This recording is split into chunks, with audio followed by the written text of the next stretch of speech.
Regular meeting, Pennington County Commission to order. Let's point out there are speaker request forms in the back of the room. The copies of the agenda are back there also. I ask you to silence your cell phones, please. And we'll start with the moment of silent reflection and the Pledge of Allegiance led by myself.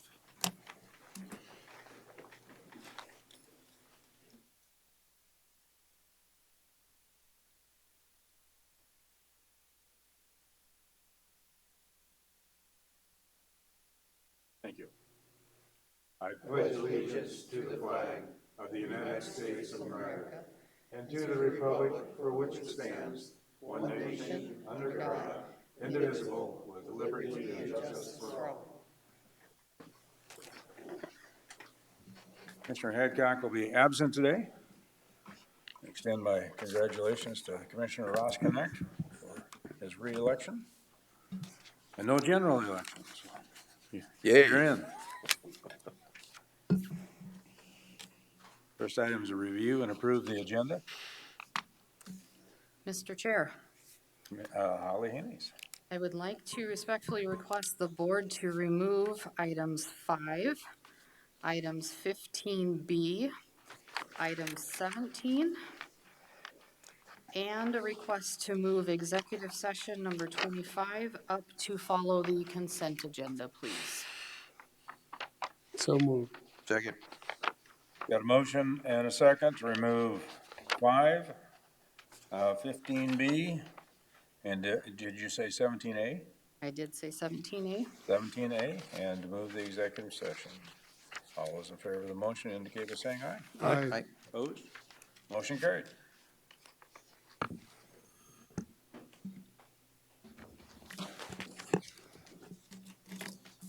Consent calendar. All right, the Board of Commissioners uses the consent agenda to act on non-controversial and routine items. The consent agenda is acted upon by one motion and vote of the board. Items may be removed from the consent agenda and placed on the regular agenda at the request of a board member or citizen. Today's consent agenda contains the following items: approval of the minutes from the regular meeting of May 17th, approval of the minutes from the special meeting on May 25th, Number 8 is to acknowledge the resolution for a minor adjustment to road district boundaries of the National Guard Road District. In total is described as Twin Oaks Subdivision, Block 2, Lot 10, as submitted by the Auditor's Office. Number 9 is to declare asset number 005923, which is a Laser Z Advantage mower surplus for the purpose of trade-in as part of the purchase of a new mower, which is submitted by Buildings and Grounds. Number 10 is to acknowledge the notice of intent to conduct a bingo for the Rochford Community Hall. Number 11 is to acknowledge the notice of intent to conduct a raffle for the Rochford Chapel. Number 12 is to reappoint Ms. Karen McGregor to the Planning Commission for a term of 3 years effective July 1st, 2022. Number 13 is moved to declare surplus tax deed property number 65319 for the purpose of donation and transfer to the United States Department of Agricultural, Black Hills National Forest, as allowed pursuant to SDCL 7-29-16. And finally, number 14 is to declare surplus for the purpose of trade 2011 John Deere 772 GP motor graders with the serial numbers and the asset numbers as presented by the Highway Department. Any members of the public that wish to have any of the items on the consent calendar removed for discussion? Seeing none, are there any by the commission? Mr. Chair, item 12. Item 12, Commissioner Ross Connect. Any other items? Move to approve items 6, 7, 8, 9, 10, 11, 13, and 14. Got a motion to approve the others. Is there a second? Second. And a second. All those in favor indicate by saying aye. Aye. Opposed? Motion carried. Agenda items. Cindy Muller, you're up. No, number 12. Oh, I'm sorry. Oh, I'm sorry. So I just want to say thank you, Karen, for your service, being on the Planning Commission. That's a lot of work, and we certainly appreciate it. Would you like to speak at all? Okay, well, thank you. Appreciate it. Mr. Chair, Commissioner LaCroix. I also want to thank you, Karen, and the Planning Commission for all your work you do. It's a thankless job, and we appreciate your guys' insight and input And we're also talking about, moving, the variances to you guys too. Board of Adjustment. Yeah, Board of Adjustments to you, just for consideration. No, you guys do an awesome job, appreciate it. Yeah, thank you, Karen. It's another one of those commissions and boards that do a lot of work on behalf of the county. And you probably catch quite a bit of static from the various things that are on it, but we appreciate you doing it, willing to step up and do that, John. Thank you much. And one last one. Thank you for stepping in when I moved off. So that's the seat that I was holding. So thank you for the work that you're doing. I appreciate it. And it's good conversations when we're together on that board. So Is there a motion? Move for approval. Second. Yeah, I've got a motion and a second to approve the reappointment of Karen McGregor to the Planning Commission. All those well, I'd ask for, is there any public comment? All those in favor indicate by saying aye. Aye. Opposed? Motion carried. Okay, Cindy, I'm sorry. Well, Are you doing executive session? Okay. We moved that up. Oh, we moved it that far up. So it's kind of like being in church, Cindy, jumping up and down. So is there a motion to? Move to go into executive session. Second. Got a motion and a second to go to executive session. All in favor indicate by saying aye. Aye. Opposed? Motion carried. Okay. that's what I kind of figured. But Yeah, makes sense. Okay, I need a motion to return to regular session. Move to return to the regular session. second. Got a motion and a second. All those in favor indicate by saying aye. Aye. Opposed? Motion carried. Cindy Moeller.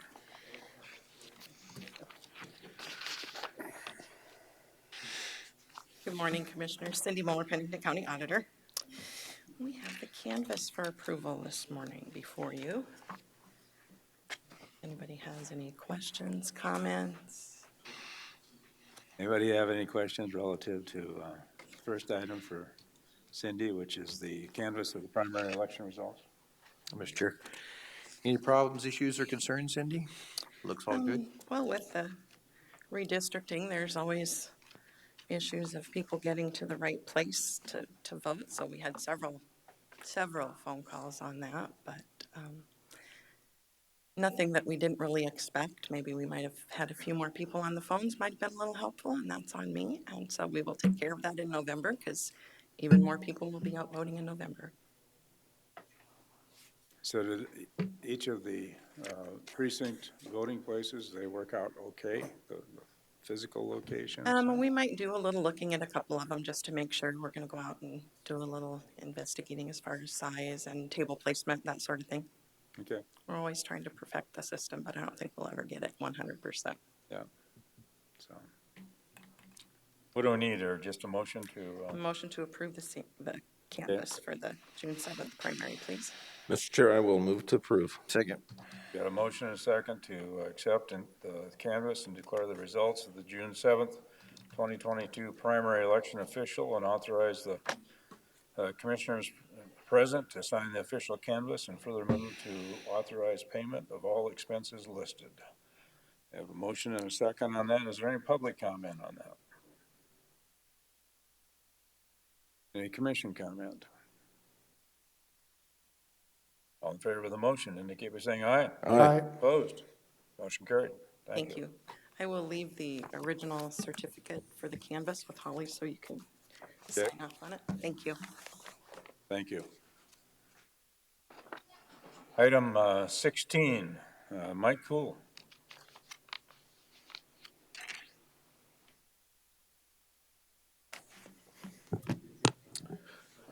Mike Cool, Director of Buildings and Grounds.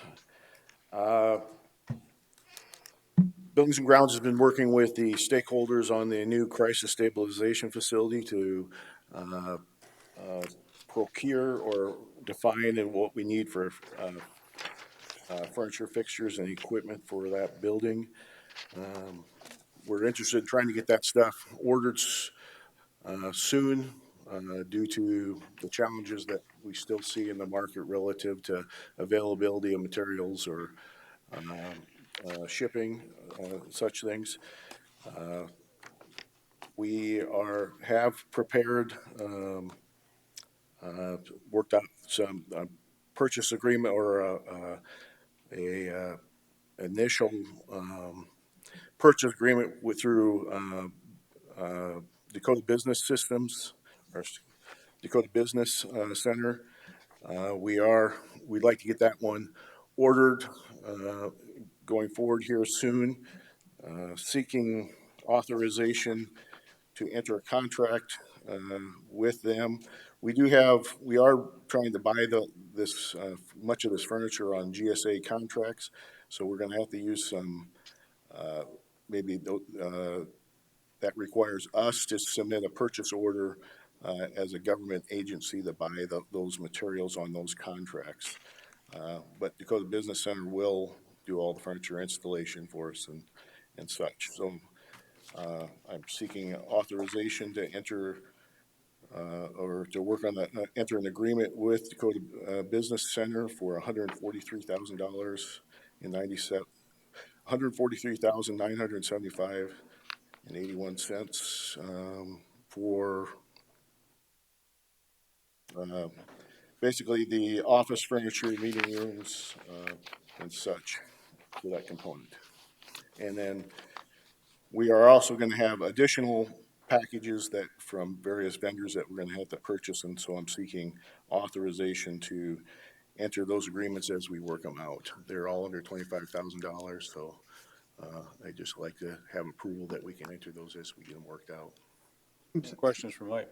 Mr. Chair, Commissioner LaCroy? no question, but I'd move to authorize Mike Cool, Director of Pennington County Buildings and Grounds, to execute purchase orders, agreements necessary to procure furniture for the crisis stabilization facility per Dakota Business Center's sales quote SQ 22-546 dated May 12th of 2022 in the amount of $143,975.81, utilizing crisis stabilization general FF&E budget funds. Second. Got a motion and a second. Is there any audience comment? Seeing none, back to the commission. Any further comments by the commission? All those in favor of the motion indicate by saying aye. Aye. Aye. Opposed? Motion carried. Mr. Chair, Commissioner LaCroy? I'd make an additional motion to move to authorize Mike Cole, Director of Pennington County Buildings and Grounds, to have spending authority for crisis stabilization general FF&E budget funds up to $106,024 to execute FF&E purchase agreements less than $25,000. Any questions of Mike? Is there a second? Second. Any audience comments relative to this motion? Seeing none, back to the commission. Mr. Chair. Commissioner LaCroy? Mike, could you give us a little update on where we're at with the crisis stabilization unit?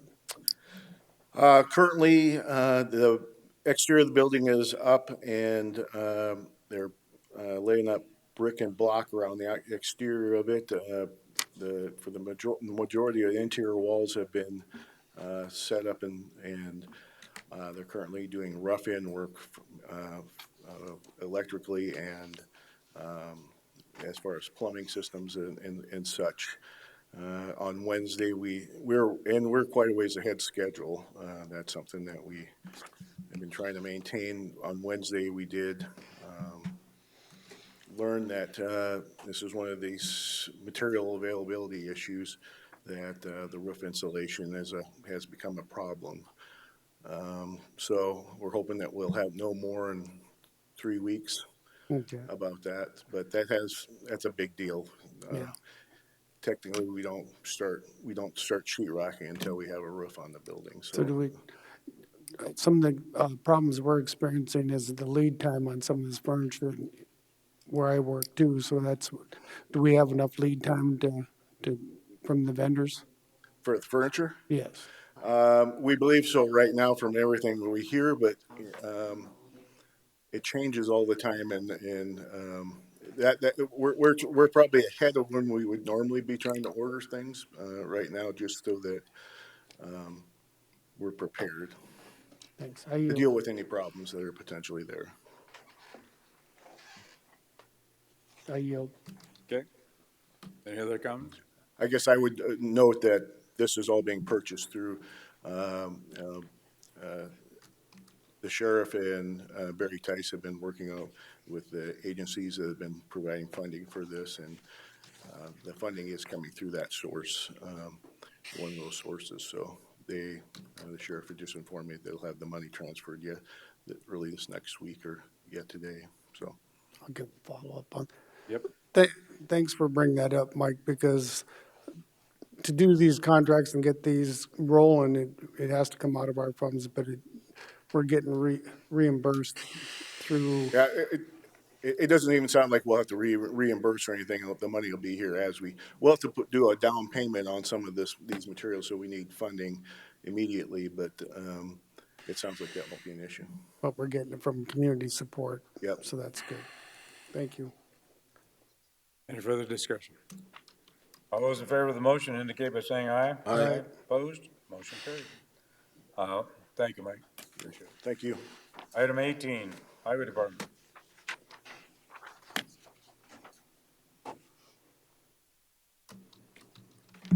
It's a long list, Joe. What's that? Said it's a long list. I know, we're getting some stuff done today. Good morning, Joe Miller, Pennington County Highway Department. Just plug in so it doesn't die on me.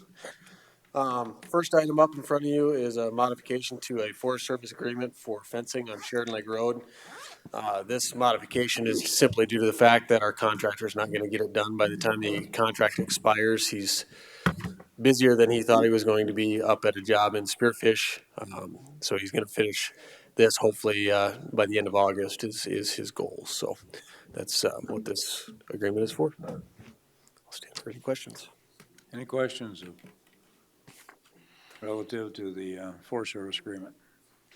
Mr. Chair, Commissioner I'll move Roskinek? to approve modification number 3 to the Forest Service Agreement 20-C3 110203 306-041. Is there a second? Second.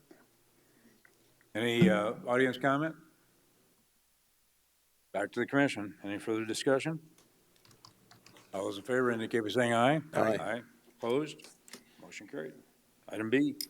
Item B, this is something we have to do every year. We get authorization to purchase bulk diesel and gas products from off the state bid. Many departments use our fuel, and I think the list actually grew by a couple this year. I believe 911 and one other department jumped on to start using the fuel at the county highway department there. The sheriff, Weed and Pest, IT, and then even the school district, and then the DOT in Hill City uses our fuel. As we all know, prices have increased a lot over the last year, 6 months. 2020 diesel was $1.48 a gallon. 2021 diesel was $2.42 a gallon, so it went up $1 there. And now in 2022, our price for diesel is $4.92. Typically, we use anywhere between 80,000 and 100,000 gallons of fuel a year. Our 2023 proposed budget, we increased that to about 600,000. In 2019 or 2020, that budget was about 250,000. So it's impacting us greatly. So. Any questions of Joe? Mr. Chair, Commissioner so Joe, the two that I see that were selected would be Harms and MG Oil? That, 3 of them. So Okay. Harms will deliver to Rapid City, Moyle Petroleum will deliver to Wall, and MG Oil will deliver to Hill City and New Underwood.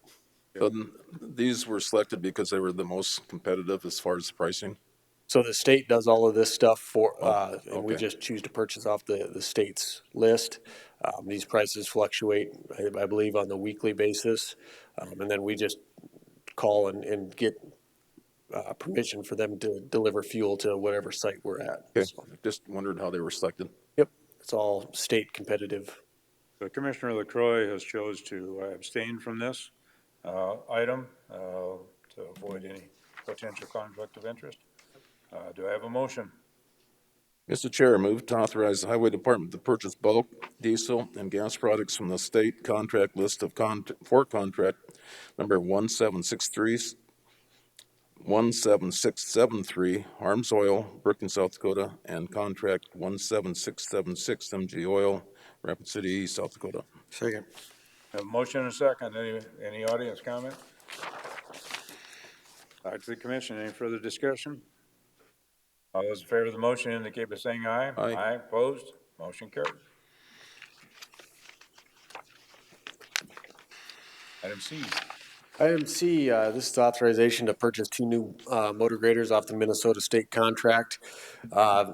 Last year, we did this about August timeframe, and we got our blades, and we just got them in April and May, which is prime time for blading. So we would like to do it a little bit earlier this year with the lead times. Now, Wade's Isler from RDO is actually in the audience.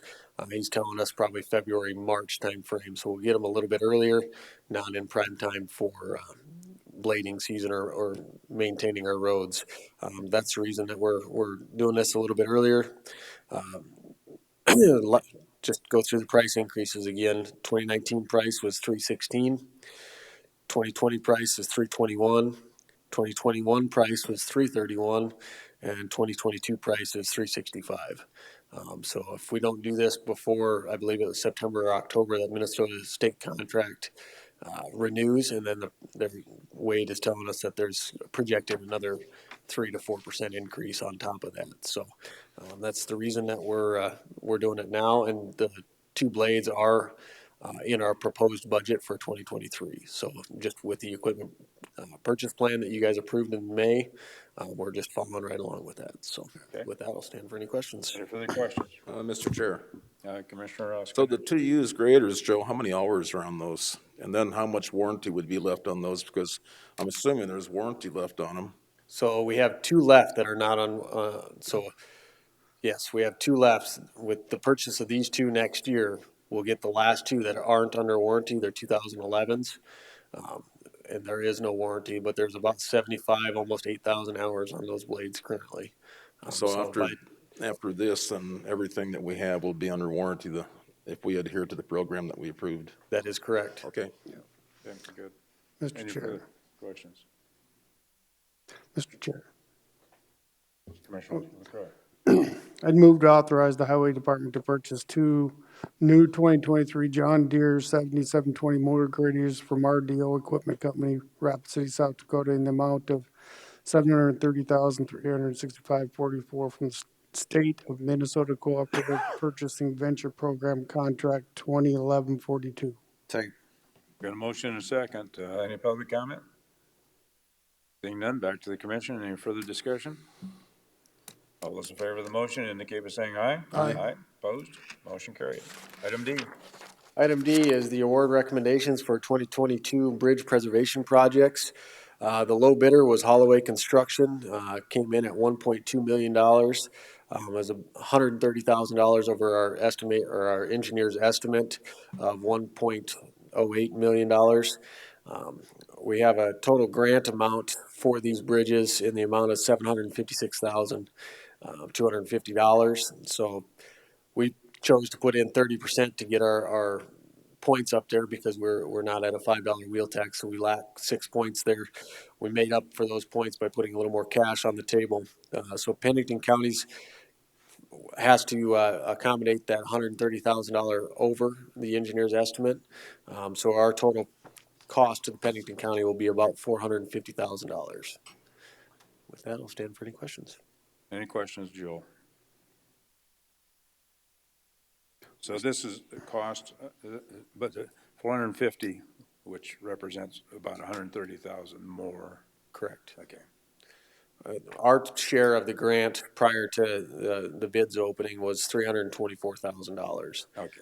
So since it came in over, the counties have to make up that difference because the grant is the grant. Right. Okay. And so, Mr. Chair. Any further discussion on it? Any public comment? I think I asked for it once already. All those in favor of the motion indicate by, No. oh, I don't have a motion. I'll make it. Move to award the 2020 Bridge Preservation Project to Holloway Bridge and Culvert, Inc., Parker, South Dakota, in the amount of $1,210,448.85, contingent upon the South Dakota Department of Transportation's concurrence. Is there a second? Second. Got a motion and a second. Any further discussion on it? All those in favor of the motion indicate by saying aye. Aye. Aye. Opposed? Motion carried. Item E. Item E, this is also part of the big program. We were awarded two big grants for two bridges on Thunderhead Falls. With it being so late in the season, we're choosing to advertise and let these for construction in 2023. Our grant amount for these currently was $893,400. We'll know more what Pennington County's share is after we let the projects and see. We can assume that they're probably going to be over our engineer's estimate, unfortunately. So hopefully with letting them together, we'll get a little bit of a price break there. And then getting on the schedule or a contractor schedule early for next year, we're hopeful to get a little bit better price that way also. How far apart are these bridges?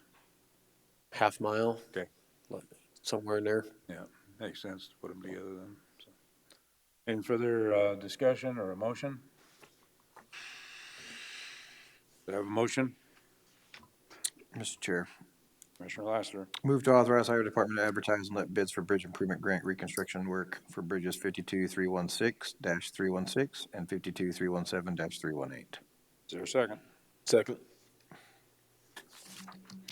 Any public comment? Any further discussion by the commission? All in favor of the motion indicate by saying aye. Aye. Opposed? Motion carried. Item F. Item F, ordinance 14, second reading. I'll just kind of go through some of the things that changed from the first reading, if you don't mind, and then I'll stand for any questions. So the main things that changed is our section 500, the road classification and design maintenance. The maintenance levels and definitions have been updated. We determined that it's probably in the county's best interest to include all of our asphalt roads as full maintenance because we've put a lot of money into them and we want to maintain them to the best of our abilities, considering our budget. We added a condition that maintenance and snow removal services standards were subject to budget and staffing on minimum maintenance roads. Change the criteria for minimum maintenance roads to be between 2 and 10 residents. And then no maintenance roads between were one house or less, basically. With that, so we did a preliminary search. I did talk to Gary and Travis here last week, I believe, or early this week. This is a process, right? So with the road classifications and the determination of no maintenance, minimum maintenance, and full maintenance, this is going to be our guideline. So once our ordinance gets passed, we'll then dig into what we would do as our road resolution. Pennington County hasn't done a road resolution since 2012. It's very labor intensive and detail oriented. So it takes a lot of looking at GIS data and then looking at going out and physically looking at some roads, using this as a guideline. 10 or less would add 264 miles as minimum maintenance. And mind you, this is very preliminary. That's just simply taking GIS data points, address points that GIS data is pulling in the closest road that goes to them. So like I said, it'll take a lot of legwork on our end to figure out exactly how many residences are on each road. We have approximately 450 miles of gravel, so that would be a little over half. It's about 64 miles, over half of our gravel roads would go to minimum maintenance. If we did 5 or less, that would go about 179 miles. And again, those are very preliminary numbers. We're not concrete on those numbers until we dig into the road resolution. And then 1 or less residents would be 38 miles. So 38 miles would go to no maintenance. Mr. Chairman, just one more point, Claire. How many miles are we at currently? 837 miles. No, how many are currently on minimum maintenance? Minimum maintenance. I don't believe we have any minimum maintenance. We have 2 roads that are no maintenance, Ash Creek and 230th Avenue. Less than a mile then? Probably approximately 2 or 3 miles. So, and the passing of this ordinance doesn't change any of our maintenance currently. There will be a chance to change that or digest all of that stuff when we bring the road resolution forward sometime next year. Let's see here. Then the other thing that changed with your question on the cost of an approach, I believe the cost estimate was in the packet. It was about $7,500. We felt that $7,500 for a surety to put in an approach was a little steep. This is more an avenue for us to have some teeth to get somebody to do it right?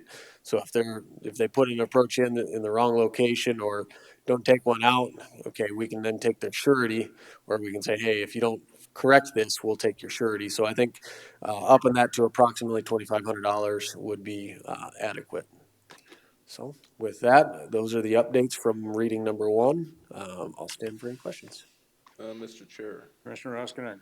so Joe, one of the changes, would that be section 400 where we talked about exceptions? So we know folks are gonna come in here, we'll have some today probably. They don't wanna do the 24 feet, they wanna do something less than that, so that would be an exception. That is correct. And so how do we determine if it warrants an exception when it comes to us? It'll be, just as it does now, it will come with a recommendation from our highway department. I would, our recommendation is definitely don't go anything less than 20 feet just for safety reasons. Township roads are spelled out as 20 feet minimum in statute. So I think the, the, the exceptions are pretty spelled out, I guess, as far as how we go about those. We're pretty much following exactly how Brittany does her variance requests, so. Okay. Any further questions, Chair. Joe? Commissioner LaCroix. So some of these fees may be in part, is there gonna be anything to cover the cost? You have to do site visits and look at these and so forth, or is there gonna be any recovery for those? As far as the approaches, Yeah, I mean, cause you got to go out and physically check, and yes, there will be what's the fees gonna be? there's Ron, there's a list of fees. Yeah.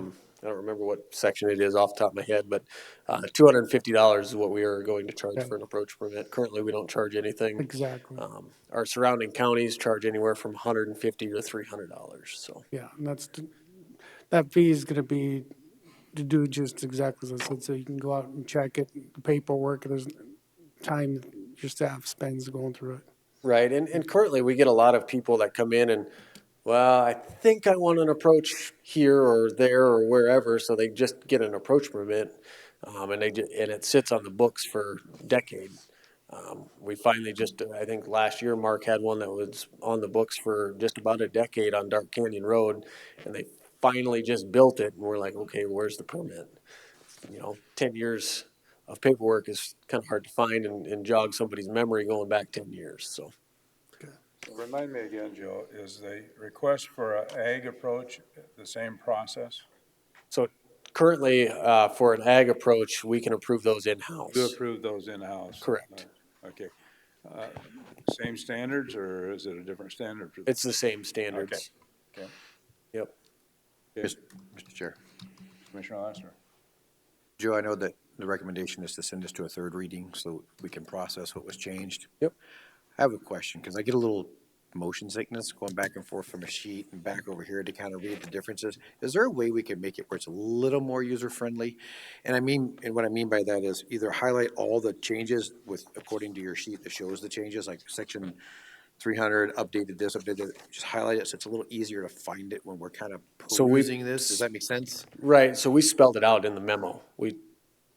I know, but if I'm comparing old and new and I just want to see the differences, then I'm Okay. kind of like, and then I get kind of motion sickness because we're doing like Okay. 4 or 5 in a row. Yep. Just a little bit easier is all I'm asking for, user Yep, friendly. absolutely. We've got that. We just didn't know exactly how you guys would want it, so. I wouldn't mind it. I don't know if you guys prefer it, but I wouldn't mind. It makes it a little easier. Yep, we can Travis, a certainly do that. lot of kids grow out of that motion sickness, so. Well, I had a car accident, and ever since the car accident, I had motion sickness, so.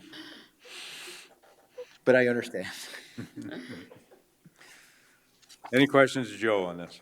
Item F. Is there a motion? Move to approve. Got a motion from Commissioner Roskinek. Mr. Chair, I think there's some audience members who'd like to speak. Oh, I'm sorry. Come on forward. You need to come up to the microphone. Mr. Chair, only First because of all, I need a second for the motion. And Second. I've got a motion and a second. Okay. Identify yourself, please, and I'm Chance Trask. I live down by Creighton. Okay. And the minimum maintenance road thing would affect all of us. And then half of the roads will become minimum maintenance that are full maintenance now. there isn't a terrible lot of people live down in there, I will agree, but there's a lot of business conducted on those roads. Cattle, hay, grain, millions of dollars worth of commodities move up and down those roads. And I just don't know how it could become minimum maintenance, and how much are you gonna save by doing that? And everybody's gonna beat their equipment to death, driving up and down the roads that are terrible, they get maintained once a year. Okay, are you all in the same area? Yes, sir. Yep. Okay, so we're talking about the same roads? Well, yeah, That are- There's multiple roads. yeah, there's a lot of different roads. Okay, And then the ambulance, she's on the ambulance, and that raises a whole bunch of other questions of getting to you in an emergency. Or snow removal, if there's snow on the road and the ambulance physically can't get there, or a fire truck, what are we supposed to do? Where we're on full maintenance now and we become minimum or no maintenance, even worse. And what if there is 2 or 3 people living on a road and someone moves away? Does the road get redesignated to a different maintenance level then? Or if we gain people, then does it move up a maintenance level? I don't know if anyone knows the answer to any of those questions. I don't think we have the answers for it, so it's good information. So one thing Please identify yourself. I'm sorry, Ty Eisenbraun. I live north of Creighton. Okay. I guess I know a map would probably be tough to outline all the roads, but if we could have like a list of roads that would be affected, we'd maybe be able to digest it a little better, you know. Because as far as I've heard, like Peter Road could be affected. That's how we get to our and it's a major hub, so maybe you guys are just going to keep it that way. So that's with this 264 miles, Pedro is considered in that, right? Whereas that's a farm to market road. It can't be a minimum maintenance road, right? So we would maintain that one fully. That's why I said this is a preliminary and it's going to be used as a guideline. This isn't the place to determine which roads are going to be which. That'll be when we bring forward the resolution in the future.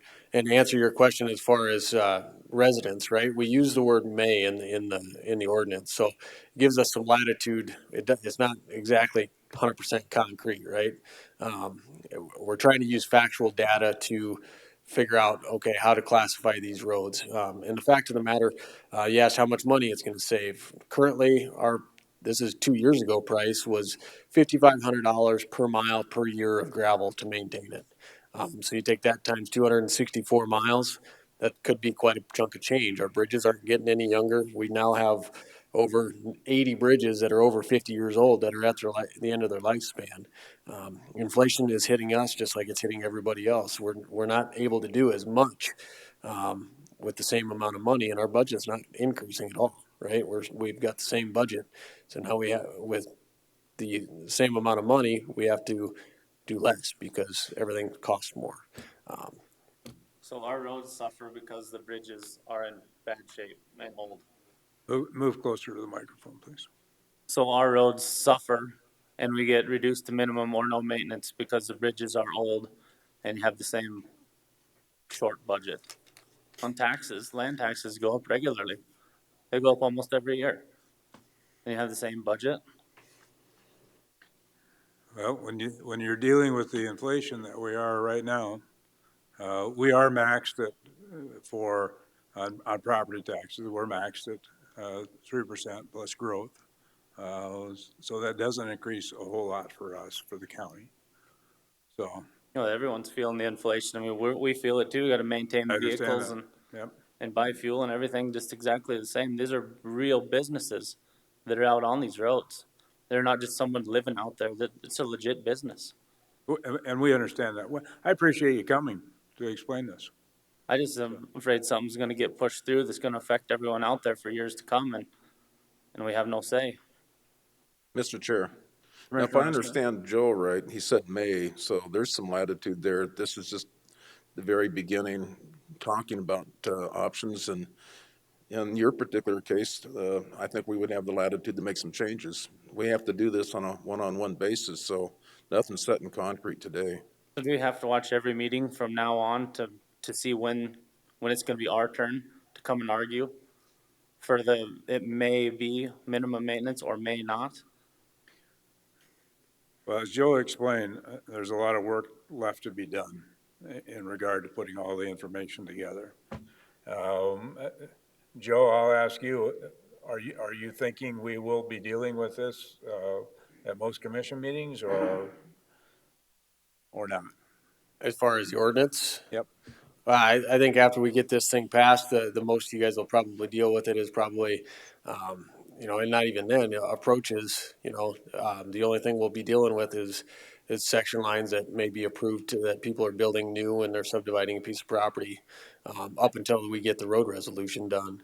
And we're looking at early next year, before that's gonna be done. We currently have Ferber, contracted to try and look at all that stuff because we just simply don't have the manpower in-house. And as far as the taxes going up, the highway department doesn't receive any funds from property taxes. That's a good That's point. not how we're funded. So um, unfortunately, taxes do go up, but the highway department doesn't currently get anything from the general fund. So I would hope that we're able to provide you sufficient notice when discussions will be taking place. I think that in the meantime, you keep in contact with Joe and his staff also as they're working through this. Um, The input to them would be great as they're working on it also, so. And Mr. Chair, as your district representative, I will keep an eye on it and reach out to you guys. Y'all are also welcome to reach out to me as well so that we can make sure that you guys are getting notified if there's some significant changes, or even small changes that you can give some input on. if I may. And going to a minimum maintenance road, it's not like we're brushing our hands off of it, right? We're still responsible for it, it's just to a little bit lesser standard, right? And typically, you get some of those roads that aren't used frequently, right? The ADTs, down there, the average daily traffic counts down, around 15, 20 cars a day.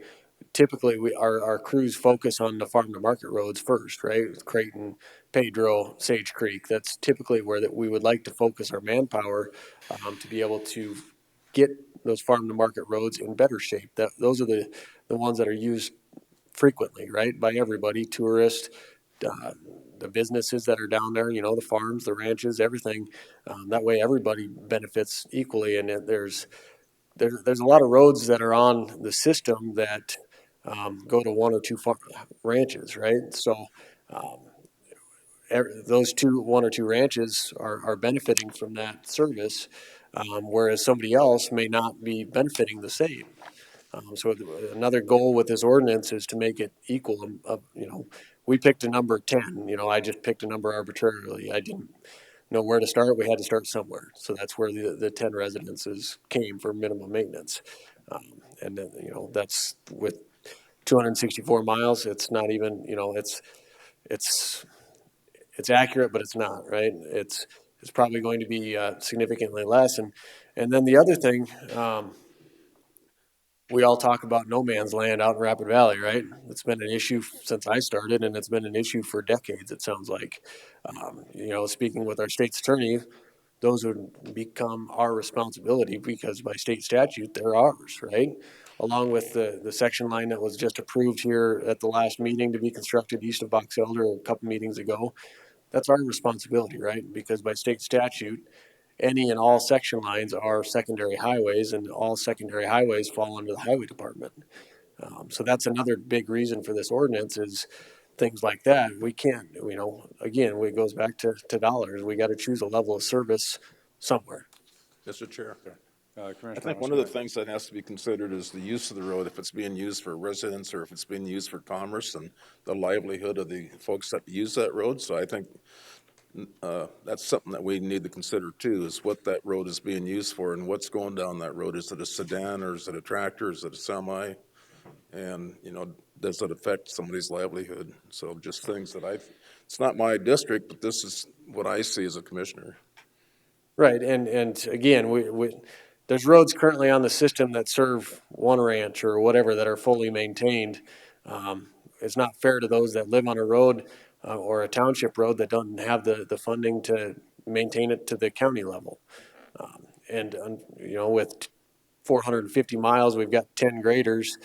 We can't get over all the roads, and we need moisture to maintain the roads. So this is another avenue for us to focus on those farm to market roads and the main roads that get used.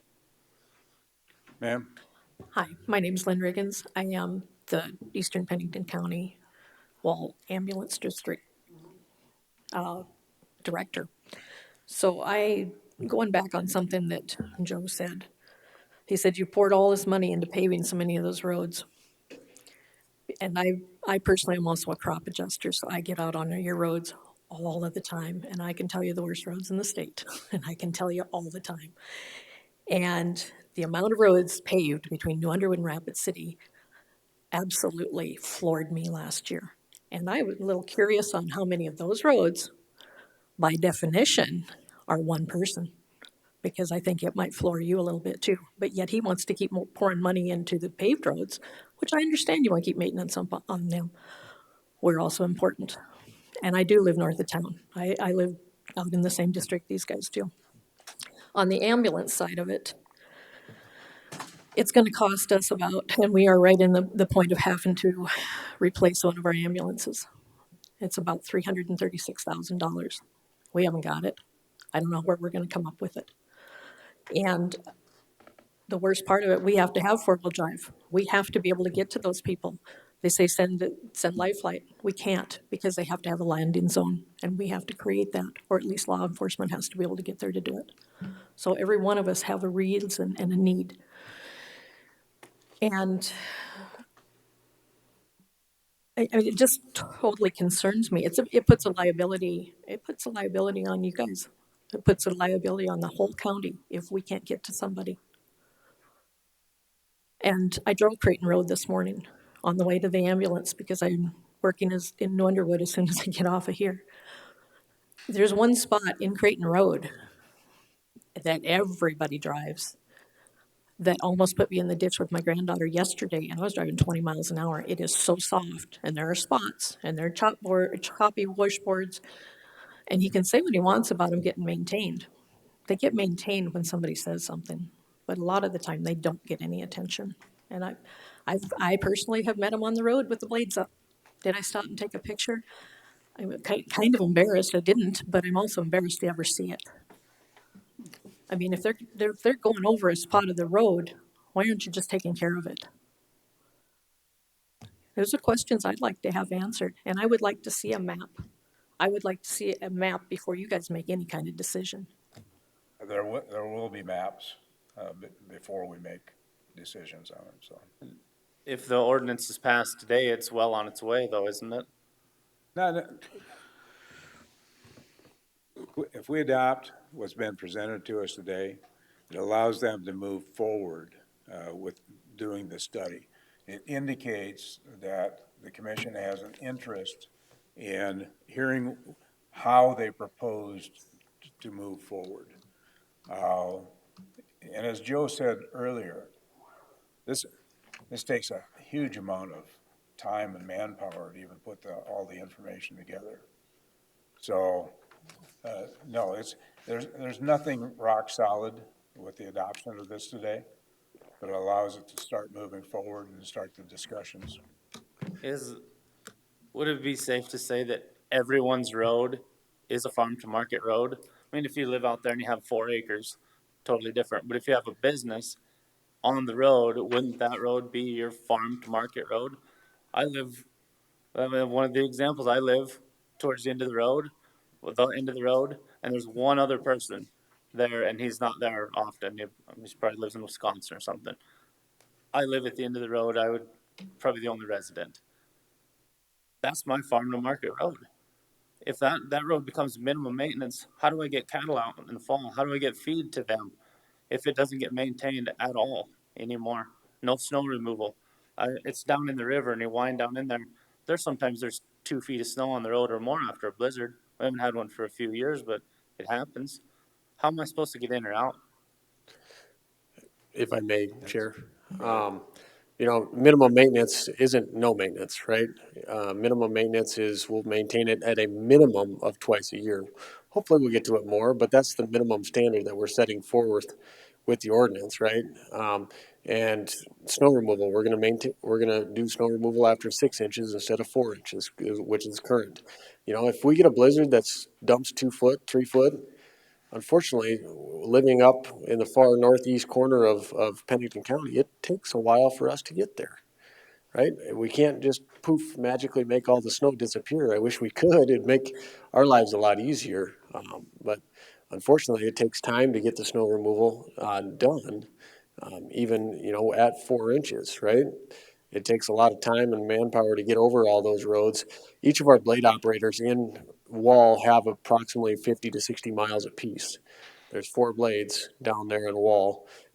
And, if you're maintaining a road, you're going an average of 3 to 5 miles an hour. So I guess you can do the math on how many days that would take. I think Travis has an answer for us because he's done it before. He's done that math. So regardless, right, we don't have the manpower or the equipment to get over all these roads when I wish we did, right? I wish we had the manpower and the equipment to get them all done with one rain, right? If we got the rain like we had last week and this week, if we can go out and get them all done in that 2 or 3 days. God forbid it doesn't rain on a Thursday or a Friday, because then it's dry by Monday when you do any maintenance anyway. Our crews are out on That is the not Friday. true. That's not true. I would There's been a disagree. lot of rains that have came and went over a weekend, and come Monday, you call and say, can we get our roads bladed? Oh, it's too dry. And it rained on the weekend. They do not maintain the roads, very seldom on a weekend.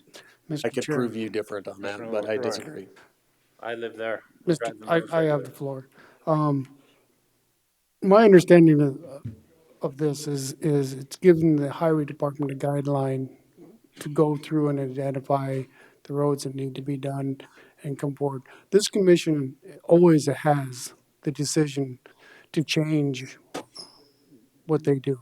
So if something comes along later, you don't like what the highway department comes up with, or you're having problems, you can come back to us, and this commission would listen to you and make those decisions at that point in time. But they're looking for guidance, and that's why they're changing this, is to be able to identify they can't do no work. So really what we're doing is we're having a big discussion over what we don't know yet. Am I correct? Yeah, if I may, I'd like to reiterate that this ordinance doesn't change anything Yeah. as far as maintenance levels right now. That will be done with our road resolution. This ordinance hasn't been looked at since 2005. And that's the reason we took a look at it, and there was a lot of exception requests. There was a lot of things that needed to change with the ordinance, and that's why we took it upon ourselves to go ahead and put in the work to look at this ordinance and come up with something, right? This is a starting point, this is a guideline. The road resolution that I'm talking about is something that is spelled out in state statute. That's what you have to do to determine the maintenance levels of your roads. You have to have that road resolution, and that has not been done since 2012. We've been trying to get it done since I started in 2018, but we just simply, it's a beast with 837 miles of road, all section lines, all right of way out there in the county that's not in a municipality, road district, or township, falls on the county's responsibility. So it's a lot of work to go through each of these individually and determine the maintenance level, and that's what we're planning to do once we get the guidelines and what you guys would like to see. We'll bring forward a recommendation with our road resolution, and at that point is the time to have the discussion that we're having now. But again, I reiterate, there's nothing going to change as far as maintenance levels with roads with the passing of this ordinance. Mr. Chairman. Commissioner Lassiter. Joe, since you're standing up there, so ultimately, regardless of what we do today and on this, a road resolution for what's gonna end up happening to the roads, no maintenance, minimal maintenance, regular maintenance. You would have a map out for public view, so everybody can see what those roads are gonna be proposed at that time for us to consider, and therefore, the public then would have that opportunity to come in and say whether or not they agree with that and give their concerns on that piece. Specifically, and I'm not talking about the other upgrades that are in, or updates that are in the ordinance. I'm talking solely for the road maintenance piece. That way that we all understand that what we're doing is, and I just want to make sure everybody that's out there, knowing that I'm going to be paying attention to it as well, that this is not saying these roads are going to be shut down. They're collecting all the data to make sure that they make an appropriate proposal, recommendation to the Board of Commissioners and then get the community's input on those roads and be able to say yes or no. That's what I'm hearing from you, and is that correct? That is correct, Travis. That's what we got to have somewhere to start, right? Otherwise, if we did what everything currently, right, everything would be full maintenance, because the ordinance doesn't spell out the maintenance levels currently.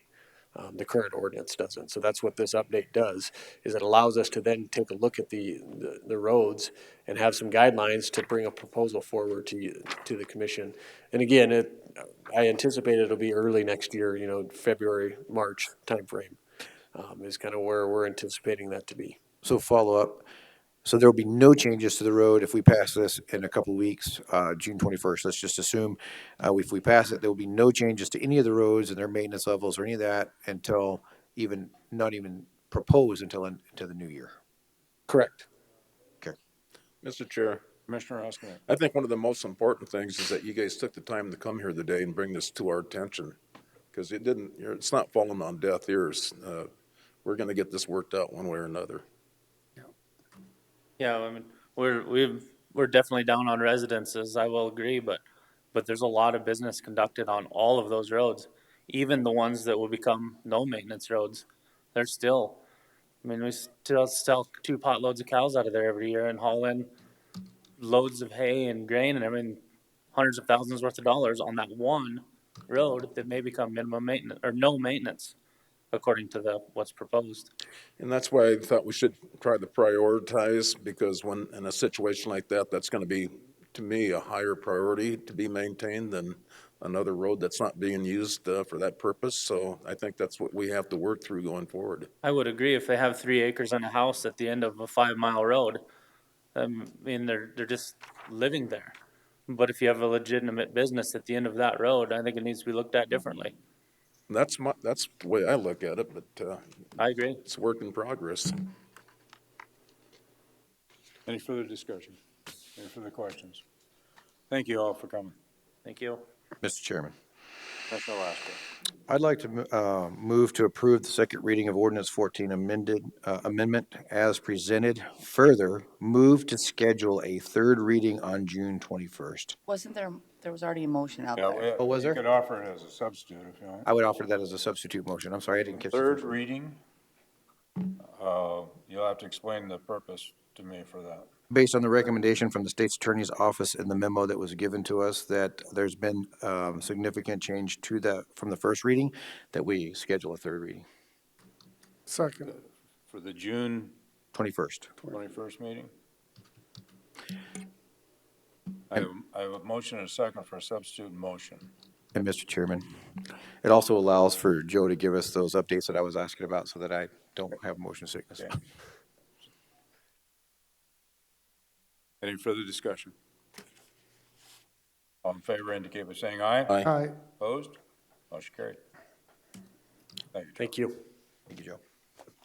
Item 19, Thank you, everyone, for coming out. Holly Annie's.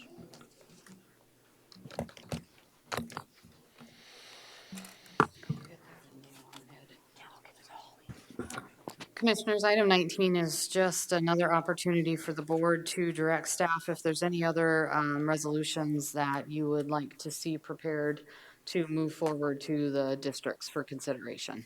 Yeah, and I haven't heard of any other departments bringing anything. Not to my knowledge Turn. either. So we have the one from the treasurer's office. Is that the only one that, As of right now, yes, that is the only one that we have for this year. does any other commissioners have anything that, Mr. Chairman, I was going to ask a question. How does this impact, or how does this impact for like some of these summer studies that are going on? And let's say the property tax study, and if they come up with a really good proposal and we say, hey, we really like that, but it's obviously not going to be done by that time. Is there a way to add those later on, or is there just a set date for that particular meeting and then we can't add that for support later on? there is. So what happens with these resolutions, they coming from either county commissions, such as we are, or coming through our district of county commissioners out here, and there's districts throughout the state for that. These are all then presented to the Board of County Commissioners State Board, which I sit on. And then we consider those as far as the overall county package that's moving forward as to what we would like to see in legislation. And so we try to put as much together as we can early on, so that we're working with legislators with the thoughts that's happening. Obviously, with summer studies on the property tax and so forth, some of those will not happen until probably later on. And so we can always bring them forward. It's just that we don't have quite the time frame in order to pre-work some of the information before that, but yeah. Thank you. It can be done. Fair enough, thank you. Any others relative to that? Do we need a motion on this? No, you don't. Okay, If there's no other direction or anything else you would like to do, we'll move forward with just the one we have this year. Yeah, thank you, Holly. Appreciate it. Items from the commission members. Mr. Chair, Commissioner LaCroix. given our time schedule, I think it'd be more appropriate for my item A to be under committee reports or just before committee reports. Okay, so is there a motion to move item 20 back to our, I don't know what item number that is. 23. 24A. 20 to move to 20. Move just ahead of, Yeah, before 24. yeah, just before 24. I'd make a motion to move item 20 to just before 24 committee reports. Okay, Second. I got a motion and a second.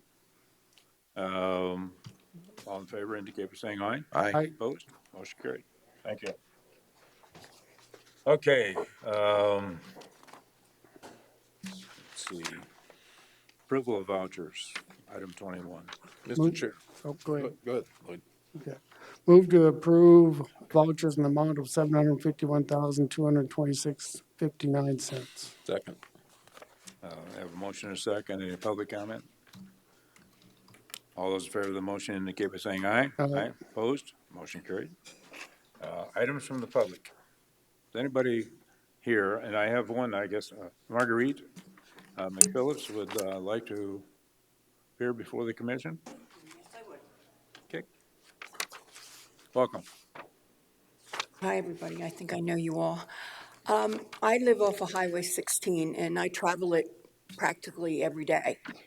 And the speeding that is allowed to happen is unbelievable. And I know that Rapid City, after Catron going into town, is Rapid City Police, but it goes from 65 to 60, and they're really doing 80. There's nobody there to do anything about it. I know you have those flashing things, but everybody ignores it. And I'm going to go to the city about when it turns at the water tower to 50, they're still doing 80 to get into town. And I just think there should be more control of this. There should be more police out there. I mean, I hear the ambulances all the time. I mean, just 2 weeks ago, the woman had an accident. Now, whether she was speeding or not, I don't know. But I just think we could be making some money from people that are speeding to help with our coffers. And instead, we're letting them get away, and especially people from visitors. They ignore those. There has to be more surveillance of this, and I think there's going to be more accidents because we have a lot of people coming into town, and it's disgraceful to see them just speeding, and they get up behind you if you're doing the speed limit and turn, go try to get in the other lane. And it's like today, when I got to the water tower, it's 50, car with the horse trailer, 80 going. And they all stop at the stoplight. So with the gas prices, it seems kind of silly, but they don't care. And I do think we have to do something about it. But I am going to go to city council about that too. We should be stopping people for speeding tickets. It should not be getting away with this. And Mr. Chair. Commissioner Osgood. So Marguerite, 16 is, I think, when you get down Reptile Gardens, you have to drop down to 60. Yes. And it's 65, I think, and then you drop down to 60. Right. Because I drive that all the time. I know you do. And I go 60 because it's a very dangerous stretch. Yes, it Really is. dangerous. And in fact, we just had an accident Yes, there where a lady yes. died a week and a half ago. Yes. So What you could do is email me at my, because that's my district, I know. email me, and I will send it to our sheriff's department. And being part of the county, I will start a file for that. And they can reach out to the highway patrol, but I totally agree with you. I It's just mean, gonna get really worse this year. yes, it is. There was more people coming in than ever before. And it really, and I live in the RV park and I hear them going by. Even at 11 o'clock at night, they're speeding. And of course, there's not as many people out, but still, it's just wrong. And there's doesn't seem to be any control. We could be making money, and I'm a conservative, and I think we could be making money off of these people that are disobeying the law. I will reach out to our sheriff's department and ask them if they can increase their presence in that Okay. particular area. Well, those flashing things don't do anything, telling you you're going above the speed limit. I saw somebody last night. It said 80 and it said slow down, but he didn't slow. He just kept on going. So I'm concerned about it because I do think there's going to be more accidents. But I appreciate your time. Yep, Thank you. appreciate it, Marguerite. Thank you. Any other public comments? Seeing none, we'll move on to the next item on the agenda, which is, we need a 10-minute break. Yeah, Move to take a 10-minute break, Mr. Chair. We second. got a motion for a 10-minute break. A motion and a second. All in favor indicate by saying aye. Aye. Aye. Opposed? Motion carried. Can I just sign Take a motion to go into Board of Adjustment. So moved. Got a motion? Second. And a second. All in favor indicate by saying aye. Aye. Opposed? Motion carried. Just a reminder to I mean, it is, but a different way. public that when we set as the Board of Adjustment, it requires a supermajority to approve anything. So it means that 4 out of the 5 commissioners have to vote in favor of that. We are down 1 commissioner today, so anything that's going to be approved is going to need the support of every commissioner up here. If you're at the point where you're concerned about the lack of 1 commissioner here and would like to have a continuance, the commission would entertain that as a suggestion. That's not a guarantee that that'll happen, but we'll certainly entertain that as a suggestion that it be continued until the next meeting. But for anybody that's here to testify, either pro or con on those matters, will have the opportunity to testify today, even if we plan on continuing it. Thank you. Jason. Morning, Commissioners. Jason Tennyson, Deputy Planning Director. Agenda item A is variance 22-09 to exceed more than 40 dwelling units on a dead-end road system. The applicant is Two Bear Racing. Larry Tuber is the agent. Renner Associates is their surveyor. Location of the property is 8304 Pioneer Circle. It is 7.94 acres, currently zoned rural residential district. Access is off Pioneer Circle. There's no special flood hazard area on the property. When basing their recommendations, staff takes a 2-prong approach. I have those on the screen for you, starting with number 1. I'll read staff's responses. Yes, the neighborhood already exceeds the maximum number of dwelling units allowed on a dead-end road system. Number 2, no, the neighborhood currently contains 80 lots on a dead-end road system. Number 3, no, Pennington County zoning ordinance section 204F states in all zoning districts no more than 40 dwellings are permitted along a dead-end road system. Number 4, yes, the current comprehensive plan identifies the property as rural residential district, which requires a 3-acre minimum lot size. Number 5, yes, exceeding Pennington County zoning ordinance section 204F requirements jeopardizes public safety of the community. And prong 2 determines whether special conditions exist to grant a variance. Staff found, starting with number 1, no physical conditions exist that would warrant proof of this variance. Little property history for you. There is a single-family residence currently on one of the lots, as well as a detached garage and a farm utility building, as well as an on-site wastewater treatment system. However, staff has no information for that system. The other property we're talking about is vacant of any structures or utilities. The request was sent out for interdepartmental review. County Highway did mention that approach permits must be filed for all 3 of the proposed lots. So you can see on the screen, this request is platting through the city of Rapid City. They are considering 3 different lots there. The one we're talking about is highlighted in red. City of Rapid City also stated that preliminary subdivision plan will be heard by the City Planning Commission on June 9th of this year. The adjacent lots are not identified on the city's major street plan. The city's future land use designates the subject property as forest conservation area. Staff's analysis of the request is that the subject properties are currently being platted through the City of Rapid City due to the 3-mile platting jurisdiction. The applicant is proposing to combine the subject properties and subdivide another, therefore lot density in the neighborhood is not increasing or decreasing. Again, a current operating permit will be required for the single-family residence on proposed Lot 4R. There are approximately 80 lots taking access from Clarkson Road south of the intersection of Clarkson Road and Clarkson Lane. Clarkson Road is a dead-end road system. The subject properties are within the Black Hills Fire Protection District. In order to mitigate risk to the neighborhood, staff believes the county-approved fire mitigation plan should be required for the subject properties if this request is approved. With that, staff recommends denial due to a lack of secondary means of ingress or egress. However, if the Board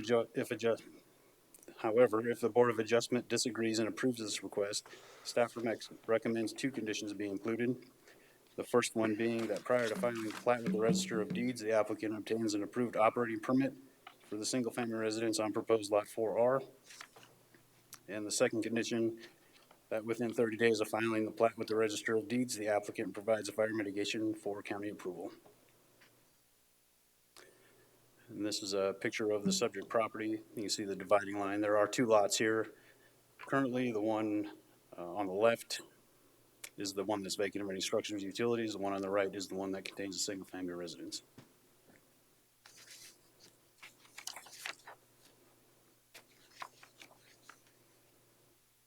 Questions of Jason? Mr. Chair, Commissioner Roscoe? Jason, how many lots are in Spring Canyon Estates total? From the intersection of Clarkson Road and Clarkson Lane, I counted 80 developable lots. So there's 80 lots in the subdivision? Thereabouts, yes. How many lots are improved with a building of some type? So when we look at these lots, if they were platted prior to our zoning ordinance going into effect last year, those lots have a use by right to have a house on them. Any new subdivisions that come after that date are required to get a variance to develop those lots. And what date is that? I believe it was February 24th, 2021.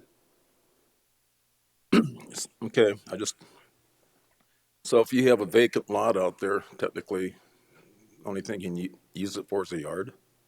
If it was platted after the date of our zoning ordinance, yes. Okay. If it was platted prior to that, you have a use by right to put a house on it. Other questions? Are they here to present their information, why they'd want? I don't believe the agent or the applicant is here. Neither are here? Okay. I have several speaker request forms on this. A couple of them are opposed, but the first one I have is actually Robert Holsel, and I believe Robert's the Assistant Fire Chief. And Robert, are you in the room? Not seeing him? Okay. So I would call on Tina Roberts first. Tina, come on. Hi, how are you? Good. My name is Tina Roberts. I live at 9701 Clarkson Road, which is a part of this division, actually the very end of the Clarkson Road, which is the end of the, this area, which as we heard has 80 lots, probably exceeds 40 homes, which is in the zoning. I understand that after February 24th, there's other zoning that takes place in that. I just wanted to voice my opposition because of specifically the fire danger. There's a big canyon right there. We all know it as Spring Canyon. I own 140 acres in that canyon. Every time there's a lightning storm, I'm up looking out the window, worrying a little bit about that. We have 8 or 9 VHRs in that neighborhood, all owned within the same agent. And I'm a little concerned about fire danger and how we're going to get out of that canyon and how those folks who don't live there are going to get out of that canyon and what that's going to look like. Tina, are you actually in the development? I am in Spring Canyon Estates, yes. Okay. Any questions of Tina? Mr. Chair, I just want to point out that relative to the VHRs, we know that's been kind of an issue for the last 3 years, and so that's why our planning and zoning department, they're actually formed a committee of volunteers to try to sort that out. So I have been, hopefully there, am volunteering. hopefully there's a resolve with the vacation home rentals, but I think our hands are tied relative to that today. Absolutely. We're waiting for the committee to give us some results. Mostly just fire danger. That's what I'm looking for. Okay, thank you. Appreciate it, Tina. Next one is Karen Zapp.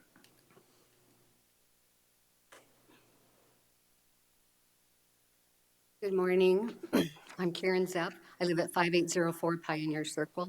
Thank you for this opportunity to speak with you today. Let me stop you right there. Are you in the development then too? I am in Spring Okay. Canyon Estates. Okay. Yes. Yes, sir. Thank you. I would like to express my ardent opposition for variances to 8304 Pioneer Circle and 5704 Pioneer Circle to allow more than 40 dwelling units on a dead-end road system in accordance with sections 204F, 207, and 509 of the Pennington County zoning ordinance. I fear that allowing this to pass could lead to life-threatening consequences for my family and my neighbors, as well as visitors to the area in discussion. We only have one fire egress exit entry on Clarkton Road for our neighborhood, which provides access to more than 48 residences in Spring Canyon Estates area. We are located in a densely forested area in the Black Hills National Forest, and the probability of a fire is always a major concern, especially in light of continuing and cycling drought conditions. The Whispering Pines Volunteer Fire Department has also expressed serious concerns about fire suppression in this area when we have surpassed the maximum of 40 allowable homes, now at 48 residences, including a number of vacation rentals within their jurisdiction. In an emergency, such as wildfire or other disaster, having only one egress could lead to devastating consequences. As the neighborhood tries to exit in an evacuation, fire, EMS, and first responders will be unable to enter that area to control the situation. This is an even greater safety concern since we have several elderly people residing in these homes, some of them with limited mobility and health issues that could impact an urgent evacuation and lead to an extremely perilous situation for everyone involved. I'm requesting this variance be denied because of the tremendous public safety implications in the event of an emergency. Thank you for your consideration. Questions of Karen? Thank you, Karen. Appreciate it. I don't have any other speaker request forms, but is there anyone else here on this that would like to speak? Mr. Chairman, I have a question for Jason. Sure, come ahead. Oh, I'm sorry, I didn't see another That's person. okay. Then we'll. Morning, my name is Larry Tuber. I'm the owner of the applicant of these properties. Just to give you a little background, Spring Canyon Estates was platted in the 60s. It's grown. There are more than 40 units on this single road system. I don't know, 70, 60, or 80, I don't know. I've heard the various numbers. I have two applications before you. The first two, this application, 22-09. That is to consolidate a lot. That takes two lots and makes it into one. I really don't understand the arguments against that in terms of traffic, fire mitigation, and everything else. That's pretty obvious, I think, to the board. On top of that, and tagged to that, I have the second application. That's 22-10 variance.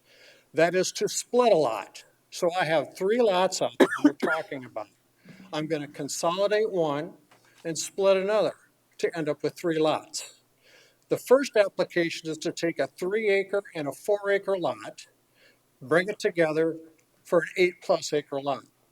The other one is to take a 13-acre lot and split it into a 9 and a 4. Now, the reason we have a 13-acre lot is because in the 60s, the road that came into that development came right across the middle of that lot. It was subsequently moved, the right-of-way was moved, the road was paved. And now I have a big lot with a dinky little house on one south end and a bunch of acres on the other north part of it.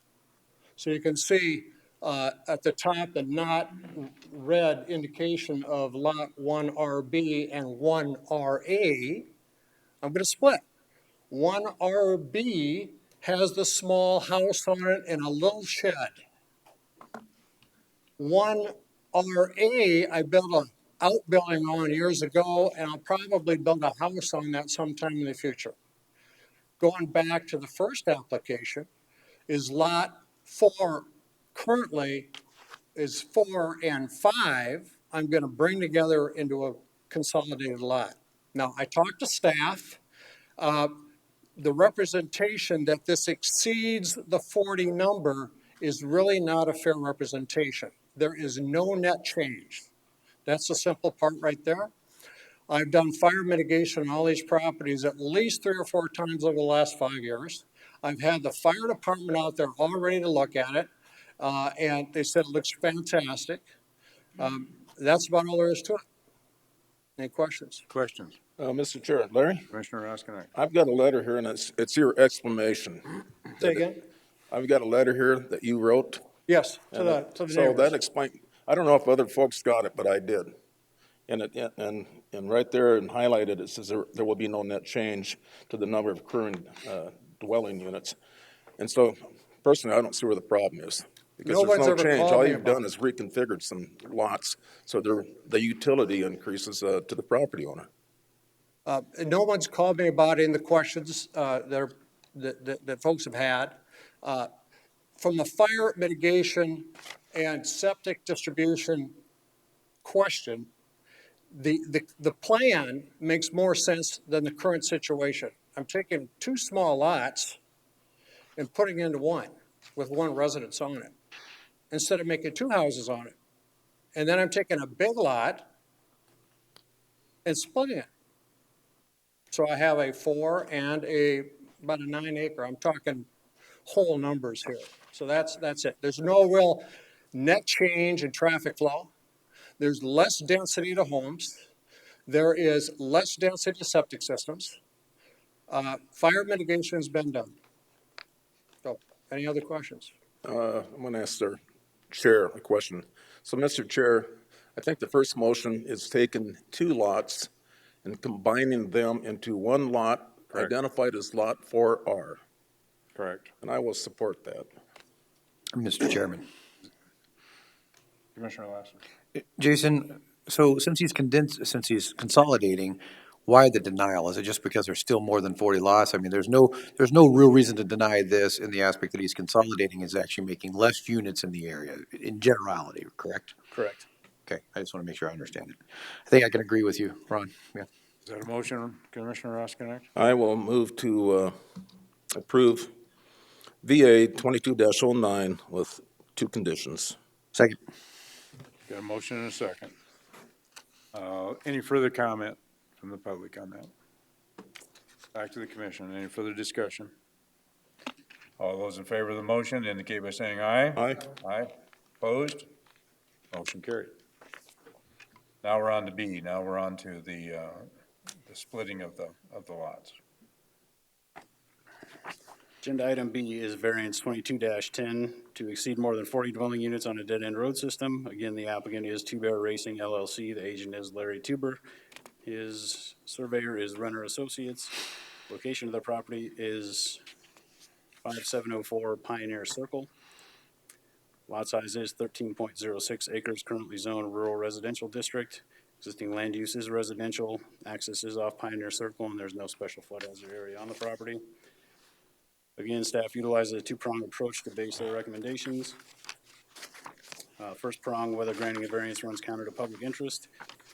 Starting with number 1, yes, the neighborhood already exceeds the maximum number of dwelling units allowed on a dead-end road system. Number 2, no, the neighborhood currently contains 80 lots on a dead-end road system. Number 3, no, Pennington County zoning ordinance section 204F states in all zoning districts no more than 40 dwellings are permitted along a dead-end road system.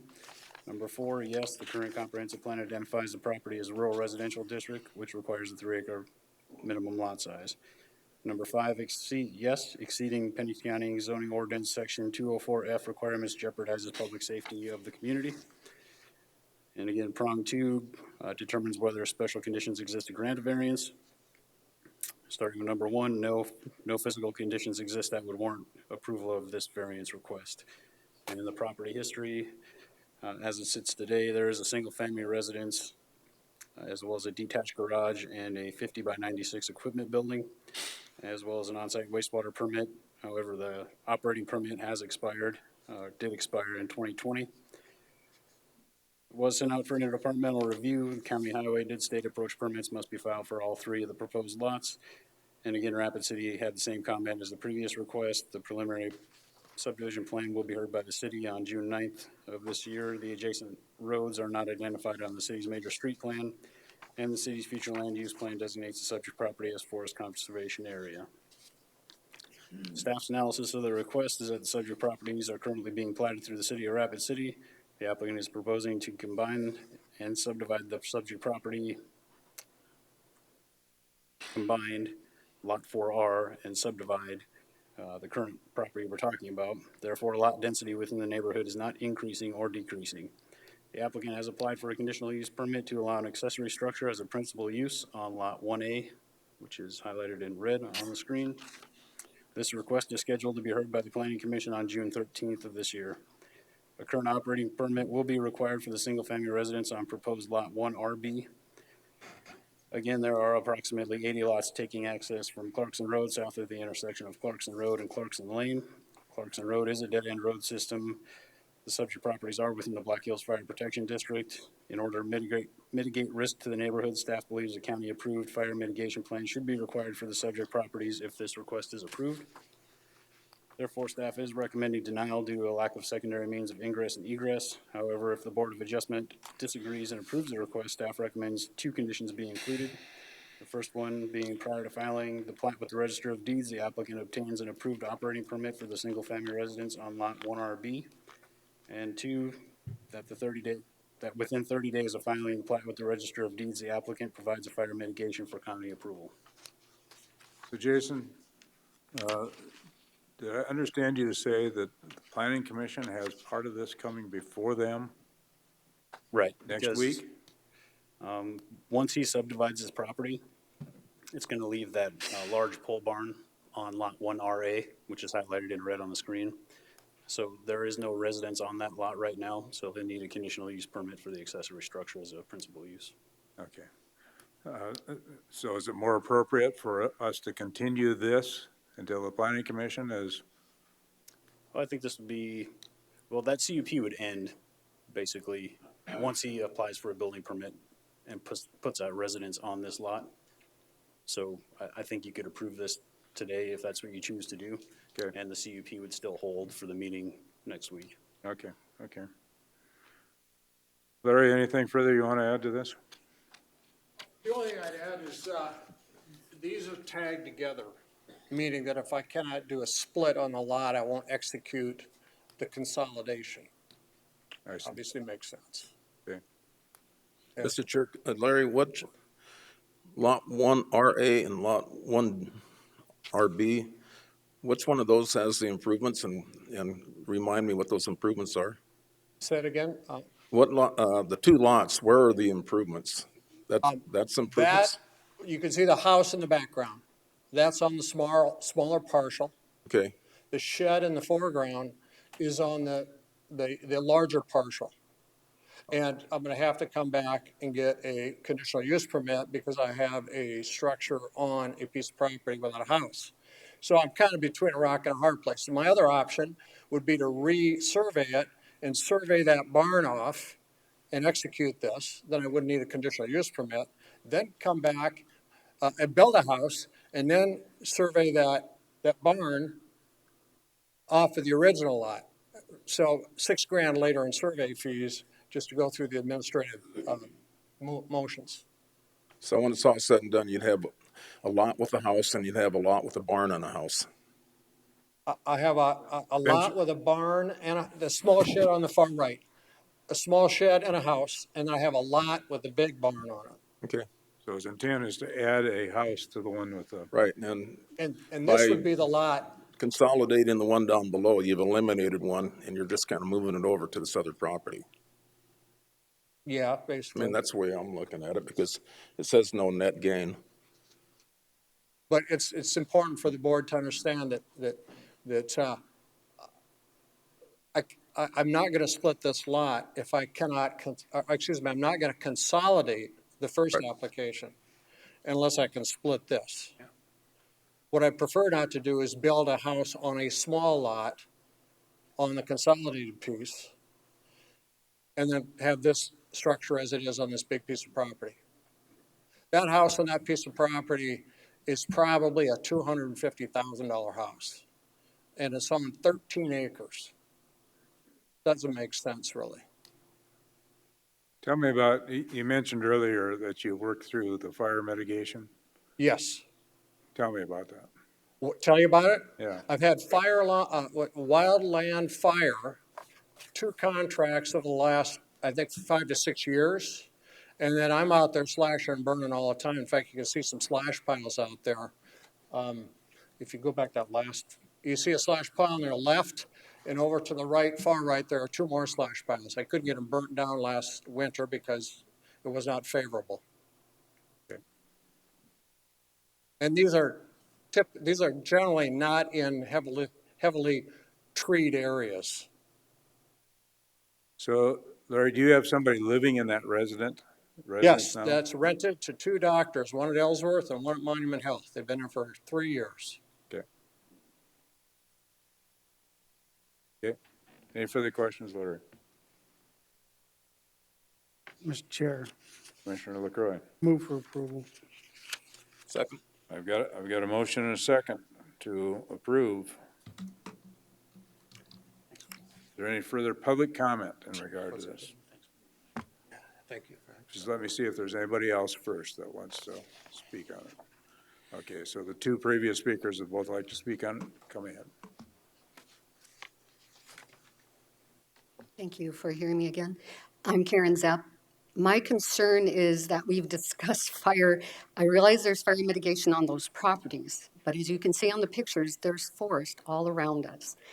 If it starts there, and yes, we've had rain, that'll grow more fuels, it'll dry off in July and August, and we'll be back where we were last year, the year before, potentially. There's cycles and cycles. And then there's, well, we know how that goes. So we can't exit. What if the fire then spreads to countryside south, to countryside? We're all getting closer and closer together. And I guess my next question is, I have 2 2-acre lots, 2 2-acre fields that I used to have horses in. Can I submit soon a variance to build on my 2 2-acre pieces so that I, submit a variance to divide those into lots? If this continues, we're already at 48 homes in an area for 40 homes. I just don't know when it will end. When will it end? We'll continue to condense and condense and condense. And as we've seen just on Pioneer Circle now, well, one is at the edge of vacation rental homes. We have no control over what's happening there. I already see increasing traffic. I've been here 17, almost 18 years. My neighbors have all been here longer. We've had no way to have a say in what's happening to our neighborhood and the dangers that exist. I just want that to be there because I feel like if I submit a variance to have my 6-acre, almost 6-acre place divided into 2 lots, why am I going to get denied? I'm not planning to do that. But that's another question. Where is the end? We're at 48 homes in an area designed for 40, I'm sorry. I know something shows 80 lots, and I'm not sure exactly where. I believe all of these lots were initially made for horse owners to bring horses in, and we have other, and it's nice to see, but doesn't this also impact wildlife? Doesn't it impact a lot of other things that we're concerned about in our modern day and age? And then the whole discussion about climate change. I mean, there's a lot of things to consider that I don't think are being considered. Thank you for your time. Thank you. Mr. Chairman. Commissioner Lasser. Jason, if we split this lot, they have to apply for a building permit, correct? Correct. And if they apply for a building permit, you would recommend denial because it would exceed the 40 lots for buildings and things of that nature, correct? Well, if you approve this variance today, that allows him to have a single-family residence on this lot. Okay. Mr. Chair. Commissioner Oskinen. So, yeah, one of the things I'm considering relative to the fire danger is that some of that just got mitigated when we approved to take 2 lots and turn it into 1. And I keep going back, the net change is 0. So I don't see any increase in fire danger relative to that being a concern, because that's why we voted to approve consolidating 2 lots to 1. All we're doing is reconfiguring, the way I look at it, we're reconfiguring some lots, but there's no net change.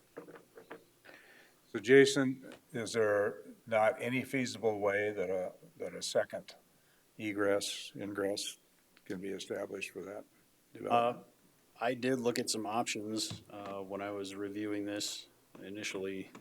How feasible they are, I don't know. It would be quite an undertaking.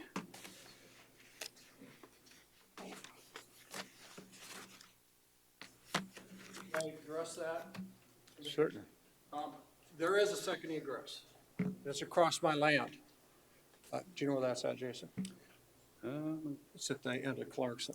It's a fire trail. It's a horse, four-wheel drive, that sort of fire trail. Okay. It is the egress for Copper Oaks across the canyon. Okay. It comes down the steep part of the canyon. You see that, the dotted line? Yeah. Right here? Yep. To the right. There you go. That is the fire trail. So the Spring Canyon folks would egress out Copper Oaks, and the Copper Oaks folks would come through Spring Canyon. It is not a road system. It is a fire egress trail that I've got a covenant on to maintain. So it can be utilized, though, in the case of emergency? Oh, absolutely. Absolutely, if you have a four-wheel drive. But you're not gonna take your family car down that road. Yeah, okay. Okay. How long a distance is that? Say again? How long of a distance is that? Oh, it's, can you gauge that on the 05, Jason? I'd say half a mile to get to Copper Oaks. As a crow flies, it's probably a city block. Okay. But you have to do a descent, and then you have to cross Spring Creek, and you do have to do an ascent on the backside of Copper Oaks. In fact, you can see can I use your cursor? You can see the trail right here. See that? Okay. Yeah. I think whoever did this Copper Oaks has maintained that for a while. Otherwise, it's down here. This trail is fairly well established.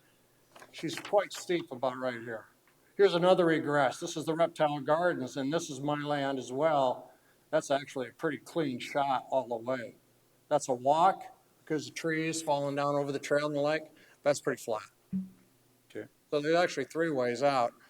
1 good, 2 not. No gates on that? No gates. Okay. Okay, thank you, Larry. Back to the commission.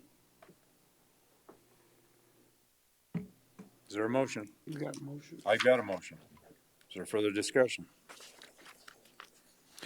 All those in favor of the motion indicate by saying aye. Aye. Aye. Opposed? Motion carried. Thank you.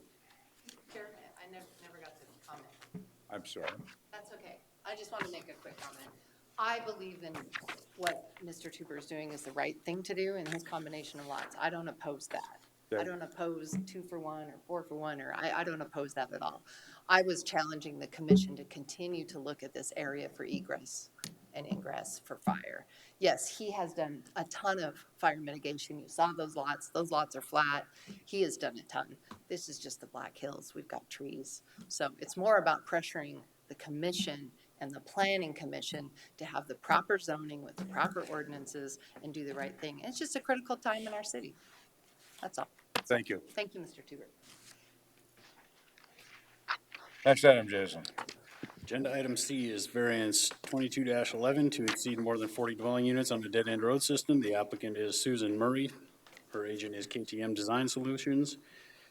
Location of the property is west of the intersection of Bighorn Road and Pioneer Circle. It is currently 4.97 acres, zone suburban residential district. Existing land use is a residential garage. Again, staff takes a two-prong approach when determining their recommendations. First prong is on the screen. I'll read the answers. First prong is whether granting a variance runs counter to the public interest. Staff found number one, yes, the neighborhood already exceeds the maximum number of dwelling units on a dead-end road system. Number two, no, the neighborhood currently contains 80 lots on a dead-end road system. Number three, Pennington County zoning ordinance section 204F states in all zoning districts no more than 40 dwellings are permitted along a dead-end road system. Number four, yes, the current comprehensive plan identifies the property as a rural residential district, which requires a 3-acre minimum lot size. Number five, yes, exceeding Pennington County zoning ordinance section 204F requirements jeopardizes public safety of the community. Prong number two determines whether special conditions exist to grant a variance. Starting with number one, staff found no physical conditions exist that would warrant approval of this variance. Some property history. The subject property is highlighted in red on your screen. It does contain a 30 by 30 garage that is permitted in the county. Request was sent out for interdepartmental review. There were no objections or concerns received. Staff's analysis of the request is that the subject property was platted through the city of Rapid City due to the 3-mile platting jurisdiction and filed with the Register of Deeds on April 4th of this year. The applicant has applied for a conditional use permit to allow an accessory structure as a principal use on the subject property. That request will be heard on June 13th by the Planning Commission. There are approximately 80 lots taking access from Clarkson Road south of the intersection of Clarkson Road and Clarkson Lane. Clarkson Road is a dead-end road system. Subject properties are within the Black Hills Fire Protection District. The applicant has entered into a fire suppression system and wildland mitigation agreement with the city of Rapid City as part of the planning process. In order to mitigate the risk to the neighborhood, staff believes a county-approved fire mitigation plan should be required for the subject properties if this request is approved. Approval of this request will allow the applicant to apply for a building permit in order to construct a single-family residence on the subject property. With that, staff recommends denial due to a lack of secondary means of ingress and egress. However, if the Board of Adjustment disagrees and approves this request, staff recommends one condition be included, and that be that prior to the building permit application submittal, the applicant provides a fire mitigation plan for county approval. And this is a photo of the subject property. You can see the resident on the lot to the north. This is the subdivided lot with the garage. And there's a closer picture of the garage. That garage is part of this property or not? Yes, that garage is located here on this property.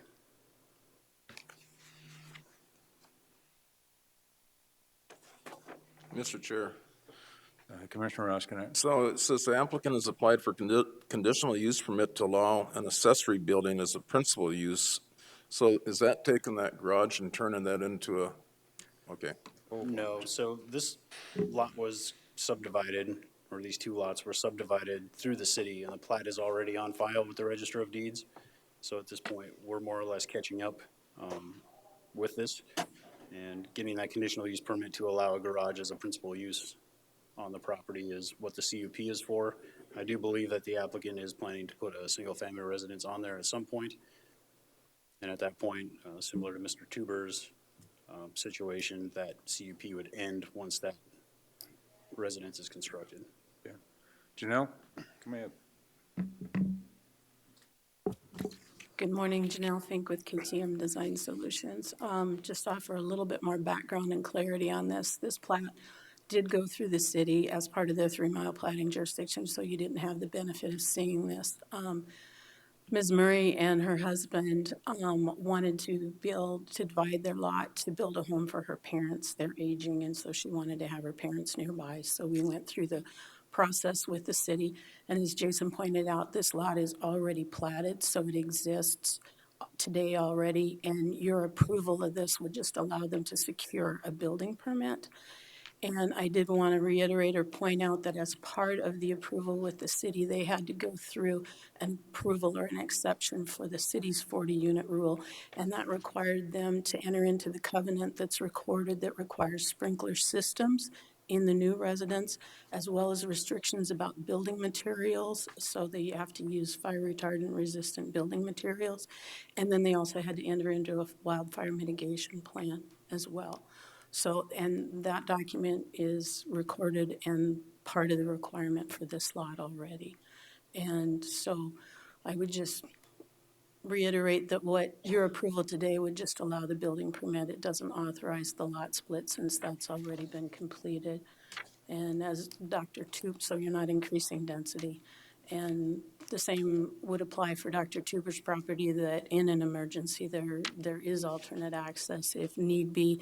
And this property is actually located further north towards Sheridan Lake Road, so it's not down on the south end of the Spring Canyon Estates area. And it would be similar to the variance that you approved for Ian and Brad Estes and Ridgeland Estates under the same conditions. Questions of Janelle? Thank you, Janelle. Thank you. Is there anybody else who would like to speak relative to this request? No. Mr. Chair. Somebody back there, Gary. Oh, I'm sorry. Come forward. My name is Mark Kugel, and I live on Pioneer Circle in the Spring Canyon Estates. One, you make a logic fallacy when you say, because Mr. Tuber's going to combine two lots, and then he's going to split another lot, and therefore it's a no net gain, but he's going to build another house there. And then this lady here, she's going to build another house. So now you got two new houses out there. There was another neighbor a few years ago. He wanted to subdivide his lot so he could build a house for his daughter and son-in-law. And that didn't get approved because they said, well, you need to put, the city planning and zoning said, you need to put curbs and gutters and stuff before you get approval out there. I haven't heard anything about any of these guys getting curbs and gutters. And I don't have curbs and gutters. There's not a single house in that Spring Canyon Estates that has curbs and gutters. So the other thing is, I moved in there in 2007, okay? And the stack of covenant papers I got, one of the primary things is that there will never be a subdivision of any of these lots as they stand right now, because it will exceed the 40 residences on a one-way road in and out. You guys apparently, there's 80 and they're going to build two more. That's 82. What's the number that you start disapproving at? First of all, we don't enforce covenants. Yeah, I know that, apparently. Okay. But what is the number that you guys are going to disapprove a variance to put more stuff?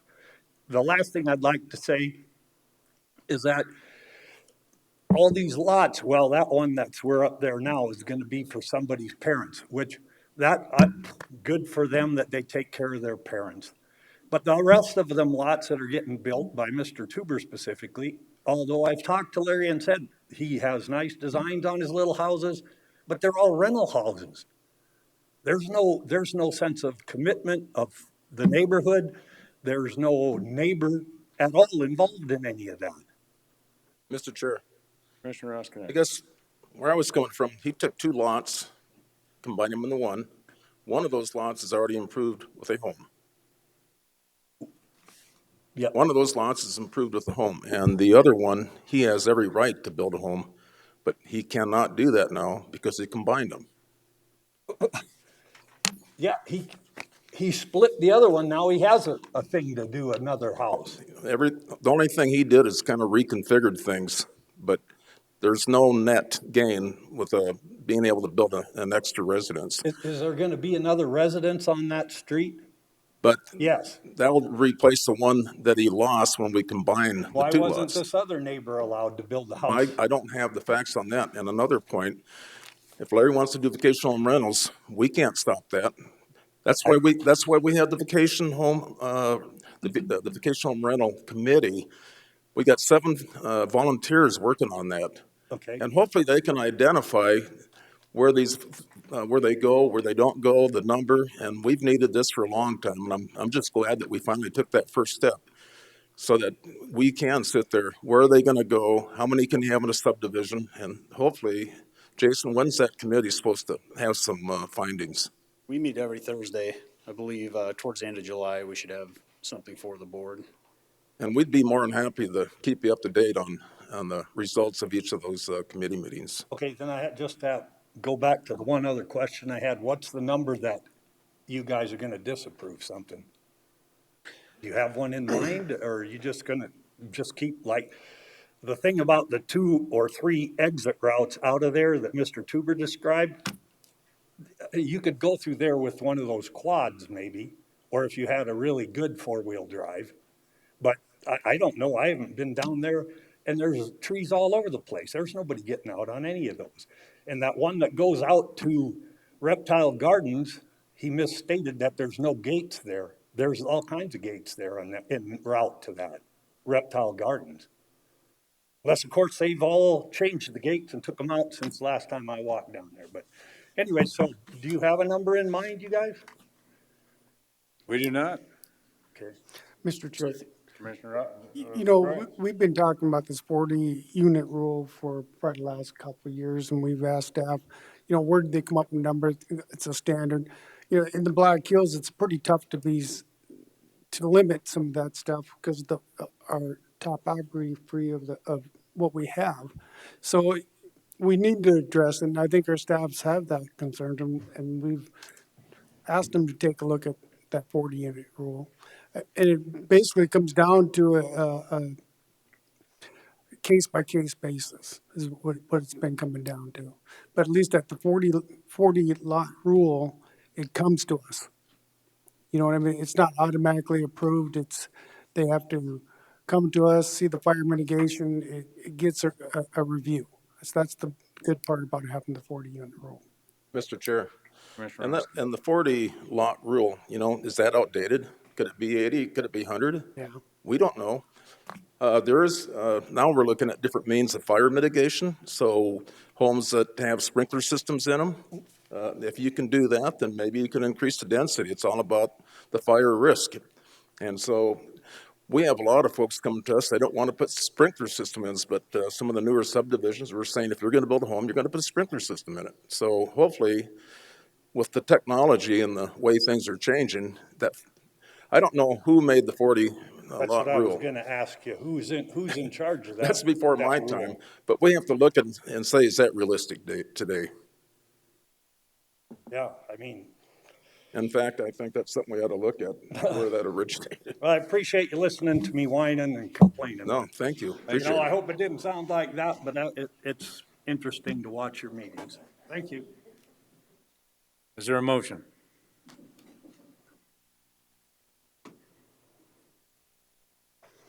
I'd make the motion to approve with 2 conditions. Got a motion. Is there a second? I'll second. Further discussion? All those in favor of the motion to approve indicate by saying aye. Aye. Aye. Opposed? Motion carried.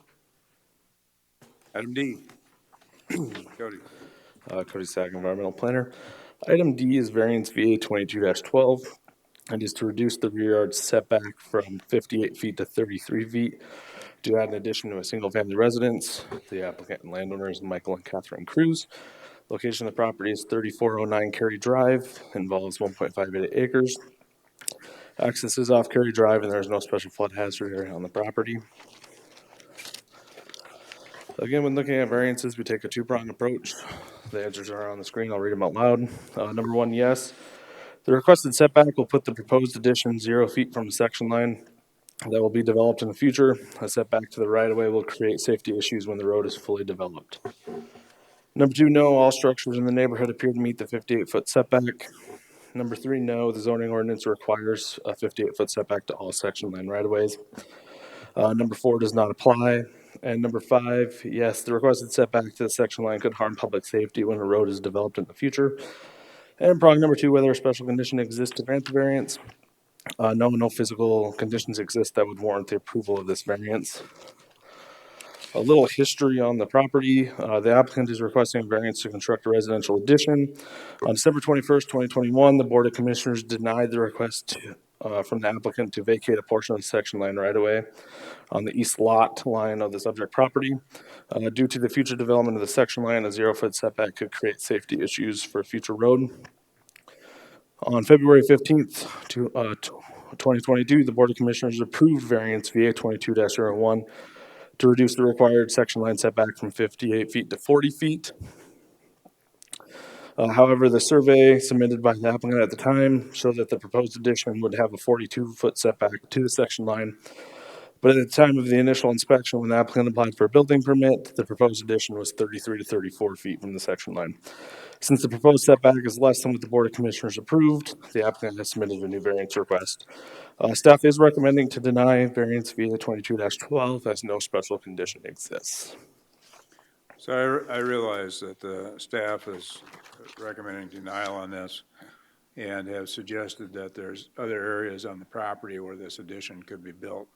But when you look at the house for the addition that they desire to have on it, it only makes sense to be put where they're proposing to put it. So I'm very much in support of Mr. Chair, Commissioner Roskin. you know, back in December, he called me and said, do I have to be at the meeting? Because, you know, staff recommended approval to vacate a section line. That would have cured the whole problem, but that got denied. This guy's been over backwards to get where he is today, and I want to be supportive of Gary's decision. Is that a motion? Pardon me? Was that a motion? I'll make it as a motion to approve the variance 22-12. Second. That's with the 2 conditions? Or no, There, one condition. one condition. There should be 2 conditions. On this. Is there? There's 2 conditions on this. Yeah, Mr. Chairman, Two question. special. Commissioner Lassiter. Cody, what's the likelihood of them building another road or building that Dunsmore Road down? That'd be a question that I'd have to defer to Highway Department. When the vacation of section line came in front of the board, they were pretty adamant that a road would be built there to access the future, the northern part of the undeveloped property. So that'd be more of a question that Joe or Sean would have to. Since you're coming up here, Joe, go ahead and come and answer that, but I'll have one more if you don't mind, sir. So Commissioner Lassiter, if you looked at, I don't know if you looked at that or not. Well, I was just gonna ask how wide I mean, I've looked at this, and I thought this has come up a couple of times before. It has. The land behind it, there's a sizable piece of property that's owned behind that by somebody from out of state. It's an LLC, and I don't think anybody's ever been able to make direct contact. That's what I was trying to remember if this is that. Yeah. Okay. And so either they would have to have gain access from that coming up basically from Reptile Gardens area, or they'd have to go back, and I don't know what the length of this would be to get to that property, maybe 1/8 of a mile, 1/4 of a mile from the end of the road that's there now. Yeah, I don't recall exactly all the lengths from back in, I think it's December or whatever that was, but the reason that we were opposed to the section line vacation and suggested this route is that, Cody, can you pull up Rapid Map? And there's actually kind of 2 portions of the property. There's like 300 acres there, Travis, and then there's an upper part and a lower part. And to get to the upper part would be difficult to get to from the lower part. So there's a developable area up there, and then there's a large canyon there that you can see on Rapid Map. So that section line would likely be used to develop the northern portion of that, and then entering off of Highway 16 from Reptile Gardens would probably be used to develop the southern half of it. I think you've answered my question.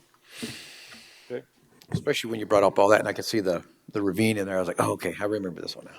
Okay. Is there anybody here wishing to address this request?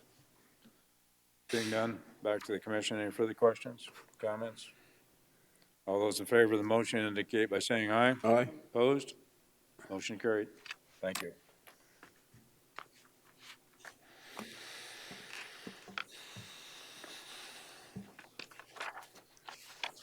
Item E. Cook Environmental Planner. Item E is variance VA 22-13. It is to allow an accessory structure or detached garage to be located in the front yard of a residential zoning district less than 1 acre in size. The applicant and landowner is Ed and Linda Weber. Location of the property is 13079 Meadowbrook Court. Involves 0.7 acres. Current zoning is suburban residential district with an existing land use of residential. Access is off Middlebrook Court, and there is special flood hazard area on the property, the floodway. Again, we take a two-prong approach when approving variances. The answer's on the screen. I'll read them aloud. Number one, no. The request does not appear to be a threat of a nuisance to the neighborhood. Number two, no. The detached garage and the front yard are present in the area, however, they are on lots above 1 acre and are legally non-conforming. Number three, no. Zoning ordinance does not allow accessory buildings to be located in any required front yard in residential zoning districts less than 1 acre. Detached garages are permitted accessory use with an approved building permit. Number four does not apply. Number five, no, placement of the garage within the front yard does not harm the public or community. And prong number two, whether special condition exists. For number one, yes, the narrowness of the lot, placement of the single-family resident, and location of floodway creates a very limited buildable space in the backyard of the property. 1A, no, denying the variance for an accessory structure will not create an unnecessary hardship. And B, no, granting the variance does not observe the ordinance's spirit due to substantial justice. So as we're at our for department review, there were no major comments or concerns that were received. The staff performed a site visit on May 31st, 2022. You can see where the applicant has staked, or the surveyor has staked where the proposed garage will go. The applicants are proposing to place an accessory structure or detached garage in the front yard and utilize a portion of it as an accessory dwelling unit. A variance to have an accessory dwelling unit in the front yard will be heard at a later Board of Commissioners meeting date. I just want to note that the request today is just to allow a detached garage in the front yard.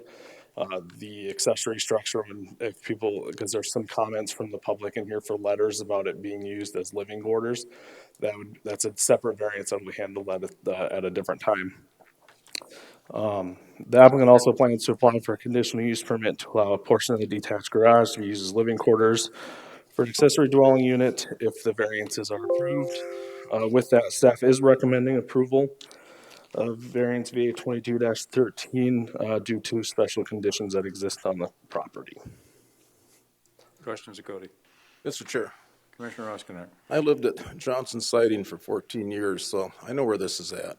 And I got a problem with this. Number one is you don't sit there and when you sit there and look at the caliber of homes in that area, they don't deserve a garage in the front yard. It's not Rapid Valley. It's a very nice subdivision on Rapid Creek. And the lot size, it's less than an acre. I see a house with 3 garage stalls anyhow, so I can't support this. Mr. Chairman, Commissioner Lassiter. are there any other houses in that community that have garages in the front area? There are a couple, but they're over the 1 acre, or if they're under the 1 acre, they're legal non-conforming. This was Madison's staff report. She's unfortunately gone today. She's the one who did the site visit. I'm just filling in for her, so some of those details I'm not 100% on. Okay. So is there, would you like to speak on this? Yes, that's okay. Okay, and you Yeah, are? my name's Ed Weber. Okay. I own the property.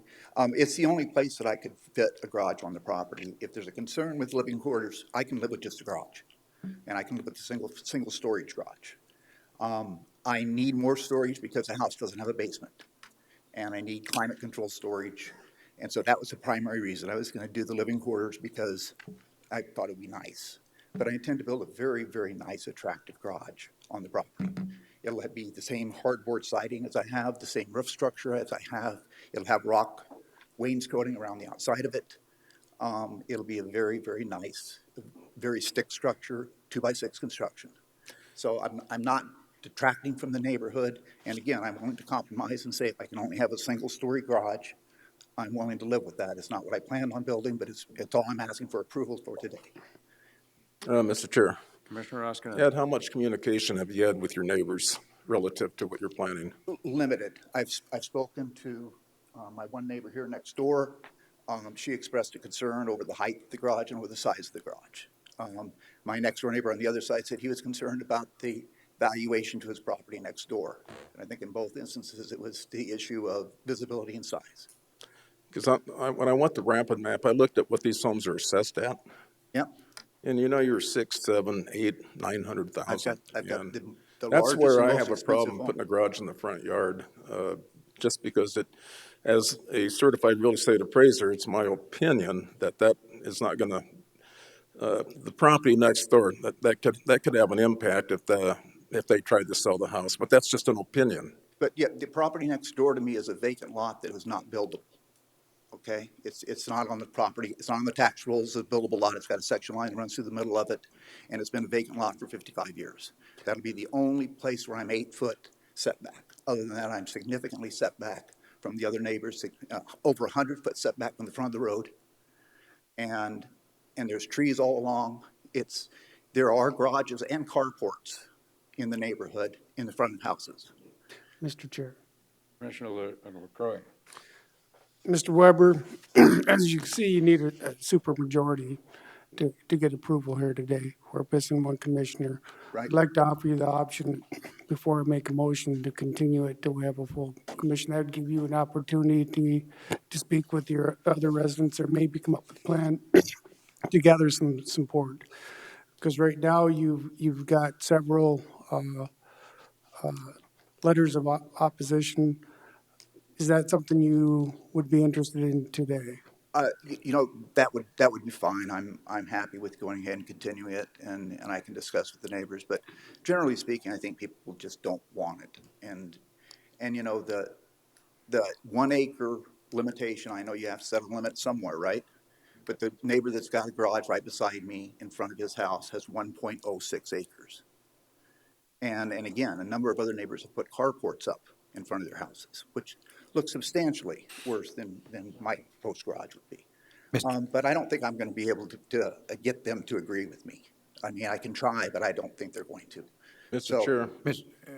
Commissioner Oskinen. So, sometimes when folks buy a house and they don't have the garage and they say, I'm going to need that sooner or later, climate controlled, that will be a part of the sale. Let's say, I'll go ahead and buy this property contingent that I can get approval to build a garage.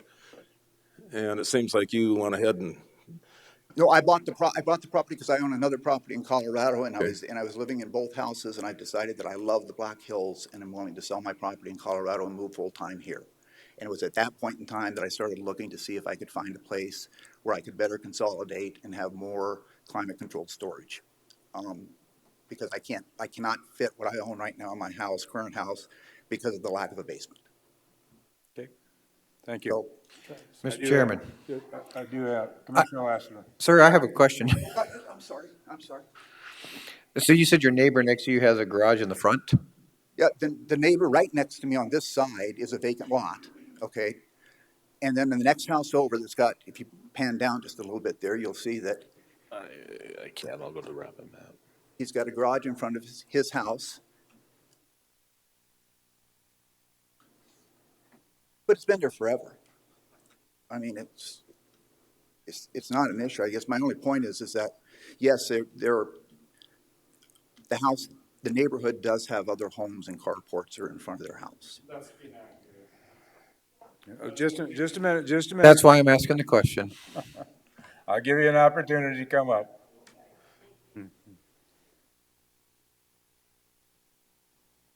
Right there.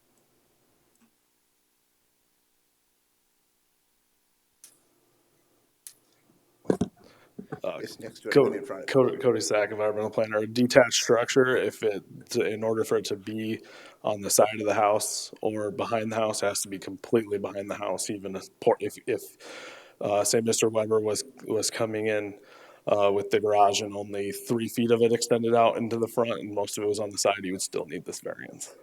Okay, so tell me what this is right here. That's, What are we looking at here? that's the home of my next door neighbor, which there's a vacant field between us, 0.7 of an acre lot that's not buildable.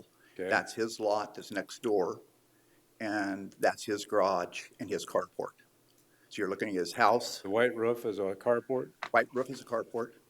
Brown roof is two-car detached garage. Okay. Cody, is that in front of his house? If he came in for a building permit to do another garage, or if that wasn't existing and he came in to apply for that today, we'd consider that in the front yard, and he would have to come in front and get a variance through the Board of Commissioners. And if you pan down further, you'll find another. Okay. Okay. So I've got both Cheryl Gladner and Tate Gladner that have filled out Those are two carports. request forms, speaker request forms. Cheryl? If you go back to the original picture of his home, Cody, can you do that? Please?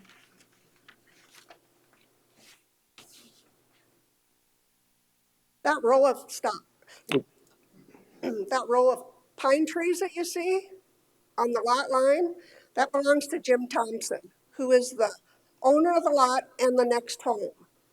And that lot, the guy who built the home before Ed bought it, that lot is about the same, I'm sure it's the same size. So that is a buildable lot that he keeps saying is not a buildable lot. Anyway, my name is Cheryl Gladder. I live on the other side of Ed. I'm against the variance. Rapid City has a Meadowbrook court, but ours is located in the Black Hills by Johnson Siding on Rapid Creek. Meadowbrook Court has been my home since 1976, when my late husband and I bought our lot. At that time, there were only 4 homes on Meadowbrook Court, and now there are 10, counting our house. And as you can see, we are a small but beautiful neighborhood. We don't have fences, so our lawns blend with each other, making a beautiful Black Hills setting. After 46 years, I'm now the only original owner left on the court. So I have watched homes being built, trees planted and then growing, families enlarging, making our court very special. In 1976, my late husband and I bought the Sioux Chapel on Omaha Street. It was a building left by the flood, 72 flood. We chipped out over 1,000 foundation blocks, cleaned the wood of nails, and used these materials to help build our home. My husband was an accountant for the Rapid City area schools before he was killed in a car accident. He was not a builder, but he managed to build us a home, working evenings and weekends for 3 years. So as you can see, this home is special to our family, and God willing, I plan to stay there for the rest of my life. The view from my front deck is gorgeous, looking at the Black Hills, but this variance would allow a building to block my view. Ed already has a 3-car garage.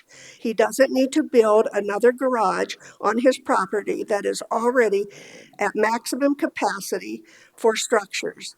That is why we have zoning regulations. And I don't want to postpone this meeting if I have like all 4 of you agreeing with me. Why in the world would we postpone and go through all this again? If you're all in favor with me, let's make a decision now. Because he's planning on putting a garage right in the front of his home. If you want to go back to the other picture that shows the actual picture of his home, would you do that for me?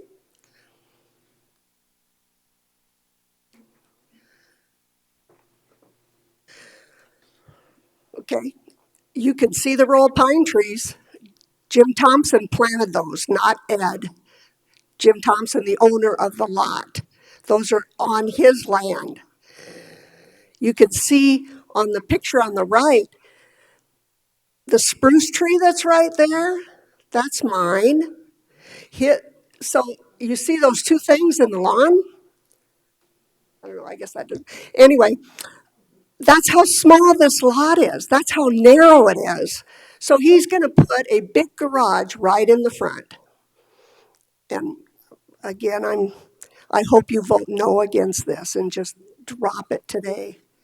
But my son would like to say a few words also, Thank you. unless you have questions for me. Questions for Cheryl? Okay, thank you. Thank you. Tate?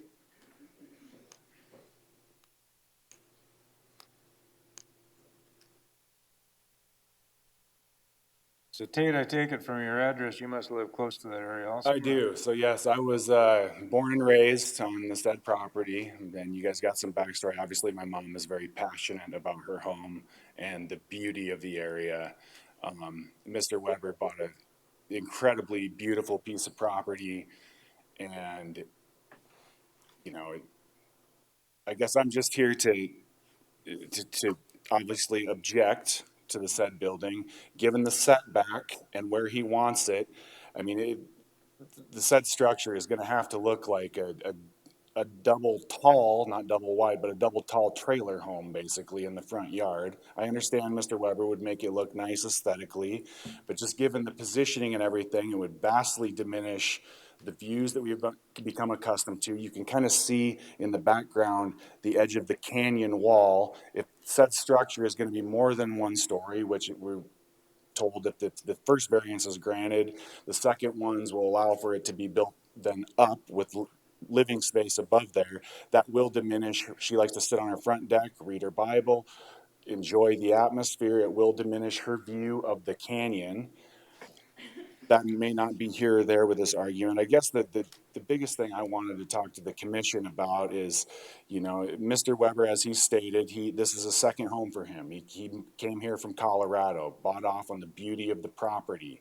I would just ask that we leave the beauty of the property the way it is and not clutter it. If this variance is allowed to pass, you know, where does it stop?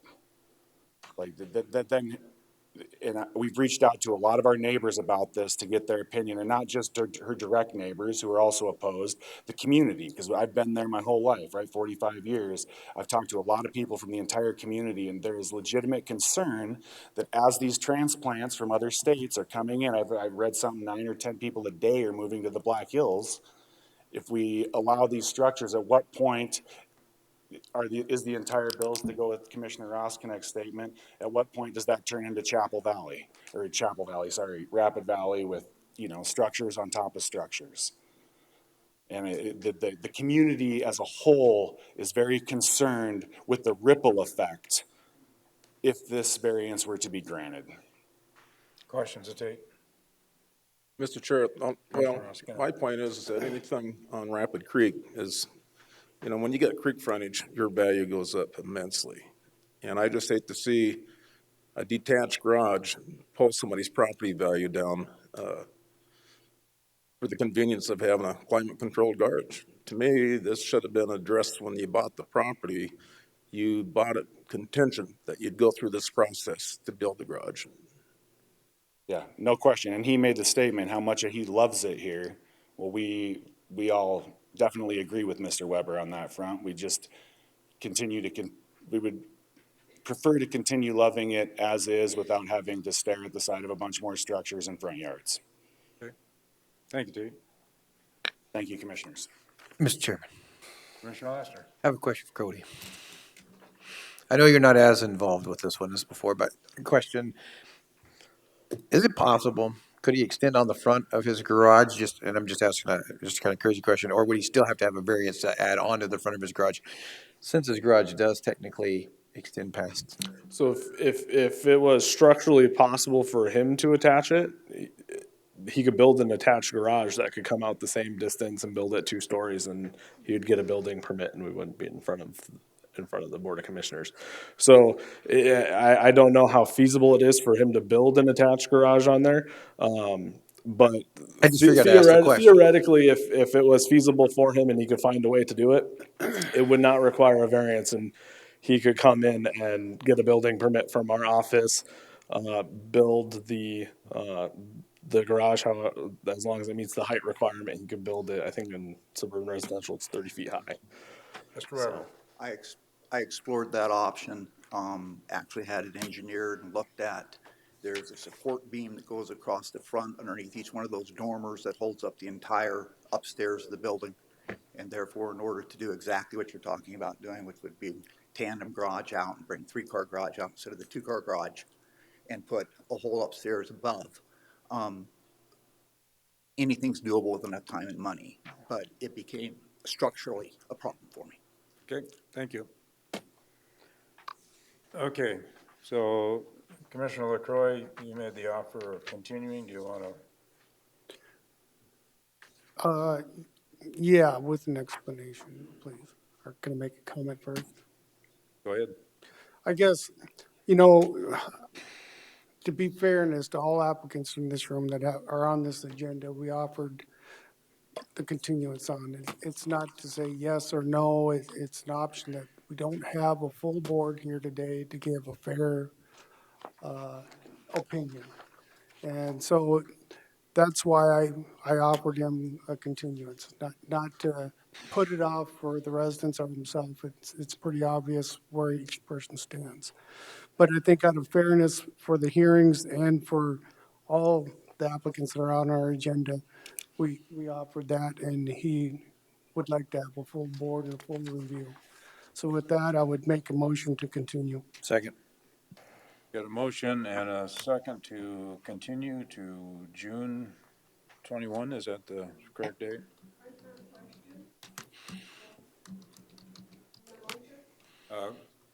Come forward. Normally, I wouldn't allow comments on the motion, but. Just okayed other variances without the 5 of you here. So I'm confused. Okay, Why would so- you postpone this one? So it requires a supermajority. And at the beginning of the meeting, I said for anybody that was appearing before the Board of Adjustment, if they chose to ask for a continuance, since we didn't have the full 5 here, that we would give that consideration. That's why we offered that to Mr. Weber to continue this for another 2 weeks, or essentially close to 2 weeks, to take final action on it. But we did receive testimony on it today. Even though possibly all 4 of you would say no? Potentially, I don't know. I don't know what all 4 of us would say. Okay, thank you. Any further discussion from the commission? All those in favor of the motion indicate by saying aye. Aye. Aye. Opposed? Motion carried. Item F. Cody Sack, Environmental Planner. Item F is subdivision regulations variance SV 22-05. It is to waive the requirement for a 24-foot wide paved road on Bear Gulch Road. The applicant and landowner is Larry and Nancy Van Overshield. The surveyor and agent is KTM Design Solutions. I believe Janelle's in the audience if there are any questions. Location of the property is at 23113 Bear Gulch Road, involves 2.89 acres. Current zoning is low-density residential district with an existing residential land use, and there is no special flood hazard area on the property. Again, when approving variances, we take a two-pronged approach. Again, the answers are on the screen. I'll read them aloud. Number 1, no. Bear Gulch Road is an existing right-of-way that provides access to the proposed lots. And existing lots throughout the neighborhood density will not be increased, therefore traffic will not change. Number 2, yes, the neighborhood is primary zone, suburban residential district, and low-density residential district. Number 3, section 500.5, local collector minimum surface requirements within low-density residential district be 24 feet wide of paved surface to include curb and gutter and sidewalks. Number 4 doesn't apply.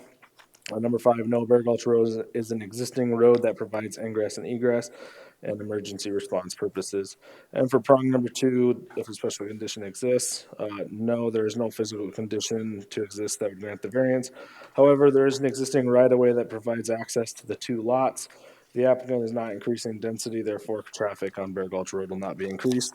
This was brought around for interdepartment review. There were no objections or concerns that were received. The highway department was not opposed, as if this road was paved, it'd be the only paved road in the area. The applicant has applied for minor plat MPL 22-22 to adjust the property lot lines. It'll be heard at a later item on this agenda today. An approval of this request will satisfy the approval for the minor plat and allow the applicant to continue platting. With that, staff does recommend denial as there is no special conditions that exist on the subject property to excuse the enforcement of Pennington County subdivision regulations, section 500. However, if the Board of Adjustment disagrees and approves the request, staff does not have any conditions to be included. Mr. Chair. Commissioner Roskinek. Cody, have you been to this Bear Gulch Road? Not specifically for this request, but I have been there in the past, and it is a gravelled. And so if surface you road. go south from the subject property, you're gonna end up in Bear Gulch, Pactola. Correct. So I Yes. just want to point that out. Yep.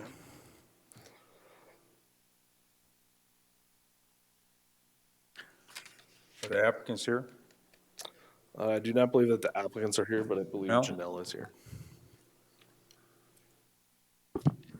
Good morning again, Janelle with KTM Design Solutions.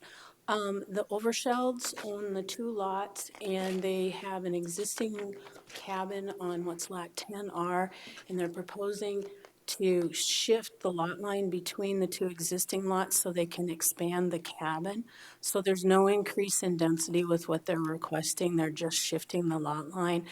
And I would say that, again, it was noted that there were no objections from the Highway Department. I believe that this is a Forest Service maintained road, and it doesn't really make good design sense to create a discontiguous or separate type of road section for a short distance in the middle of a road. It's just not smart for maintenance and ongoing use. So in terms of special conditions, I would say that would qualify as a special condition. So there's a cabin or an improvement on one lot. Correct. But no improvements on the other lot. Yes, 11R is vacant, and they're just shifting the lot line north just a little bit so that they can add on to the cabin on 10R. Okay. Mr. Is there any Chair. other public comment in regard to this request? Back to the commission. Mr. Chair, Commissioner LaCroy. make motion to approve with 2 special conditions. Second. I've got a motion and a second to approve with the 2 conditions. Any further discussion? And I don't believe there's any conditions on this one. No conditions on it? I thought there's 2. Well, let's see. Nope, there isn't. Nope. I'll retract So that. the motion is to approve, no conditions. Yep. Okay? And the second understands that? Okay. Understand. Any further comments by the commission? All those in favor of the motion indicate by saying aye. Aye. Opposed? Motion carried. Item G. Item G is subdivision regulation variance SV 22-06. It is to waive the requirements for table 1 road standards, the dead end road. Again, the applicant landowner is Larry and Nancy Van Overschild. The surveyor is KTM Design Solutions. Janelle's in the audience if there are any questions. Again, the location of the property is 23113 Bear Gulch Road. Again, we take a 2-pronged approach when looking at variances. Again, the answers are on the screen. I'll read them out loud. For prong number one, no, Bear Gulch Road is an existing right-of-way that provides access to the proposed lots and the existing lots throughout the neighborhood. Density is not increased, therefore traffic will not change. Number 2, yes, the neighborhood is primary zone suburban residential district. Number 3, no, section 500.5 does not allow 20 lots on a dead-end road system more than 1 mile in length. And number 4 does not apply. Number 5, no, Bear Gulch Road is an existing road that provides ingress and egress and emergency response purposes. And for prong number 2, whether a special condition exists to grant the variance, number 1, no physical conditions exist to grant the variance. However, there is an existing right-of-way that provides access to the 2 lots. The applicant is not increasing density, therefore traffic on Bear Gulch Road will not increase. Again, this was right around for interdepartment review. Again, the highway department is not opposed, as the applicant is not at the end of the road nor at a half mile. Staff is still recommending denial as there is no special conditions that exist on the property that would excuse literal enforcement. However, if the Board of Adjustment disagrees and approves the request, staff does not have any conditions to be added. Any public comment relative to this? Janelle?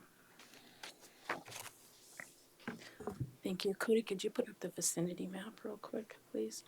I don't know that we discuss this part of the table requirements very often, but there's what is a limit to 2 miles in a dead-end road. So I want to be clear that what we're talking about is not an excess of 40 units. In fact, this small subdivision is less than 20 units. I also want to point out that it is within a 1/4 mile of Edelweiss Mountain Road. And the 2 mile length comes, as Commissioner Ross Connect pointed out, this runs all the way north to Pactola. So outside of roughly this first 1/4 mile, there's no other private property. Everything is surrounded by Forest Service. And so there's no opportunity for changing this quote-unquote dead-end road system. Thank you. Thanks, Janelle. Is there any other public comment in regard to this request? Seeing none, back to the commission. Mr. Chair, Commissioner LaCroy. move to approve. I've got a motion to approve. Second. Second, and a second. Any further comments by the commission? Hearing none, all those in favor of the motion indicate by saying aye. Aye. Opposed? Motion carried. Item H. Item H is variance VA 22-08. It is to exceed the maximum height requirements of 35 feet to 50 feet to allow a temporary 50-foot tall tent on the subject property. The applicant is Zirkus Incorporated. The owner is Highway Service or Highway 16 LLC. Both are in the audience if there are any questions. Location of the property is on South Highway 16 near 13720 South Highway 16. It involves 60.14 acres. Current zoning is highway service.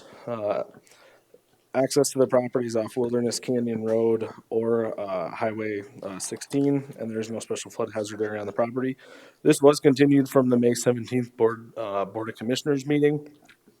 There was concerns with the location of the proposed tent. In the meantime, the applicants have informed staff that they are going to be placing that tent on the southern portion of the property.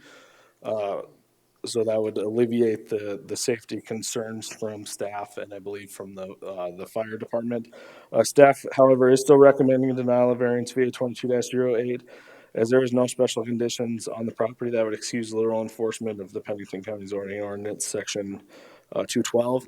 If the Board of Commissioners do wish to approve the variance, staff would actually like to add the condition that the variance be for the southern portion of the property only, that the tent would have to be placed on the southern portion, not on the northern portion. Do you have a map that actually shows that? Right on the screen. They were proposing to put it up here. Right, Right off okay. Wilderness Canyon Road, and now they're proposing to put it on the southern portion. Okay, I understand. I thought you was talking about where they're proposing to put it now, that there was more than one location there. Oh, no, just Okay, that it'd be south of Highway 16 for the location for that condition.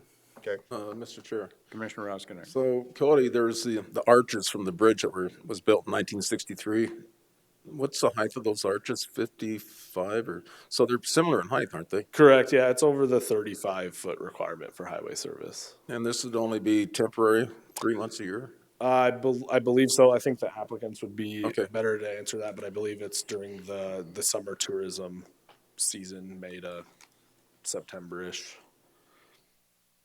Are the applicants here? Yes. Your Honor. Hello, gentlemen. Yes, we plan on putting it up mid-May to start preparing for the summer, and then we'll be taking it down at the end of the tourism season.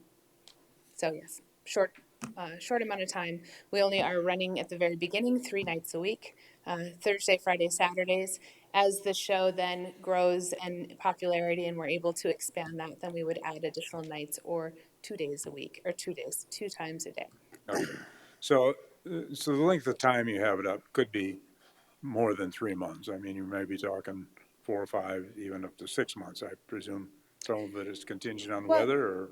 Well, the ideal situation is we're just taking advantage of our tourism time. So that June, July, August is our most heavily travel time, but we do need a little bit of time just to prep. So we would be putting it up probably like we did this summer in May. Have any of you guys seen it?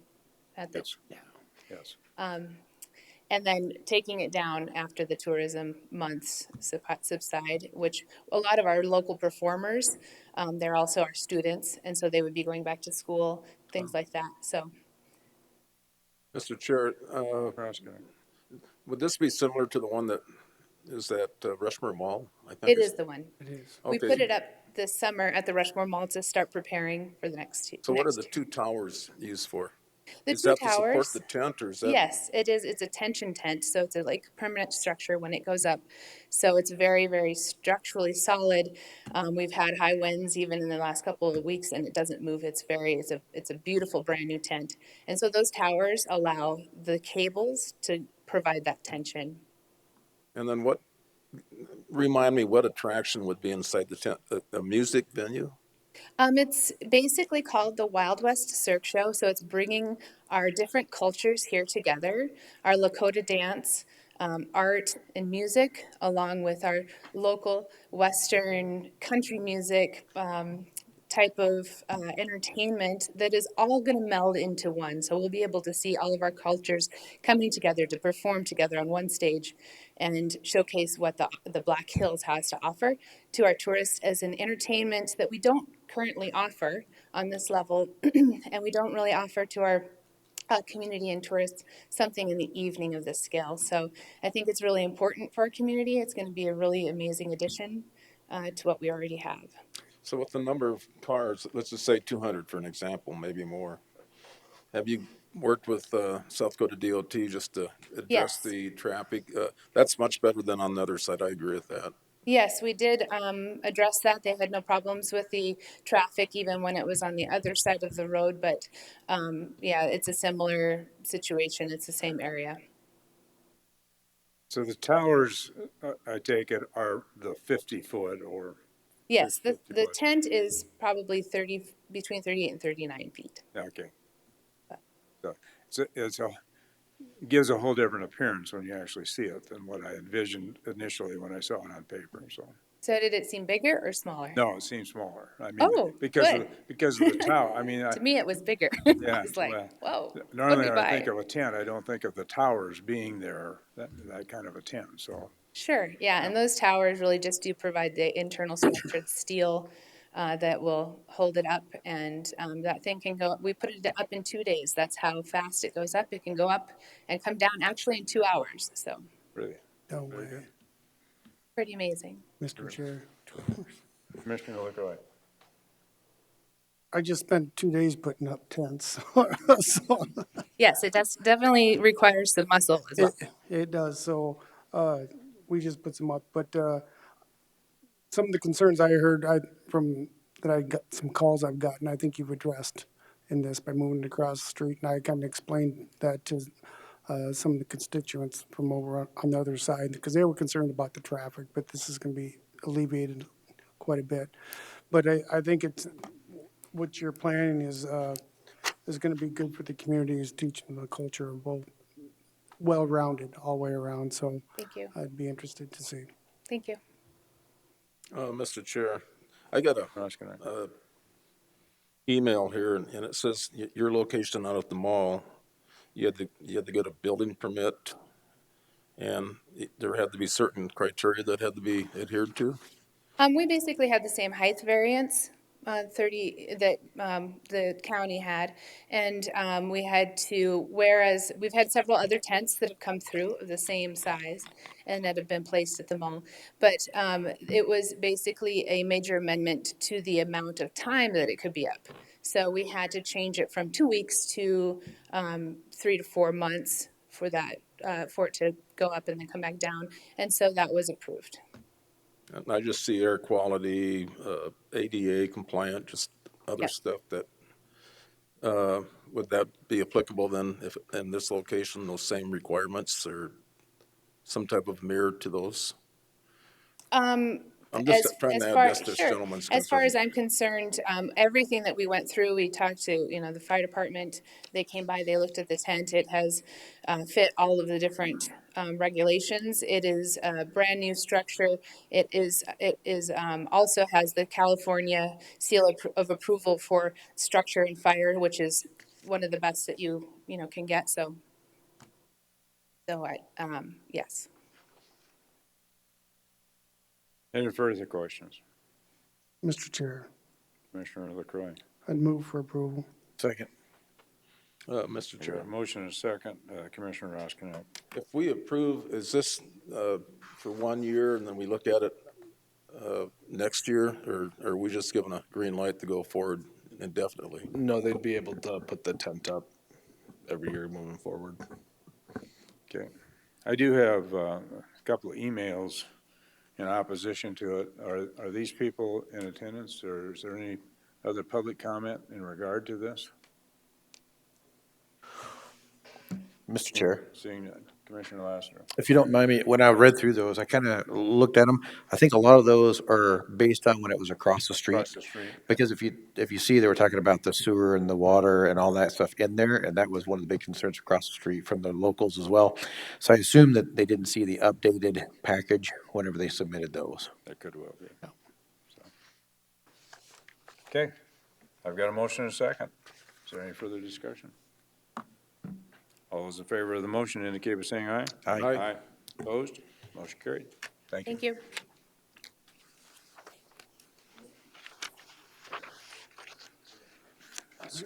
Jason, consent agenda. Do you want to get out of the Board of Adjustment? Oh, yeah. Need a motion to return to adjourn the Board of Adjustment. Move to adjourn Board of Adjustment. Got a motion. Is there a second?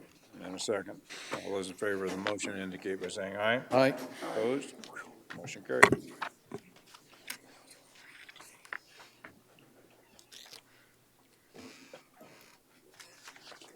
Go ahead, Jason.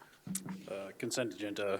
The Board of Commissioners uses a consent agenda to act on non-controversial and routine planning and zoning items. The consent agenda is acted upon by one motion and vote of the board. Items may be removed from the consent agenda and placed on the regular agenda at the request of a board member or a citizen. The consent agenda for planning and zoning contains the following items. Agenda item I, minor plat 22-22 for Larry and Nancy Van Overscheld to reconfigure lot lines to create Lot 10R and Lot 11R of Bears Den subdivision. The Planning Commission recommended approval of minor plat 22-22 with 7 conditions. Agenda item I is preliminary plat 22-20 for Rockerville Gold Town LLC. DC Scott Surveyor is the agent to reconfigure lot lines and create Tract 1, Tract 2, Tract 3, and Tract 4 of Rockerville Gold Town subdivision. And the Planning Commission recommended approval of preliminary plat 22-20 with 11 conditions. And lastly, agenda item K is preliminary plat 22-21 for Dale and Jillian Simmonsma, to subdivide and create lots 1, 2, 3, and 4 of Oak Draw subdivision. And the Planning Commission recommended approval of preliminary plat 22-21 with 9 conditions. Are there any members of the public here that wish to have any of these 3 items, I, J, or K, removed from the consent calendar? Seeing none, is there any commissioner that wants to have any of these items removed? Not, I take a motion to approve the consent calendar. Move to approve. Second. Got a motion and a second. All those in favor indicate by saying aye. Aye. Aye. Opposed? Motion carried. Uncontested. Agenda item L is Comprehensive Plan Amendment 22-12 for Mary Dietrich. How Land Surveying is her agent. This request is to amend the comprehensive plan to change future land use from Ranchette District to low-density residential. And the Planning Commission recommended to continue Comprehensive Plan Amendment 22-12 to the June 21st Board of Commission meeting, and that would be staff's recommendation as well. So moved. Second. Got a motion and a second. Any public comment? Back to the commission. Any further discussion? All those in favor indicate by saying aye. Aye. Aye. Opposed? Motion carried. Agenda item M is rezone 22-13 for Mary Dietrich. How Land Surveying is her agent. The request is to rezone 4.9 acres from Agriculture District to Low Density Residential District. The Planning Commission recommended to continue rezone 22-13 to the June 21st, 2022 Board of Commissioners meeting, and that would also be staff's recommendation. Is there a motion? Continue. Move to continue. Second. Got a Motion and a second to continue to the June 21 meeting. Yes, sir. All those in favor indicate by saying aye. Aye. Opposed? Motion carried. Agenda item N is Comprehensive Plan Amendment 22-09 to amend the comprehensive plan to change the future land use from agriculture district to rural residential district. The applicant is Justin Kistler.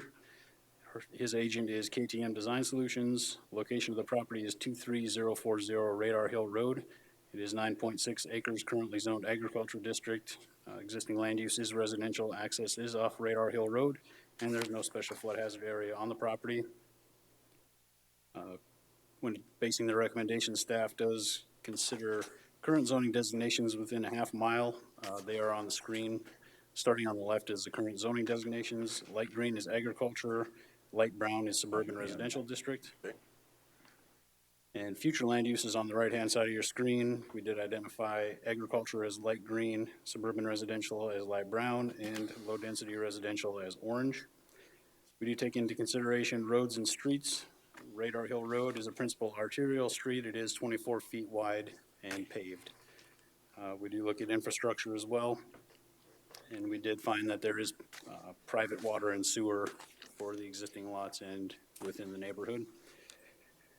Some property history: the lot contains a double-wide mobile home and one garage, as well as an on-site wastewater treatment system, a pole barn, and another single-family residence with an on-site wastewater treatment system.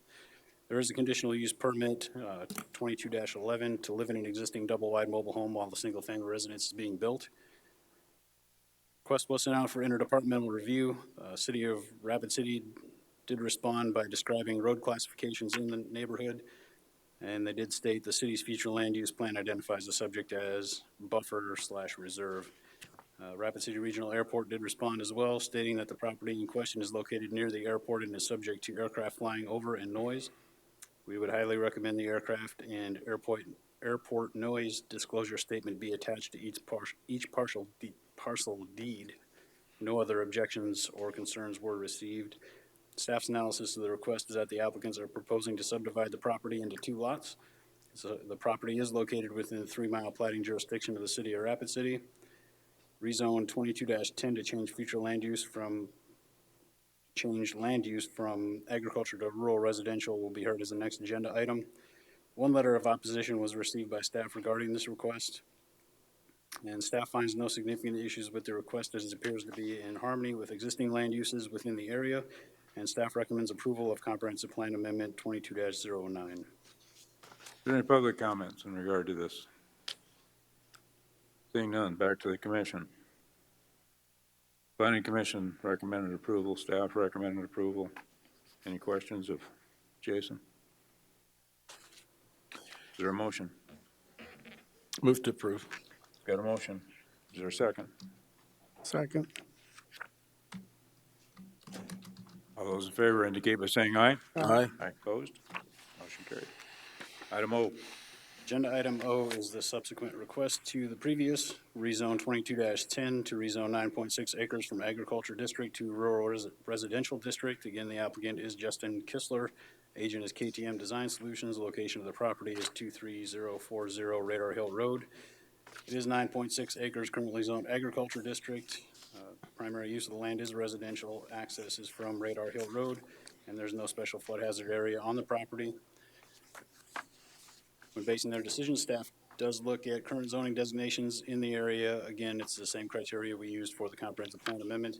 Current zoning is light green and agriculture, light brown suburban residential. Future land use on your right-hand side of your screen is light green for agriculture, light brown for suburban residential, and orange for low-density residential.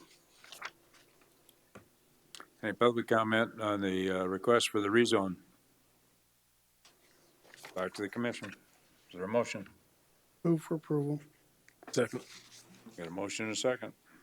All those in favor indicate by saying aye. Aye. Opposed? Motion carried. Item P.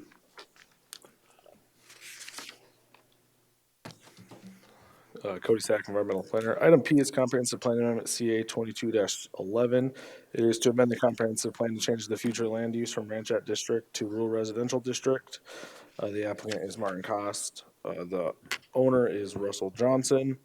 Involves 6.63 acres. Current zoning is agriculture district. That should actually be ranchette district. Existing land use is vacant. Access is off Palmer Gulch. There's a special flood hazard area on the property, Zone A. We look at the current zoning and the future land use when looking at comprehensive plan amendments. For future land use, there is other ranchette and rural residential districts in the area,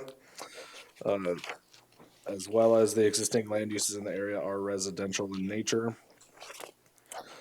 The applicants are proposing a plat to adjust lot lines. They're not increasing density. There's 3 current lots. There will be 3 current lots when they're done.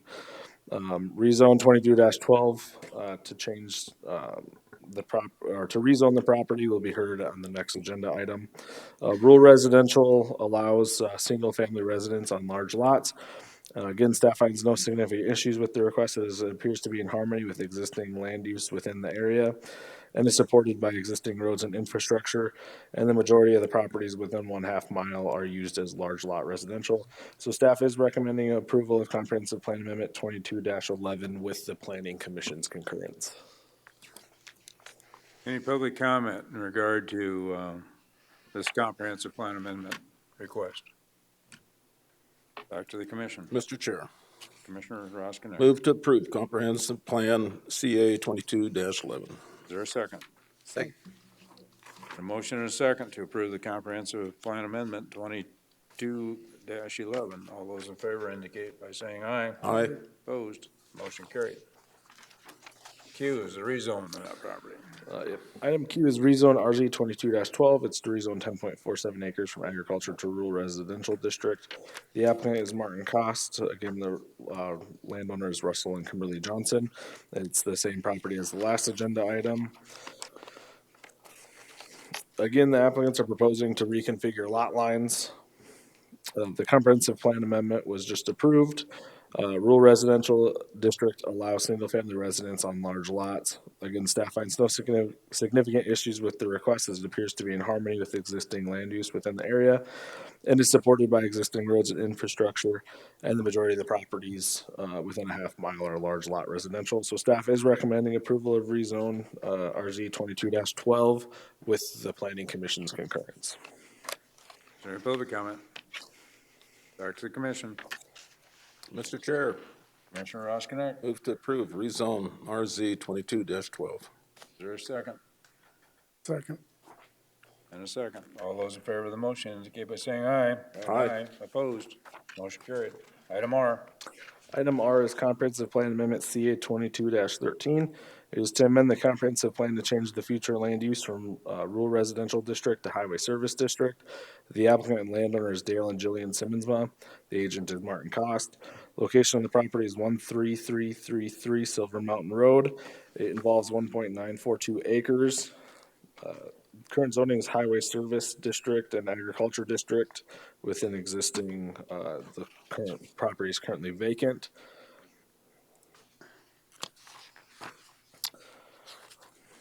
So the applicant is requesting to change the future land use from rural residential to highway service. He's going through the plating process. So this current lot, this proposed lot 1, that was just actually approved on the earlier agenda item today. Half of it's zoned highway service district and the future land use was rural residential. He wants to make it all highway service district, so he's proposing to make that highway service. Highway service uses allow commercial. Staff finds no significant issues with the request as it appears to be in harmony with existing land use within the area and is supported by existing roads and infrastructure. And the majority of the properties within 1/2 mile are used for large lot residential, rental cabins, and other highway service uses.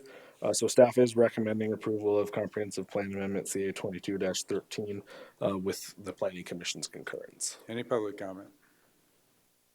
Back to the commission. Is there a motion to approve the comprehensive plan amendment? Yeah. Move for approval. A motion, is there a second? Second. All those in favor of the motion indicate by saying aye. Aye. Opposed? Motion carried.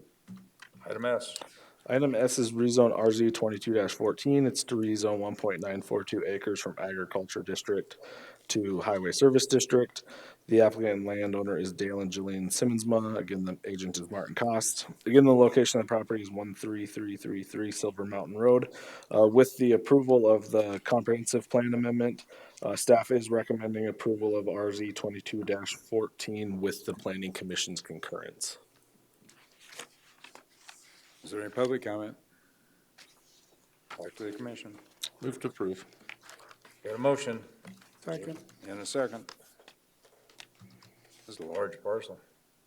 Yeah. All those in favor of the motion indicate by saying aye. Aye. Opposed? Motion carried.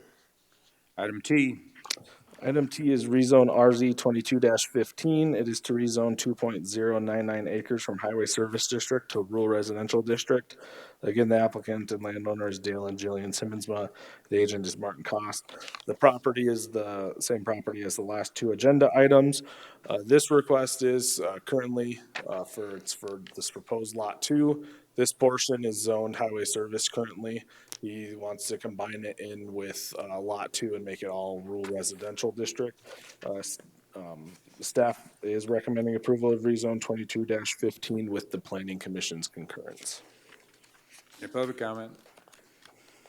Back to the commission. Is there a motion? Move for approval.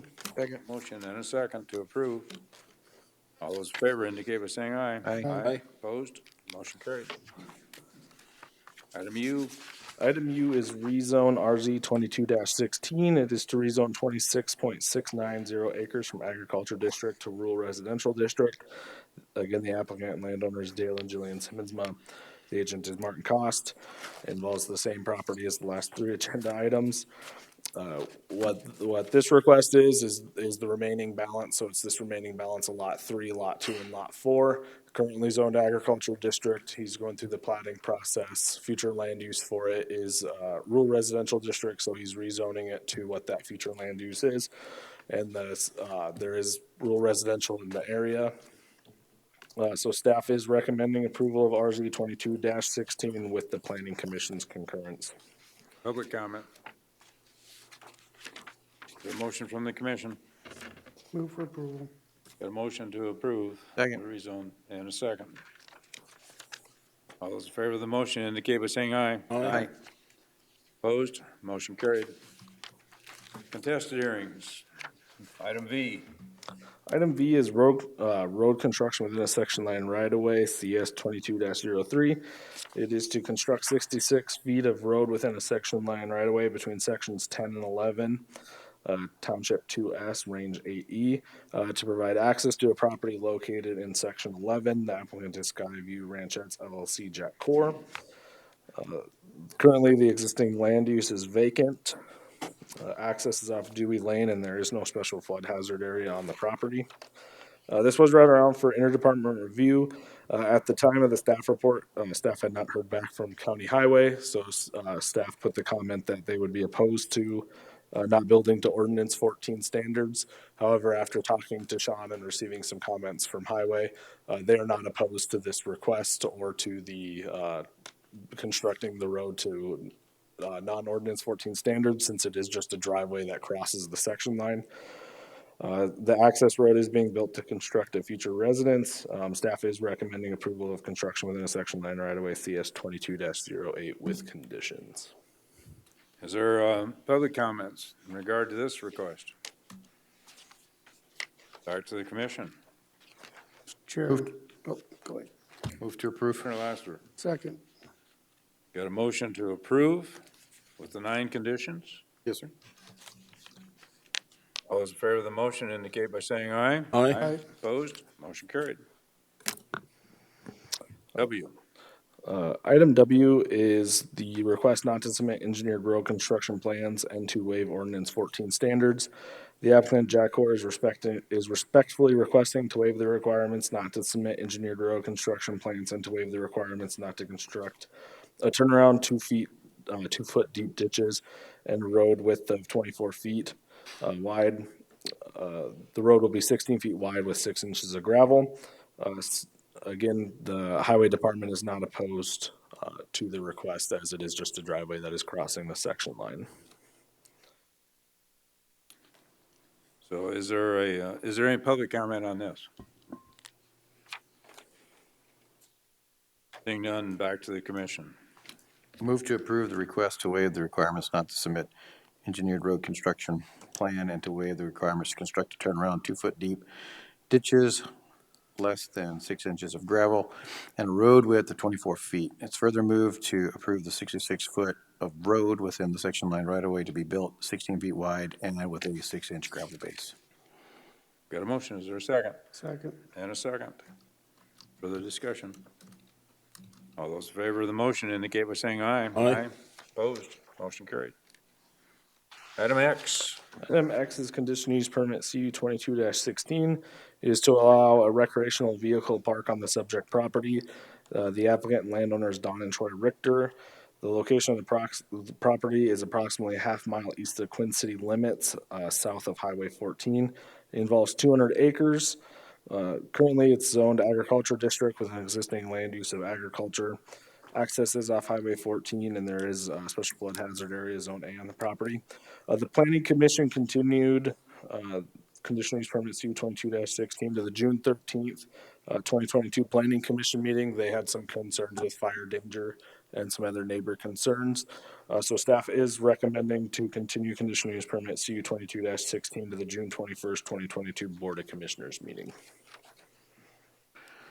Cody, tell me again, why the continuation on? So they had concerns that there were, for fire danger, open pit fire out there. The neighbor brought up Okay, the I calving remember. concerns and then no on-site management.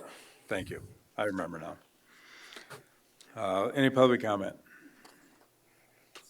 Back to the commissioners, is there a motion? Move to continue to next meeting. Got a motion to continue, is there a second? Second. And a second. All those in favor of the motion indicate by saying aye. Aye. Opposed? Motion carried. Item Y, Jason.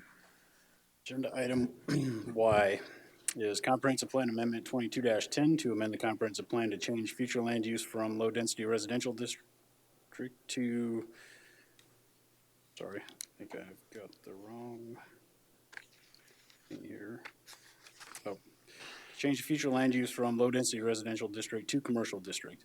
The applicant is Lowell Flieger, property owner is Harley Moore.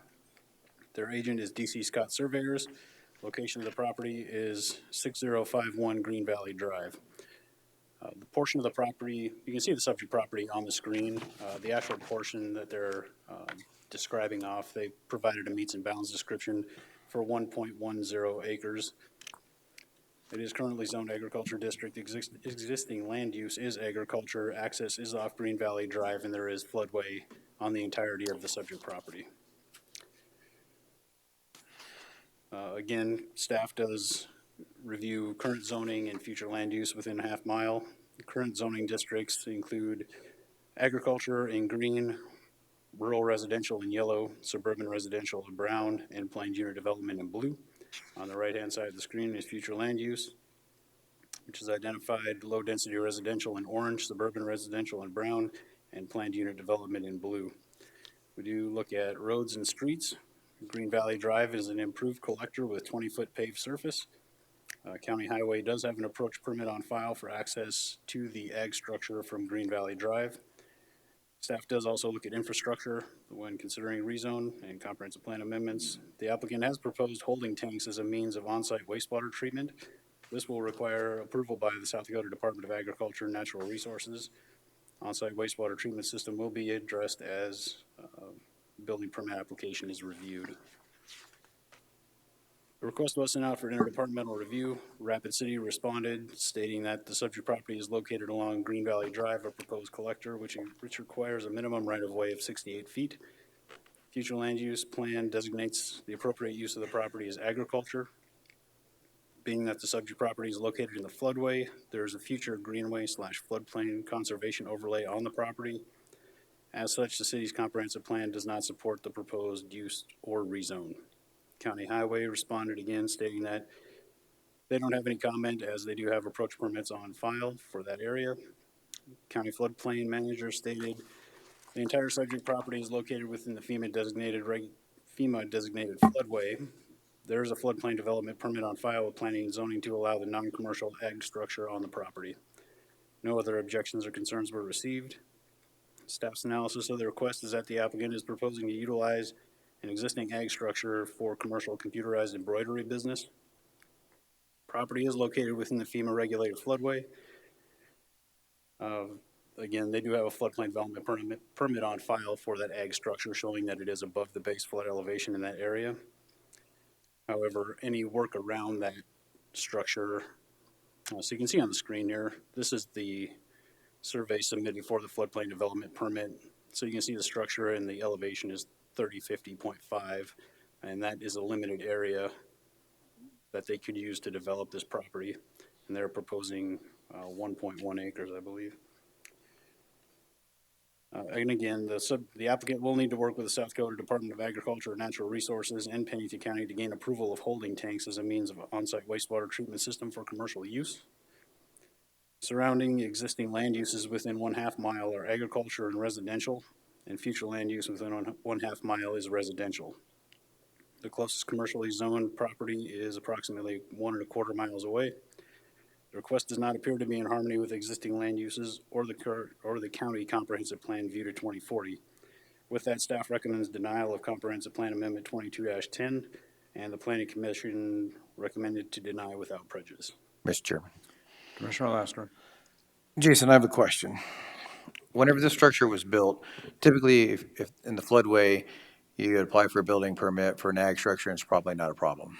If they were to apply for a building permit for a commercial structure, would that be a problem in a floodway? If it was elevated and flood-proofed, it may be approved, but the future development that's going to be required for driveways, things like that, impervious surface on that property is going to be a problem. You can't bring fill into the floodway, and anything that disturbs this floodway is going to be an issue for us. Do we know if there was any fill used to build that building? There was some grading that was done to level the area for the floor, but the existing hill had already been there according to the survey that I received with the floodplain development permit. Okay, thank you. Jason, remind me, why did the planning commission recommend this be continued until our next meeting instead of this one? I don't believe they recommended to continue this one. I think they recommended denial without prejudice. Yeah, that's what I got, is deny it without prejudice. Oh, I'm sorry. I'm reading the wrong one. Okay. Do we have any speaker requests? And I have spoken with the applicant since the planning commission meeting, and I did explain to him, we do want to see commercial development in the surrounding areas, but more out towards Highway 44 and definitely not in the floodway. Right. Mr. Chair. Okay.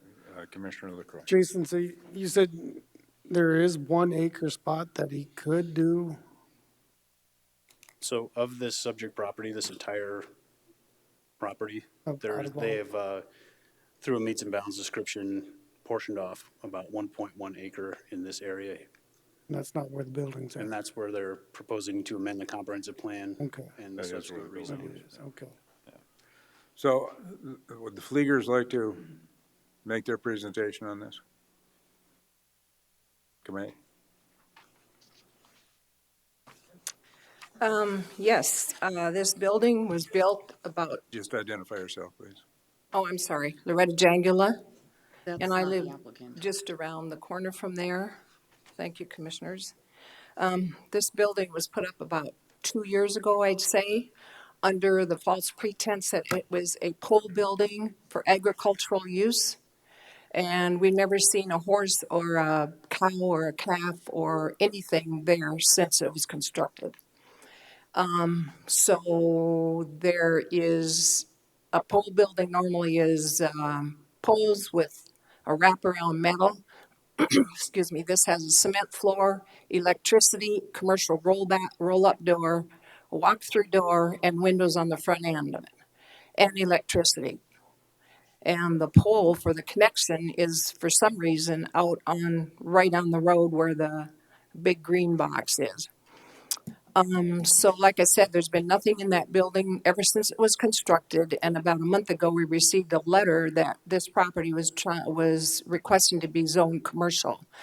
That whole property that he showed was completely flooded 2 years ago, ran across Greenfield road onto the neighbors across. In fact, they've got their yard somehow improved, but they still get water in their basement. And so I don't believe they were forthright when they first got the building permit. And besides that, this is strictly, Green Valley is strictly a residential neighborhood. There's no commercial out there unless it's a home use business. And the other thing is that once you let commercial in there, then what are you going to do? You're going to keep extending. The other thing is he wants to put up another building that same size. Now you tell me on that little circle how he's going to get another building that same size on there. And once you start putting commercial in there, you're going to just keep. He can't fill that land. What are you going to do? Make them put them on stilts? The businesses on stilts or something? It's impossible to build on that land because the minute that creek comes up, it overflows. And like I said, it went clear across Green Valley Road 2 years ago, and we get another heavy rain and the creek rises like that, the same thing's going to happen.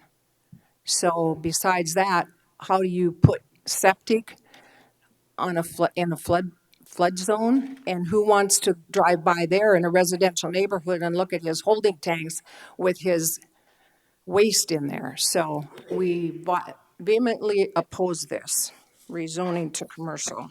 It's been nothing but pasture and hayland. Okay. Thank you. Any questions of Loretta? Mr. Chairman, Commissioner Lassiter? Loretta, I have a couple of questions for you, if you don't mind. Yes, sir. You're on the Rapid Valley Sanitation, not Rapid Valley Sanitation District. Green You're on the Green Valley. Valley Sanitation District Board. Yes, sir. Whenever they have floods out there, I know they're talking about putting holding tanks, so this is why I'm asking the question.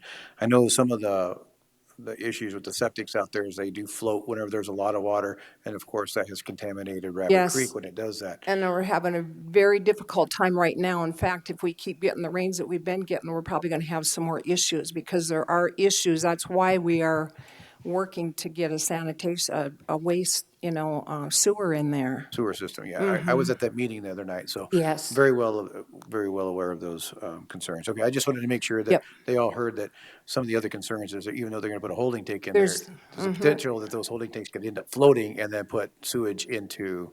Right, and environmentally, it's just, it's a bad deal.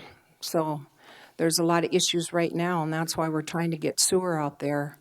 And we start putting a building like that and holding tanks sitting alongside the highway, it's going to devaluate. And there's some very beautiful properties right out there. You might call Rapid Valley or Green Valley thumbs down or whatever, but there's some beautiful properties out there. Thank you. Thank you. Now I'll call the Fleegers up.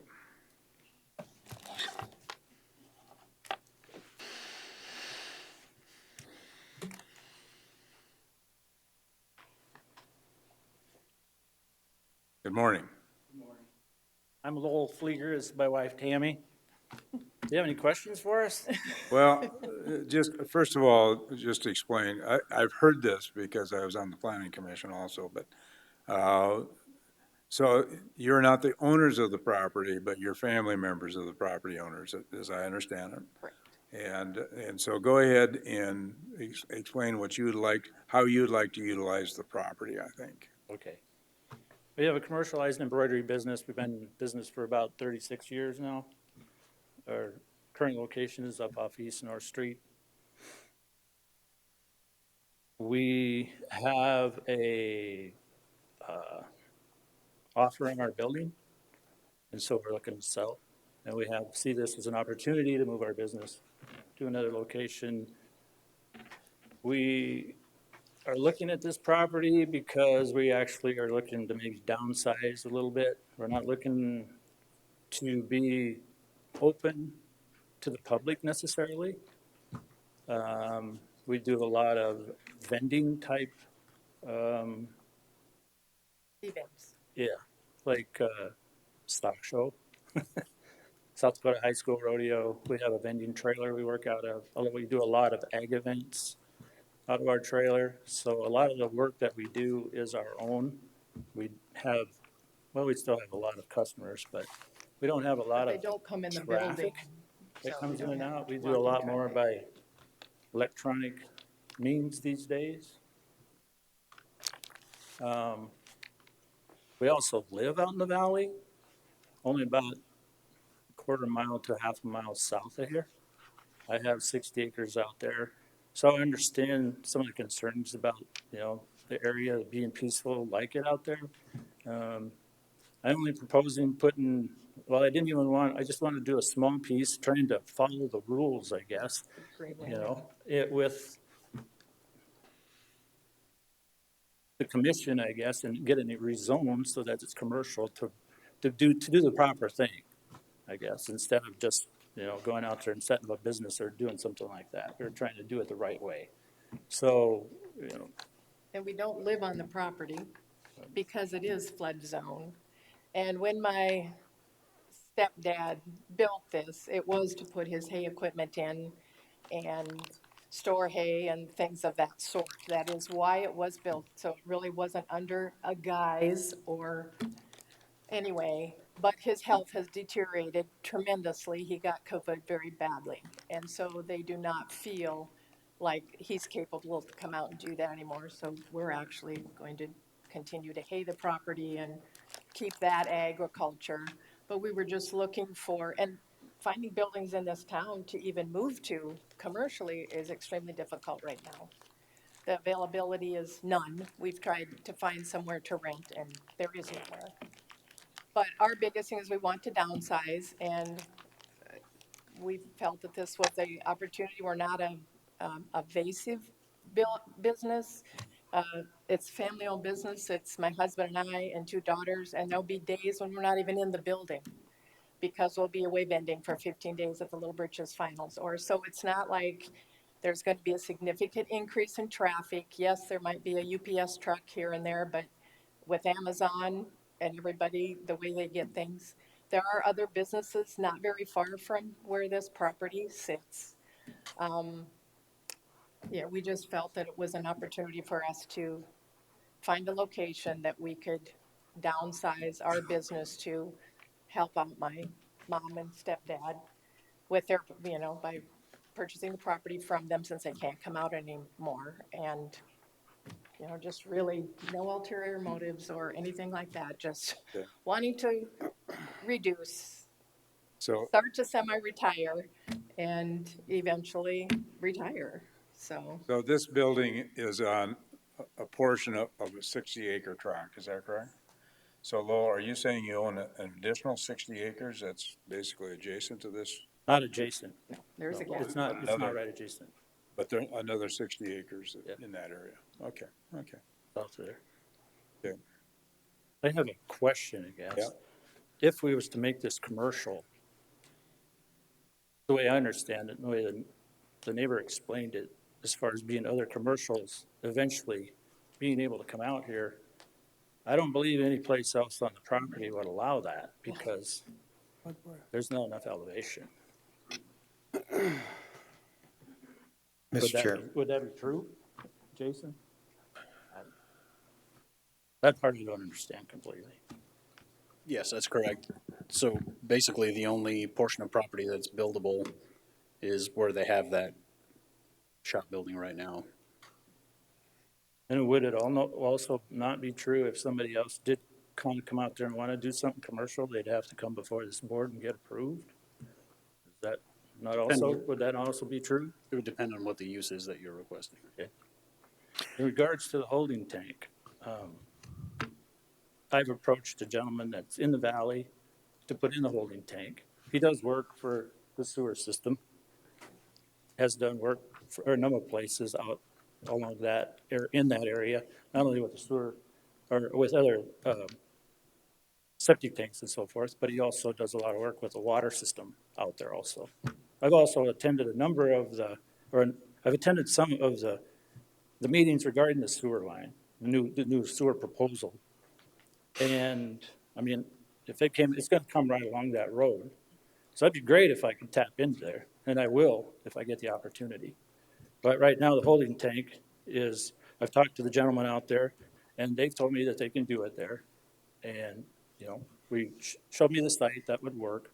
trying to set it up so if it did come in the future, if the sewer line did come through there, that we'd easily be able to tap into it. So. Okay. And he said that he would be able to go to the state and get the permits and do the paperwork that needed to put the holding tank in a proper way. Also, in some of the discussion, I guess, that I talked to with Jason, he said that we possibly, one of the possibilities of doing this, of doing something out there, and I don't know if we're getting way out of hand here, but he said you could put a campground out there. Okay? I don't know how you put a campground out there without somehow deciding it was commercial. He also said that you probably could have you'd have holding tank out there to collect, and that there was a proper way that you could do that, as long as the clean out was above the flood elevation. So he said, looking at the future, that's something that could possibly be done out there. That's not what we're looking to do. Right. I would just as soon fence it and put up a few horses in that other area, to be honest with you, but Jason has told me you can't put a fence in, correct? Correct. So, I don't know what else. So we We're can't put gonna hay horses it. out there. We're gonna hay We the can rest. hay it. Put up hay for more horses that I raised, so And the structure is already there that's, and above the flood grade. And with the big rain that they had, there was no water in that building. It may have gone over the road, but there was no water in the building. We don't even have to get flood insurance from the people that we've talked to. And So as the far as building- the addition that she mentions, that's one thing that we've had the thought plane is, we have that vending trailer. And that at some point, we would possibly want to put an addition on there so we can load and unload that vending trailer out of the elements. Okay. So the building's been there how long? 2 years. 2 years, probably. And not actually used at this point in time at all? Pardon me? It hasn't been used for anything at this point? Okay. No. Okay. Any questions? Mr. Chairman. Commissioner Lassiter? Jason, I got a couple of questions. So for what they're wanting to do, do they have to rezone it to commercial to be able to do a small business in there if they're not opened up to people coming into it as a regular commercial business would be? Yes, if it's a commercial business, we have to rezone it to commercial district. Because we don't live there is what we understood, is why we had to do this. Mr. Chair. Okay. Commissioner Roskinek? You done, Travis? Well, I just had a follow-up question. I'll wait for. Commercial zoning, there is no commercial zoning in the area, from what I understand, but that would open it up. I know what you're saying is, well, there's no commercial zoning in the area, but Jason, correct me if I'm wrong, once you put commercial zoning there, anything within a half mile of that then can have the capability to say, well, there's commercial zoning within half a mile, so we should be able to put commercial zoning here. Is that correct? That's one of the criteria we look at. It's not the only criteria. Like I said, Right. we discuss roads and infrastructure and things like that. Of course, okay. Along that line also, I sat down and discussed some of these things with Jason, and correct me if I'm wrong, but he told me that the city is actively pursuing to put commercial businesses along Highway 44. Correct? That's actually a county plan. We'd like to see more commercial development along the Highway 44 corridor. Okay. So if you look at your circle within a half a mile, Highway 44 is easily encompassed in that. Commissioner Roskinek? A couple questions. Jason, can you put a zoning map up there? So what's the blue? Planned unit development. It's what? Planned unit development. Okay. What would be required for that building for off-street parking? And is there an approach off of Highway 44 to the building? And is there a parking area? And is it gravel or paved or? County Highway does have an approach permit on file. It is a pretty, I don't know if it's here. I think it may be right up. Is it over there? Yeah, it's not an improved approach. It is pretty two-track trail-like. But that is where the approach would go? Is that what I'm hearing? That's where they have it You approved. say it's not an approved? It is approved, it's not improved. No, okay. Yep. Okay. Go ahead. And then how many parking spaces would that be for that use? I'm just curious to see if there's any parking concerns. I haven't done that research to find out how many parking spots would be required. But would be retail? Would that be the? Well, what would the? once it's zoned commercial, it could have retail. Right, but if it's retail in the city, you gotta have 5 parking spots for every 1,000 square feet, so that was I don't know how big that building is, and just a question I had. Got any more speaker requests forms? Pardon me? Are there any more speaker requests? No. Mr. Chair, Commissioner LaCroix? I see Marlon Kelly out in the audience. I'd like to ask him a question.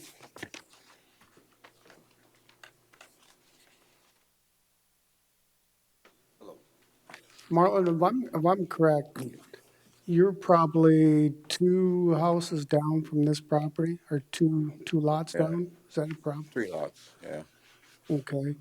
And with this, the shop on your property is what, 40 by 60, I chopped it 30 by 50. 30 by 50?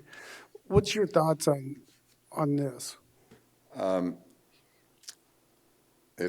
I went out there for residential and to build out there and to live, and I don't see a commercial going in there for me, because to me, it's going to add that chance if they get to commercial on rezoning. Yes, more commercial building can come in, and then the residential will be basically gone. And it's my home, and I've lived there for over 20 years, and it's everybody else's that I've talked to there, they've emailed in stuff, and they didn't want to see that businesses coming out that way. They're afraid of taxes and everything else. So being here today, living that close, a lot of times when you get these notices, and a lot of people speculate what's really going to happen. Mm-hmm. They think of the worst. Yeah. Hearing what they said today with this being an embroidery place, and knowing that where this building is the only spot that you could build on, the rest is floodplain, so you can't, even though it's zoned commercial, it's pretty much impossible to do it on. But if they're going to add to that, they'd have to add, if they added to the building, that building would actually be out in a floodplain then, because where it's sitting right now, the size of that building, if you put one on it right on the end of it or whatever, it wouldn't fit. I don't think they're adding any more though. Yes, they are. He did talk about that. We are proposing to add on to it, it would go north and south on the east end. And it is Which above the is floodplain.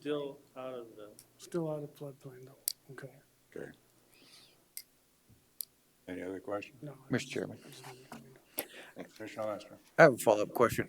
This is just out of curiosity. What about a PUD? Why wouldn't a PUD work, just out of curiosity there, Jason? So we don't have PUDs as a zoning district anymore, so it would have to be. PUD overlay. So it would have to be an overlay, and it doesn't meet the criteria for a PUD overlay. Okay. And Megan Krieger with the State's Attorney's Office. It doesn't meet a PUD because you have to be able to meet the underlying zoning requirements, and this would not meet it. And I don't know if this has been discussed, but I would just like to clarify that this doesn't meet a home use occupation because nobody lives there, and it also is not, what's the other one? Commercial support, commercial residential. I don't know what you're trying to go for. There's another option where it's commercial that supports a residential zoning district, and I can't remember what it's called off the top of my head right now, but it also does not fit that. So because they don't live there. Yeah, so essentially their only option is to apply for a rezone, but I think that staff has indicated that it doesn't meet that either. So it's likely that the use that they're requesting isn't appropriate for this area. Thank you. Okay. I have a comment. Go ahead. If you zone this commercial, you realize that even if you can't build on it down the road, what's to prevent some type of recreational venture to come in there? Because it's right along the creek, it's beautiful. And even though you can't build a building there, but that area was definitely built up. We saw the trucks coming in and building up the land so the water wouldn't get into the building. But if that is zoned commercial, there's nothing to prevent down the road from a type of business that isn't going to have, quote, a structure on it from coming in and commercializing that area. And there's no way you're going to get another building that size on that designated out of the floodplain area. Thank you.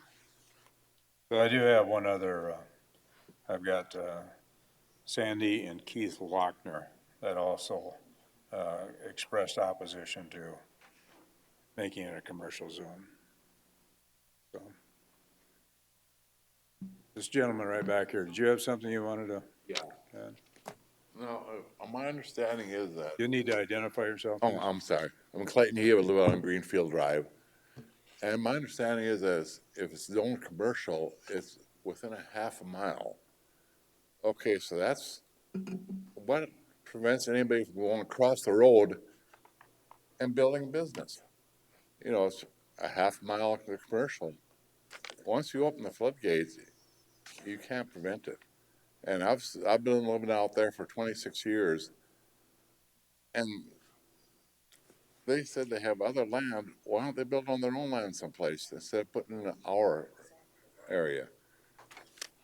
Come on, you don't want you don't want a business in your area. We don't want a business in our area. We live out there because we love the way it is, and we don't want a business out there. Thank you. Sure. The reason we looked at putting it on our place, but the costs of everything right now, and then to find a timeline to get it done is near to impossible. And we have lived in the valley for 22 years as well and have horse property there and love where we live. My two daughters live next to us as well.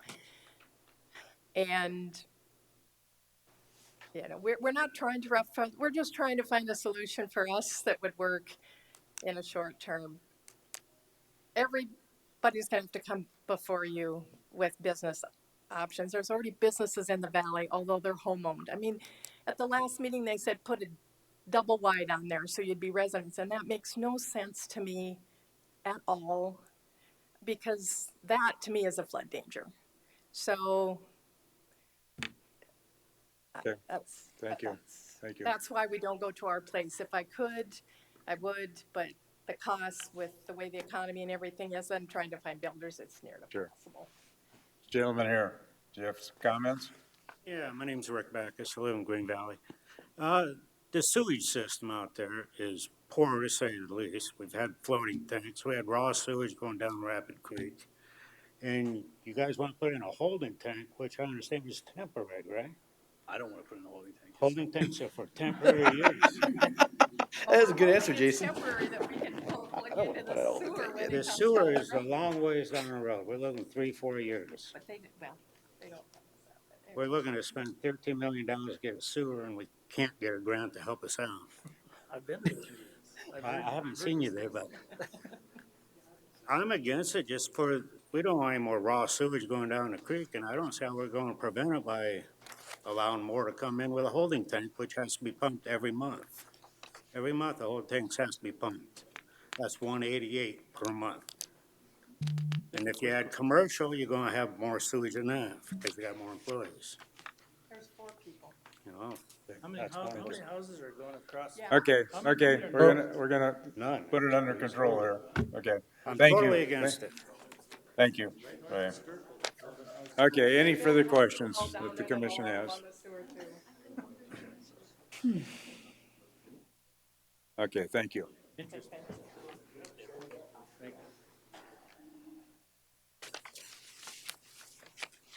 So the planning commission and staff recommendation move to deny without prejudice on the comprehensive plan amendment.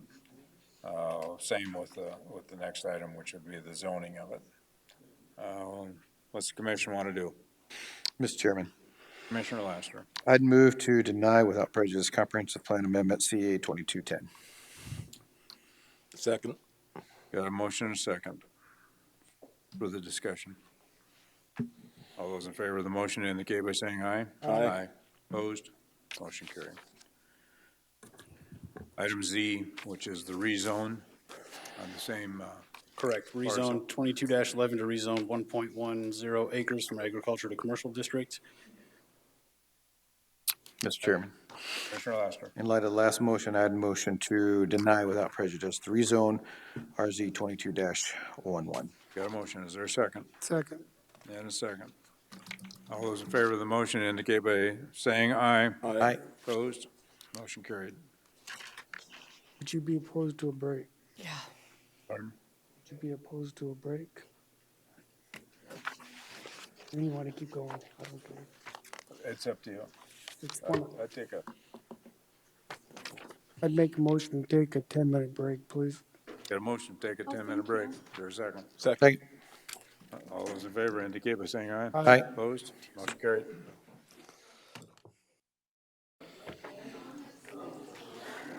Okay, next item up is double A, Cody. Okay. Cody Sapp, Environmental. Just ask people to quiet down. Cody Sack, Environmental Planner. Item AA is Plan Unit Development Overlay PU 22-06. This is to allow a Plan Unit Development Overlay to allow a single-family residence to be used as a music school and a bed and breakfast. The applicant and owner is Brett Wallfish and Katie Smirnova. Location of the property is 13271 Klondike Road. Involves 17.04 acres. Current zoning is agriculture district. Existing land use is residential. Access is off Klondike Road, and there is no special flood hazard area on the property. This has been in front of the board several times, the last time being on the May 17th Board of Commissioners meeting. It was continued from that meeting to this date for, at the request that the applicants meet with neighbors and with members of the commission for confusion of what was actually being requested and what was being presented. There was some confusion by everybody. So we think that we've figured out the confusion. So this is what the applicants are requesting for this year, for the 2022 year. It'll be the Rushmore Music Festival 2022. They'll have 10 total people staying at the house overnight. 6 cars are expected per day. There'll be 4 sheds that'll be used for the music classes. There'll be one end performance at the end of the 3-week camp, specifically for the board of directors. And the camp will run no longer than 3 weeks. And then along with the bed and breakfast does not coincide with the music camp. It's separate. So the 3 weeks that the music camp is going on, the bed and breakfast will not be operated. And they're minimizing it to 1 family group and 6 guests maximum. That was made a condition in the staff's report. Again, check-in will be after 4 p.m. and check-out will be after 11 a.m. They've agreed to improve the road. Staff's concern was with the road, with Klondike Road being narrow. They're proposing to improve the road. So with that, staff is recommending approval of Plan Unit Development Overlay PU 22-06. With conditions, staff would like to amend condition 26 to read that there is legal access to the property for the proposed use. The county will assume there is legal access unless otherwise determined by a court of competent jurisdiction. Say that once more. The county will assume there is legal access unless otherwise determined by a court of competent jurisdiction. So what we're doing is the county does not determine what is or is not in an access agreement. They have legal access to their property until a higher court tells the board or the planning department that those uses are not allowed within that easement document. We assume that it is. And I do know that we have a request for continuance of this. Those that have questions on this have obtained legal counsel at this point in time. In fact, I think quite possibly is here. Yes. And so what I would do is I have 2 speaker request forms here, both from one from Mr. Luce, the legal attorney for Wallfishes, and then Mr. Stiles. And so, Michael Luce, if you would like to present first. Thank you, Mr. Chair. So maybe we take the last issue first. I think this matter is now the third time before either planning and zoning in this group. Nothing has changed in terms of staff's recommendation. The only change that we've had since the last meeting is my clients took the input from the board, took the input from staff, and significantly restricted the uses, made specific reductions in terms of the number of people that would be available to stay on the bed and breakfast side, were specific in terms of the number of people that were staying during the 3-week camp. My presumption is that staff is in communication with all the stakeholders, board members, neighbors, and really has done an outstanding job in getting us to what I think should be a pretty straightforward issue for this board, at least in terms of approving this restricted kind of prove it application at this point. So we would object to a continuance. We feel like the board is armed with enough information. I know that staff has worked really, really hard on this, really hard, dedicated a lot of time to meetings and site reviews and bringing in all the stakeholders. So I think we're ready to have this body make a determination that any changes that are now before this board are restrictions on the prior request. So it's only gotten better for anyone that would want to be objecting. And I would just like to go through, I do want to acknowledge that we're not going to parade a bunch of people up to speak. I want to acknowledge that we've got a fair number of people here that are supportive. I know the board has received written support and on both sides, but I think we're ready to proceed. The board has probably heard enough. We've got my client's willingness to compromise and to take baby steps, I think should be rewarded here. Because we've listened and we've not been rigid in how we approach this process. They want to teach music, classical music, to exceptional young people in their home. Not greatly different than what happens all over the city, all over the county, in terms of private music lessons, private language lessons happen, I would hope, often. It enhances our community. It's a part of the cultural development of the county that I think this body can be very proud to support. This is it's clean, it's cultural, it's positive, and my clients have done everything they can to be transparent and work through the process and get down to a level that I think you can easily support and feel good about that vote. I do want to. I know staff didn't go through all of the conditions and all of the considerations, but as the board knows, there's criteria that have to be considered in these things. And every single criteria, including that the PUD is the type to minimize the detrimental influence upon the surrounding properties, that there are no health and safety concerns, that those are all yes. And those are the things that the board must look at.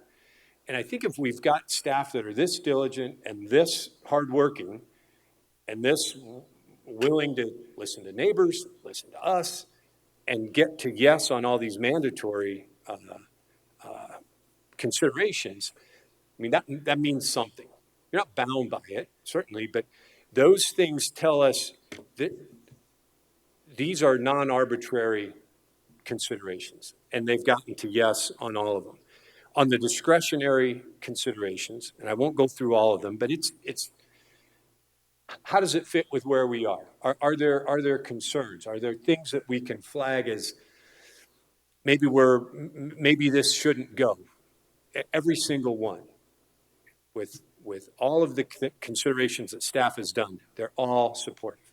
They all approve this as written. And while you needn't defer, it's certainly fair and advisable to consider strongly that staff, in outlining how this goes, they've looked at all the material information, and they believe it should be approved. I do want to make a clarification. My clients have been willing to improve the road, but as we sit here today, the actual staff report with this limited item, this limited scope, is not recommending any change to the road. And I think that was a consideration of two factors. That once we understood that we're talking about 6 cars a day for 3 weeks, which is a fraction of the year, and given the expense, and given some of the objections that we've heard about, does a 16 or 18 or 20 foot road change how we view our property? Didn't want that. And so I think that kind of gets us to a win-win. We've got to prove it here on a very limited basis, where we're not going to change the road, where staff, including emergency services, the traffic folks, have concluded we're comfortable at these numbers that we don't make any big changes to the road, okay? So I think we're on the same page there, that's under the prior version of my client's request. They were willing to take some road improvements. My understanding is that's off the table, and that's certainly fine by us. We've got a camp, a group of exceptional young people that are signed up to start developing their classical music education in 4 weeks. 30 days. So the road's not going to be dramatically improved, but we're grateful for staff listening to the neighbors, listening to board members, working with us to say, we're going to review this mandatorily in August of 2022. We're going to see how things went. And that's a pragmatic, I just applaud a pragmatic approach to why in the world would we do something that most of the neighbors didn't want to do when it's not needed, and we take a look at where we are when everything's done. So we're grateful for that. We think there's very good reasons to go along with staff's approval or recommendation to approve. I think we're at a spot where hopefully the board is comfortable understanding what this is and what this isn't. This is a summer camp with a limited number of people and instructors for 3 weeks. We go in and out with half a dozen vehicles. It'd be less than what you could do if you had a daycare there that's a use as a matter of right, or a timber yard, or anything else that would be allowed with this agricultural zoning and no covenants. So unless the board has questions, we're humbly requesting that certainly that the board vote and not continue this matter, and support staff's recommendation and my clients, let's send a message that, hey, our county supports, you know, this young people and cultural development. We're doing it in a responsible way. And so with that, we appreciate the board's consideration. Any questions, Mr. Lewis? Mr. Chair, Commissioner so Rossi? these 28 conditions, they would be applicable for 2022, 2023, 2024, 2025? Yes, without looking at every single one. So for example, if the PUD is approved, there's a condition that if my clients no longer own the property and this count doesn't continue, that the 4 sheds go away. That's never not going to be a condition. They're always going to have to comply with state statutes, all the regulations. My question was, Yeah. this isn't just for 2022, which we're starting up. This is taken into consideration stabilization too, and going down future years. This is what we're going to adhere to.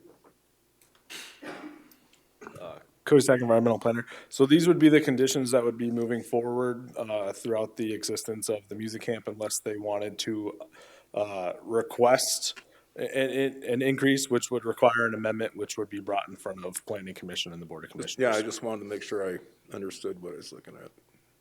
Okay. And my clients understand that as well. This would be the limit. If there was any intention to do something different, we're back in the system. Okay. Yeah. Any other questions, Mr. Chairman? Commissioner Lasker? All right, my biggest question. We've sat, we've talked, we've gone through a lot of this. I like the updates. My biggest question is stabilization of that road. What is the plan for the stabilization of that road right now, where the cutouts were? And I say that because a lot of my concern is, one, the washing out of the road with the rain and the moisture, but two, as it continues to wash, if we don't stabilize it, then somebody else's land, somebody who owns private land is going to start losing their land, or somebody's land down below is going to start getting congealed with mud and other stuff. So then we're affecting two different other property owners' rights. What's going to be done and how soon is it going to be done to stabilize those cutouts? That's my biggest concern at this point. Right, and I took your question to the engineer that was brought under contract to help with road issues and brought that specific issue up. Do we have a health and safety or other landowner concern out there? And if so, what can we do in terms of magnesium sulfate or netting or something? And unfortunately, I haven't heard back, but I can tell you that my clients are willing to do that, undertake that kind of a improvement, if you'd call it an improvement, because I don't think that would change the landscape at all. I think, you know, to stabilize the soil, I haven't heard that the professionals are saying it needs to be done, but if it can be done, and if that's a concern that helps you support this, we can commit to get that done before the camp. We have a month. I don't know what it takes to get a truck with Magwater out there, but I can tell you that we have not heard back from the engineer that they view it as either a health and safety issue or a problem with the road. But if we need to be proactive, that's very much on the table for us. Okay, thank you. Thank you all. Mr. Stiles?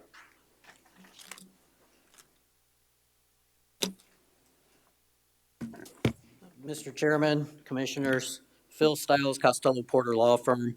I represent the majority of the owners in that development. And this is not the case where you're seeing some owners for, some owners against who live out there. There's one party for, and that's the applicants, and the rest are against. Otherwise, they haven't spoken here. I'd just like to address a couple of issues regarding the proposed continuance to start with. First and foremost, my clients have never asked for a continuance. The last continuance was asked for by the applicants. They put themselves up against this deadline. My clients did not put them up against this deadline. I understand they have a deadline now, but that is not because of my clients. is because they requested it and received it, and now my clients would request a continuance. Only fair, all the previous continuances were done by the applicants. So why wait? First off, what I just noted, that they've requested all of the continuances to date and put themselves in this position. The second is the recommendations have changed. I understand that there was some discussion about some of the changes, and I'll go through all the changes here in a moment in the 28 recommendations, but they've changed, and not all in favor of the individuals opposed. Some of them have changed in favor of them. And if you read the recommendations as a whole, they're not clear. It's very difficult to understand exactly what they can do in the future. And Mr. Lose talked about a 2022 trial year, prove it year. That's not in the conditions. That's not in writing. It's difficult for my clients to sit and say, we're just going to trust that this works out. They want to see it in writing. They want to see it in the recommendations and the limitations on what can be done by the applicants. And if they have that, then they can review something.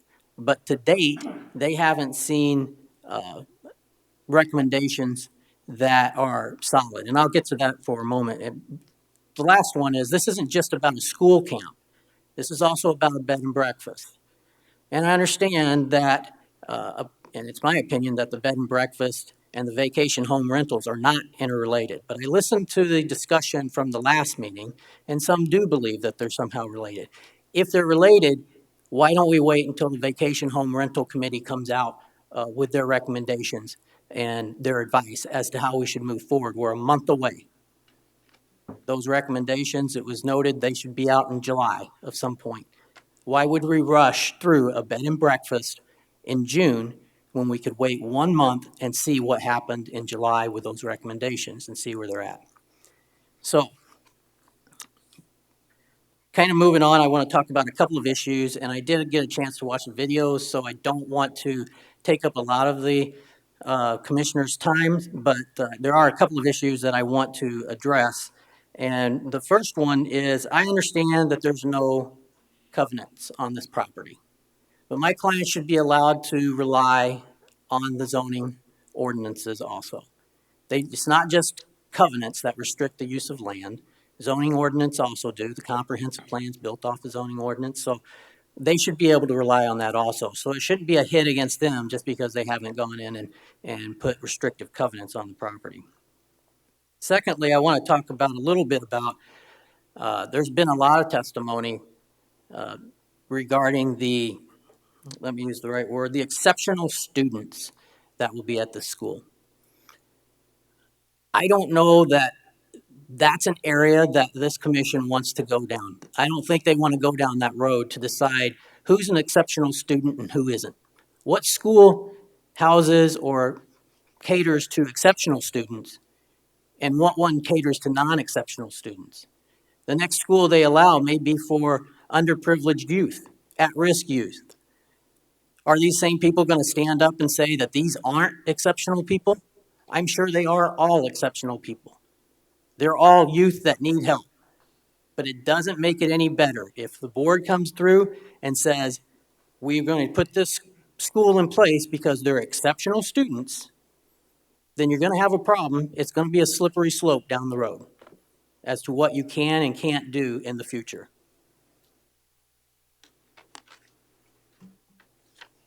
I would just recommend that that argument be avoided at all costs. I mentioned earlier that I didn't agree with bed and breakfasts and vacation home rentals being in the same category.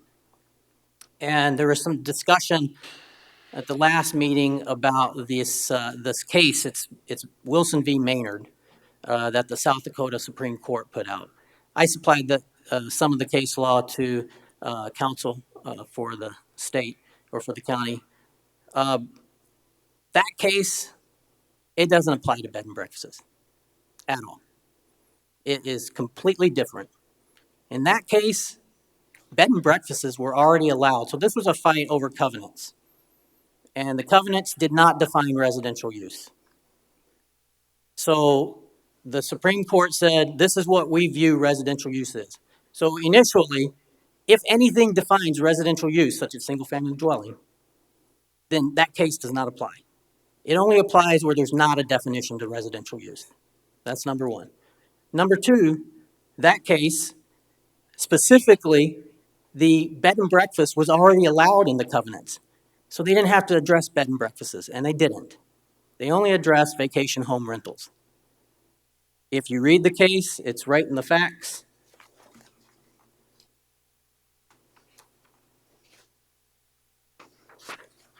Among the facts, it says, among the covenant's provisions, the provision central to this case states, no lot may be used except for residential purposes, which shall include normal home occupation and offices of recognized professions and bed and breakfasts breakfast uses allowed under state and county laws. They had no need to address whether a bed and breakfast would fall under this decision. Secondly, the case that they relied on, and that's the case, a Florida case from Santa Monica, that case specifically states, and they said, well, here's all these jurisdictions that allow VRBOs or VHRs in residential areas. And this Florida case was the one they pointed to that listed out these 13 other jurisdictions that agree. Well, this Florida case says this holding is not inconsistent with Robbins v. Walter. The issue in that case was whether the operation of a bed and breakfast inn violated a restrictive covenant prohibiting the use of the property for business or commercial purposes. The court held that the inn was prohibited because it was essentially a small hotel. So the cases that it relied on obviously have distinguished between bed and breakfasts and VHRs. So when I heard that, I felt like that had to be addressed, that this is a bed and breakfast. It is not a residential use under South Dakota law. It further goes on to say that if there's a zoning ordinance that defines what a residential use is, you don't get to cram in a bed and breakfast under that. It just doesn't happen. And there's plenty of case law out there. Michigan says that it's bed and breakfast is clearly a commercial use. It's clearly a commercial use. So, and I can give all that case law to Megan, Ms. Kruger, but I'm sure she can just follow the line of cases. They're all referenced in each other, and that's where you get to. So I felt like it was very important to address the fact that there's also a bed and breakfast being requested here. Those two things don't have to necessarily be conjoined. They're trying to cram one through with the other, but they don't necessarily have to both be crammed. And for instance, the bed and breakfast doesn't face the same timeline that the school is facing. So when they come up and say that we've got to start this camp in 4 weeks, they definitely don't have to start that bed and breakfast in 4 weeks. So I would ask the commissioners to consider that. Next, I have mentioned the details. I think last month, Mr. Lose mentioned that he wasn't certain if everybody understood the details. And I think that was a very pertinent statement, but I think it still applies today. I still don't think we understand the details. So if we go through the recommendations and compare them to the recommendations as they stood in May, there's some things that have changed.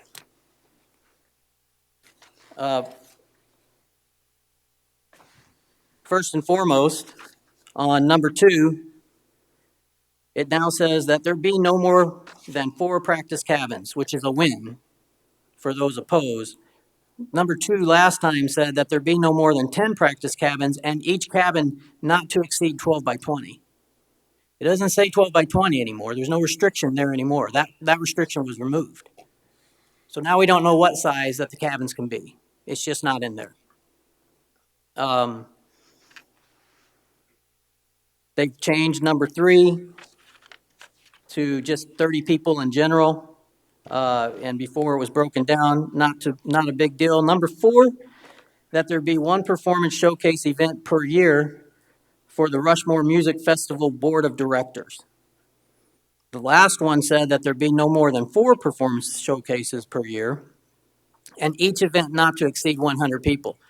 That's gone. That recommendation was removed, that it not exceed. So I don't know, I understand it says for the board of directors, but we all know here today that that could include a number of individuals. That could include the board of directors, friends and families. We could easily get to a very large number, and that was removed from the recommendations. And I don't, there's not been an explanation as to why that was removed for the number.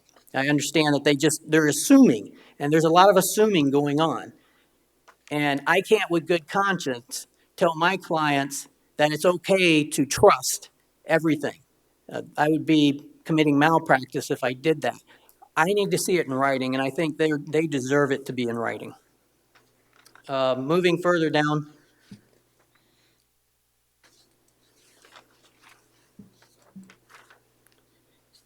Number 17, and that's the discussion about the road. The last one said that Klondike Road be improved to a minimum 20-foot wide gravel road with 2 turnarounds and a minimum 3 pullouts prior to operation of the music camp, bed and breakfast, or performance event. Now it states that any increase in the number of people staying at the bed and breakfast or any increase in the number of music camps per year will require Klondike Road to be improved to a minimum of 18 feet wide.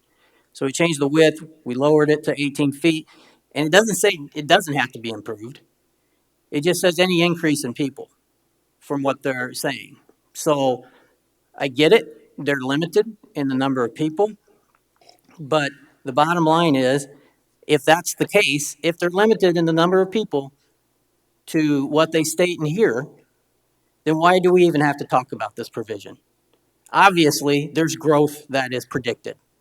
Obviously, somebody is predicting that in 2023, not the prove it year of 2022, 2023, somebody's going to be asking to increase this. Otherwise, there's no need for this provision to be in here. And then the final one that I have the hardest time with, and it's difficult for me to let my clients agree to anything when it says, number 27, and this one hasn't changed. This one's been in the whole time. That the planning director may allow additional development or construction which is consistent with the existing development on this property. Significant changes in the use or impact on adjacent land as determined by the planning director shall require an amendment. So essentially, we've got to define what a significant change is. If it's not significant, the planning director can do it and it'll never come back to the commissioners. I can't advise that for my clients to agree to something like that puts it on, and is that incremental? Is that change from 1 year I increase it by 2 personnel? I'm sorry, I'm a military guy. By 2 individuals, and then the next year I can increase it by 2 more because it didn't change it from 2022 too bad, and then 2023 I changed it a little bit. It's just not clear. It doesn't put any limitations on what they can do when you phrase it like that. And then the commissioners will never have a chance. We talked about they're going to request an amendment. Any amendment that comes forward, but that clearly says that you may never see that amendment because the director has the authority to authorize those changes as long as the director doesn't see them as significant. And that shouldn't be in this document either. That should not be in these recommendations. These are all issues that I have, and I think they all go to issues of why a continuance is appropriate here, because there's significant questions that still remain to be answered. There's significant questions regarding the septic system. We haven't. I looked through the packet. There is something that says that they will have a septic system in place and it's going to be approved and official. What size is it? Are we looking at 2,500 gallons here? Is it going to be a mound system? Is it going to be what are we looking at here? This is land that's near a quick creek. What about the well? How are they getting their water supply? Is it going to be over 18 gallons per minute? Then they have to get a water permit. I mean, there's just a lot of questions that are out there that I haven't seen the answer to, my clients haven't seen the answer to. And I would just also, in closing, or maybe, let me look at my notes here, but I just want them to commit to this in writing. I want things committed in writing so my clients have a fair opportunity to review what it is they're asking for. And it can't have this language in here that allows them to incrementally increase to what they initially asked for. And I would just say, I appreciate the staff's work on this, but I appreciated the staff's work on this too when they said no. Now they're saying yes. They said no before. Now they're saying yes. I appreciate their work all the way through. But they requested a continuance when they said no. And now we're moving forward. And now they think we've got to have this answer right now. And just in final thought, I understand everybody believes and they've stated that they've worked hard with their neighbors, that the applicants have worked hard with their neighbors. They didn't request anybody's permission to put those cutouts in. They came through and put those cutouts in. They didn't say to their neighbor, hey, I'm going to put a cutout on your property on this easement. They just did it. So there is a little bit of trust issue there. I'm not saying these things can't be worked out, but it's not all one-sided. You can't look at the nature of this venture that they're doing and try to carve out exceptional students versus maybe somebody who's not exceptional. And we have to get this down in a solidified form to where everybody knows what their rights and obligations are. Do any of the commissioners have any questions for me? Mr. Chair. Yes, Commissioner Roskinick. So you haven't been involved since the very beginning, but, it's been a long process. In the very beginning, I said, there's going to have to be compromise. Neither side's going to end up getting exactly what they want. We have to figure out a compromise where we're being fair to both sides. So do we agree on that? I hope so, because I think that's the only way we're going to get this settled. And I don't want to put words in my client's mouth, but yes, my clients are not unreasonable, horrible people. They're just like every other individual who came up here today and voiced their concern. This particular issue affects them personally, but they understand that there are some things that they can do. But the recommendations as they're written today don't give them that assurance that this is what they're going to get next year. No, and I agree. And, like number 2, no more than 4 practice cabins. And you're saying how big can they be? Well, go down to 16. 16 tells you that they can't be more than 144 square feet without getting a permit. So, I mean, it's just, I know it's got to get fleshed out a little bit more to get your comfort level. And I'm more than happy to let the other side address that. So, Mr. Stiles, I agree with your comments that the previous continuances, maybe not necessarily requested by the Wallfishes, but I think part of that was the commission trying to work with them to try to come to some sort of compromise with the owners. And so continuances were requested by somebody to continue to work on it. Because if it would go back to the original meeting, and if we'd have taken a vote on it at that point in time, and I can't speak for the entire commission, I can speak only for myself, but I would have definitely voted against it at that point in time. And so I think that, considerable progress has been made over the time, but I'm not at all opposed to you requesting a continuance to get the answers that you want at this point in time for your clients for these other items. So that's where I stand on your request for a continuance. Thank you, Mr. Chairman. Mr. Chair. Commissioner Laster. Sir, I got a question for you. When you were talking about the easement work, does someone who has an easement, must they get permission from the landowner to do work in the easement? Or if you already have an authorized easement, are they not allowed to do easement work on an easement? Well, I think they're allowed to do some maintenance on the road for sure. And so it's an interesting question. The way this easement works for them is that they all are supposed to share in the maintenance of the easement. They all come together, they all put in some money, and then they maintain the easement. That would have been the ideal way to use that same process that they've been doing, that, hey, how could we best, where should we put in the cutouts? Where, coming in, and I'm not saying what they did was necessarily wrong or anything that I could tell my clients to sue them for, and in fact, I haven't recommended that.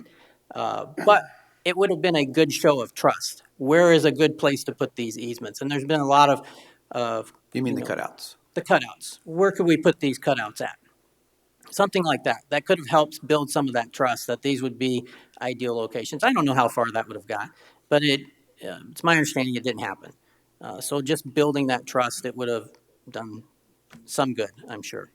I can agree there's some things that could have been done. Hindsight's 2020. Always looking back, could things been done better? Could certain things have happened to make a process much more smoother? Community buy-in, all those different things.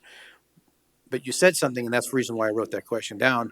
It sounded like you were saying that they couldn't do any easement improvements without permission of the landowner, which I actually have an easement through my next door neighbor, and I know I can do all the improvements on that I need to. That's why I was asking the question, because if you're gonna tell me they can't, well, I'd like to see where they can't do that. So easements are all based off of the wording of the specific easement in that case. Having gone through that easement with a fine-tooth comb, I can tell you that my clients do not believe that that easement authorizes a commercial use. But that's not a matter before this board, so haven't touched on that. Fair enough. Mr. Chair. Commissioner Roskinek. So relative to vacation home rentals and bed and breakfasts, we have to approve those on conditional use permits, and I even have an attorney friend that lives on the subdivision, and his covenant says no commercial enterprises. Well, it's my understanding that South Dakota Department of Revenue does not consider either one of those a commercial enterprise, and therefore we have to ignore that. So I don't know that I could really consider a bed and breakfast under South Dakota state statute or a vacation home rental a commercial enterprise. Well, there are at least two justices that would disagree strongly with that assessment. That's Justice Kern and Justice Devaney, who are the dissenters in the Wilson case. Obviously, they only had two. That's my opinion, just based on what I've heard. And I don't believe that's accurate when regards to when your zoning laws permit something, your zoning ordinance permits something or defines something, that is what is going to control. You won't have to look outside the four corners of the ordinances to find a definition for residential use. For one, it's irrelevant because what it says is single-family dwelling.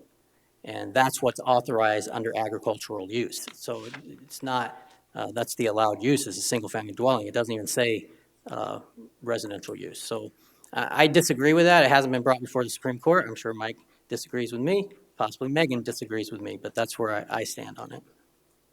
Well, I'm not an attorney, so. Further questions? Mr. Chairman, I just would like a couple of follow-up questions. So in your opinion, sir, if you don't mind me asking, would you prefer item 27 and 17 be struck out of here since they're not clear? Whenever you said that it's not clear, I think my counterpart, Commissioner Roskinek, made it clear that item 2 should clear up any concerns that you have about the size of those structures based on item 16 saying they can't be any greater than 144 square feet without a permit. So that should clarify that one. But I'm just wondering what your recommendation would be. Would you be willing to strike out 17 and 27? I'm just wondering if that would make it clearer enough for you. So what and if I said 27, I apologize. I meant to say 26. No, it's 27 now. That was 26 in the old one. It's 27 now because we added one. So yes, I believe 27 should be stricken and should not give the planning director the authority to define what significant changes are. There might be some minimal changes, but any increase in the number of individuals or the number of structures or anything like that has to be outside of the director's scope of review. And so this doesn't incrementally increase somehow. Okay. I think Cody's is probably going to want to do some clarification. And there's a reason why I did this, because I know he's going to want to come up here and clarify that purpose. So Cody Sack, environmental planner. Item 20 or condition 27 doesn't give the planning director the permission to say you can have more than 4 practice cabins on the property. What that is PUDs are pretty specific.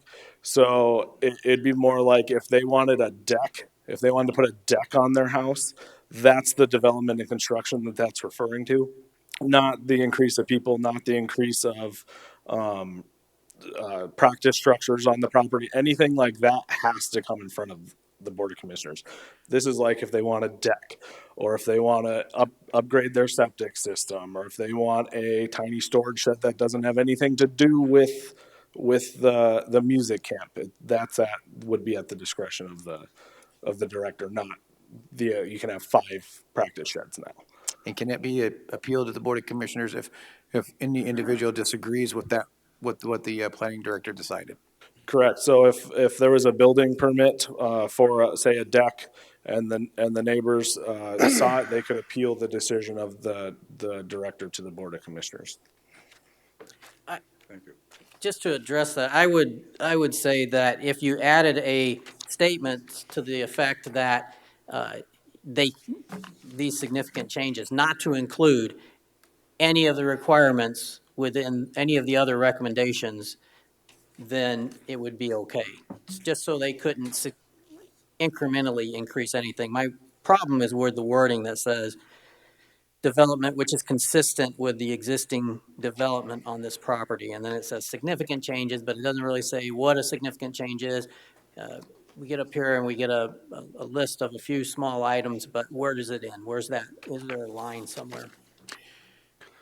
Mr. Chair, Commissioner so Roskinek. if we were to continue this, would you make some recommendations based on the 28, what you and your clients would feel more comfortable with then? If we were to continue this, then I would have the opportunity, because I only came on board a short time ago, I'd have the opportunity to move forward and try to work with the staff and anybody who I could work with to maybe get some of these drafted in an appropriate manner.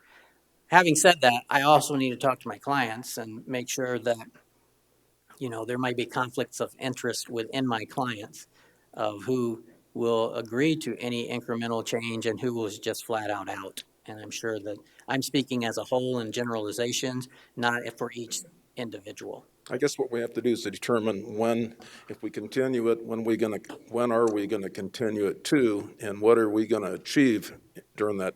Are we gonna, hopefully, when we hear the continuance, that we'll be able to sit there and make an answer that day and don't have to drag this thing out any further than we have to. Well, and our next commission meeting is in 11 days, and I would suggest that if there's a continuance, it be to that date, and that we would fully anticipate to taking final action on that date.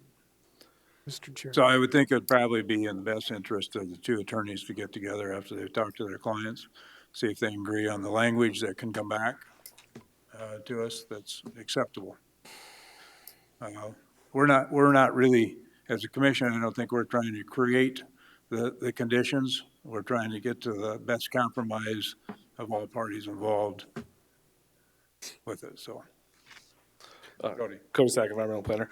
Under the PUD ordinance, significant change is defined of what constitutes a condition, significant change. Mr. Chair.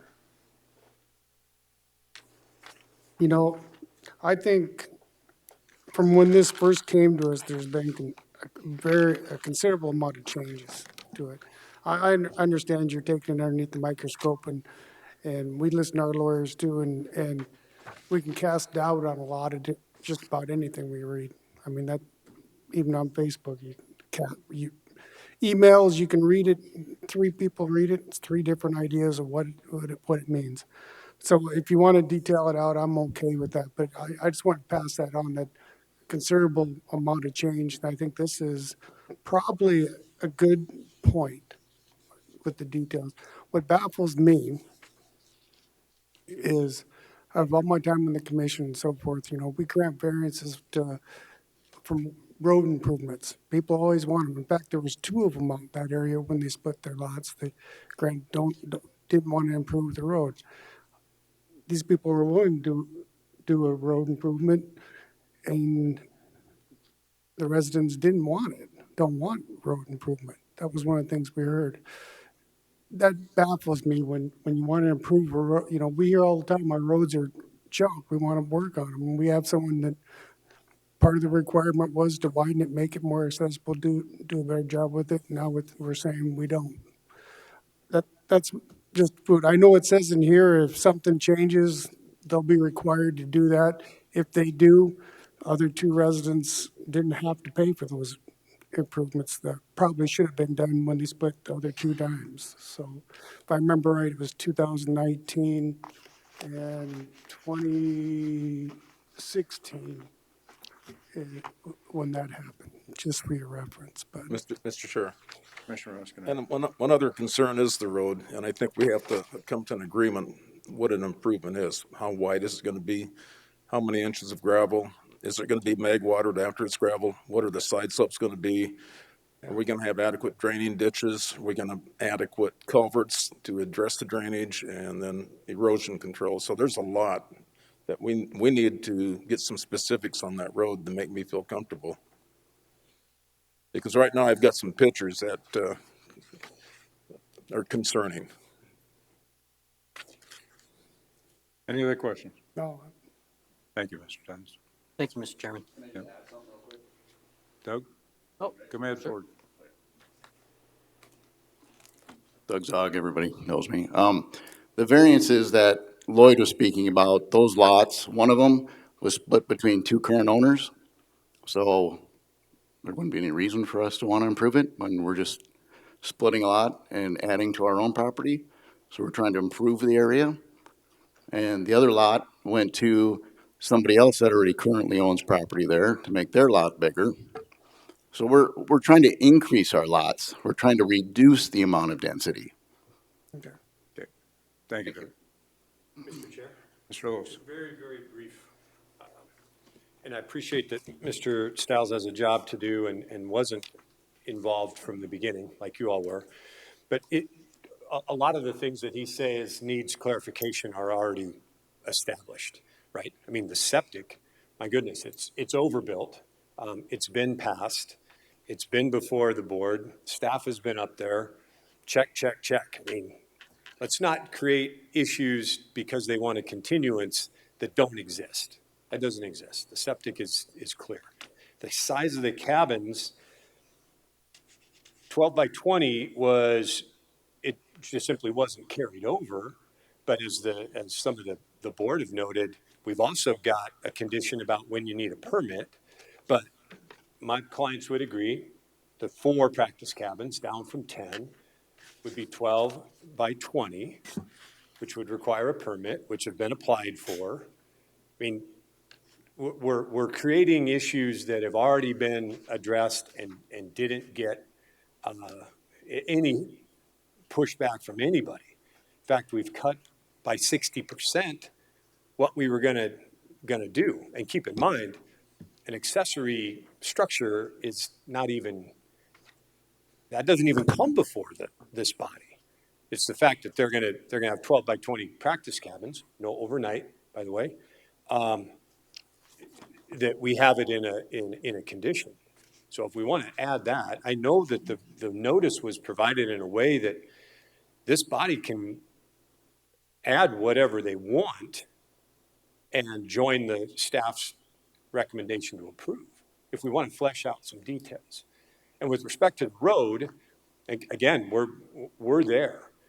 Any sort of detail about what we may need to do in the future, I think is subject to the review of the 2020 uses.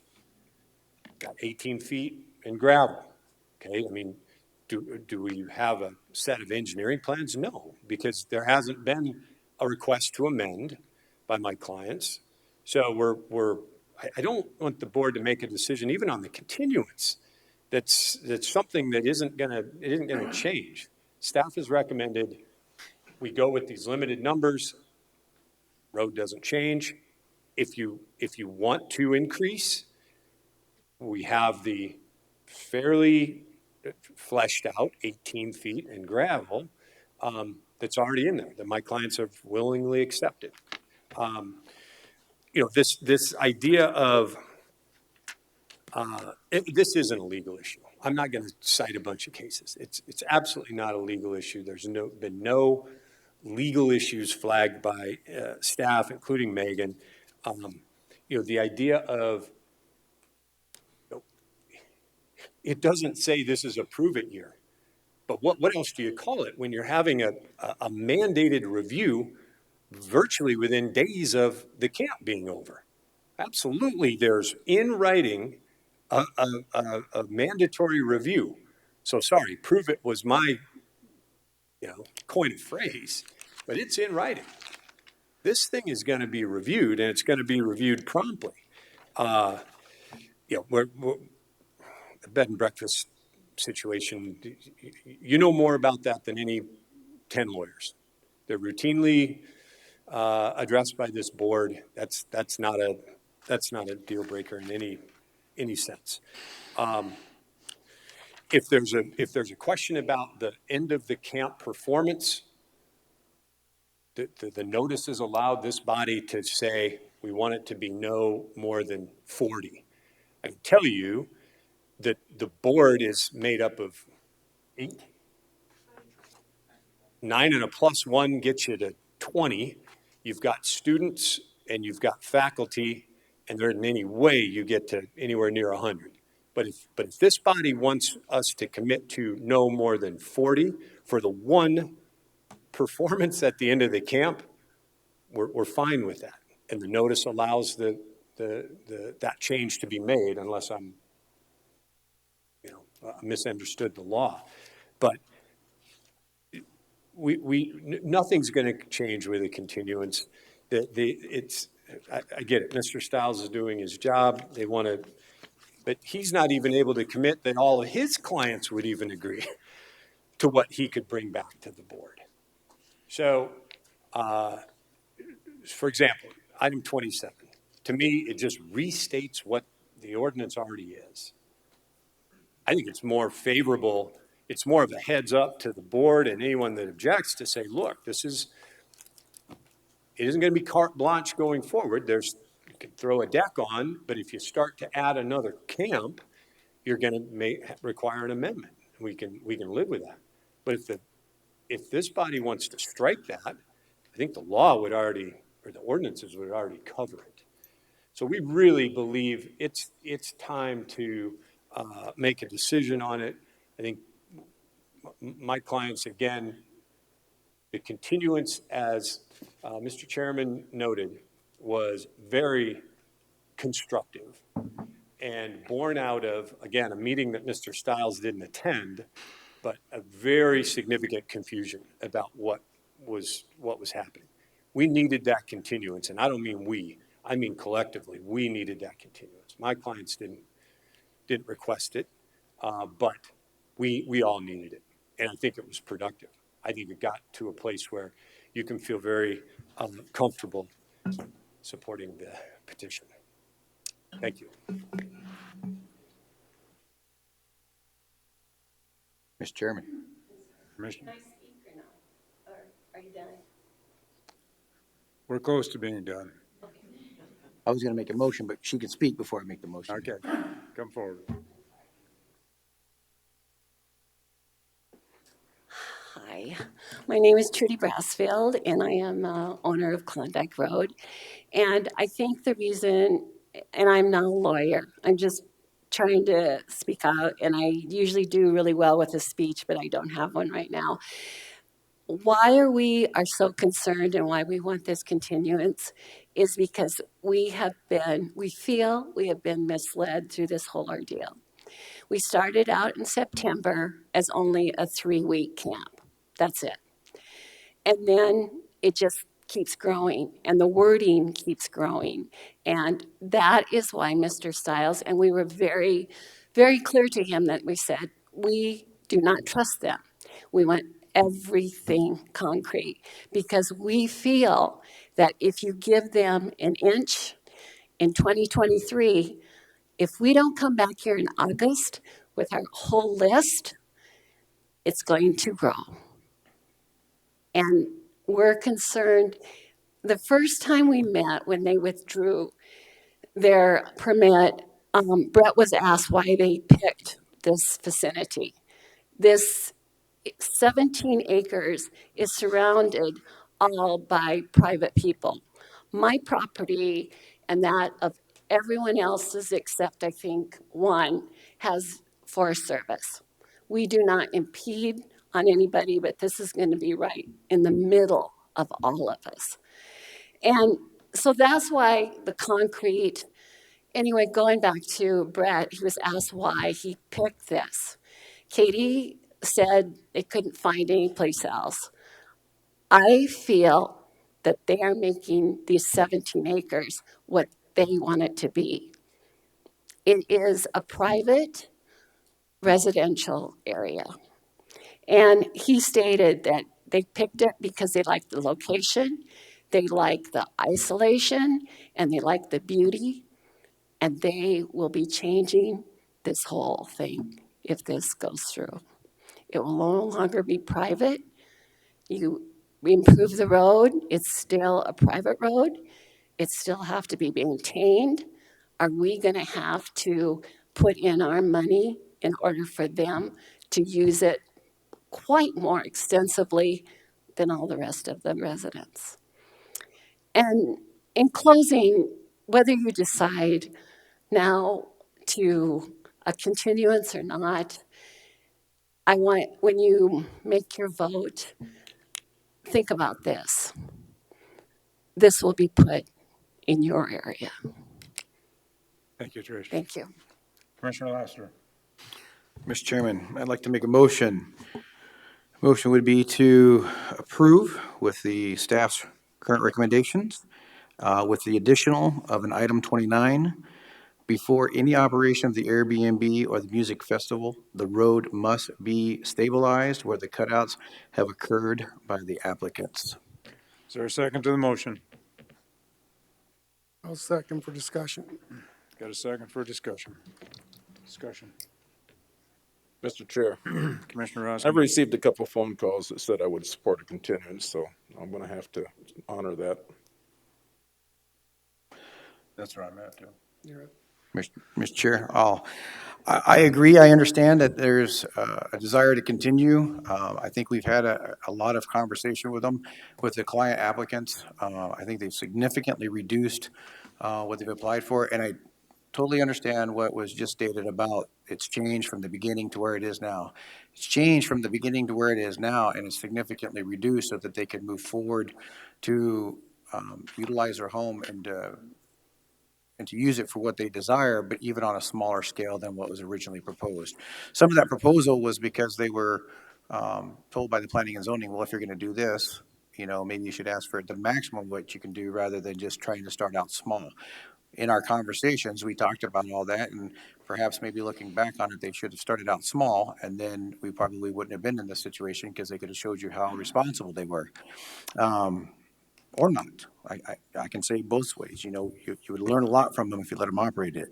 But I think because they've made significant compromises, I think most of the concerns that were outlined whenever the gentleman came up here and talked about through our ordinance or through the conditions that are on there, I think most of those are already addressed within that, even though he said it's not clear. And maybe it's just because we're familiar with them. That's why we understand that it's pretty clear of what those ordinance conditions are saying. So that's the reason why I support moving forward with it, after the conversations and the limited restrictions that we've put on them. I'm going to move a substitute motion to continue the PUD overlay PU 22-06 to June 21 Board of Commissioners meeting. Second. Got a motion and a second. Further discussion? I just think that it's only appropriate that with our request coming in asking for the continuance, that we grant that. Is a short time before our next meeting, and I think that language can be worked out in the meantime. And I suspect that there's something that's going to be very positive for the wall fishes at the end of it. Mr. Chair. Commissioner Roskin. I'm not saying I disagree with any of the 28. I'm just saying maybe they could be worded to give the clients a little, a higher comfort level. And I don't have a problem rewording that so that there's a little more defined. But as far as the general concept of the 28 conditions, I don't really see a problem. Mr. Chair. Commissioner Lassiter. To the applicants, I would say that I don't know how it's going to go, but it sounds like it may go to a continuance. I would just encourage you to think about what I said for item 29. That's something that's going to hold me up regardless, 100%. Outside of that, I think everything is moved appropriately from the conversations, but item 29 is going to be something that's going to hang me up even if we continue it to the next meeting. So I would just put that out there that you consider that and see what we can come back with a plan with that if it moves that route. Commissioner LaCroy. Thank you, Mr. Chair. I'm not opposed to the motion on the floor. I think I second the one for discussion to kind of give not only the applicant, but the residents an idea of where this board's at. It's a tough decision. And residents got some work to do. You want some details, we got 11 days till it happens, and I think you got a good feeling of where everybody's at right now. So that's why I voted for the discussion. Thanks. All those in favor of the substitute motion indicate by saying aye. Aye. Opposed? No. Motion, 3-1. Yeah. Motion carried. Item BB.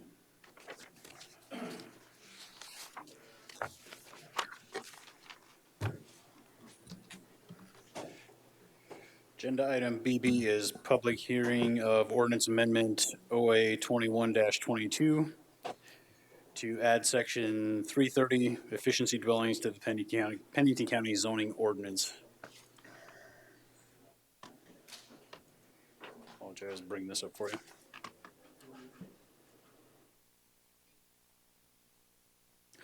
So this item was before you on May 25th at the board meeting.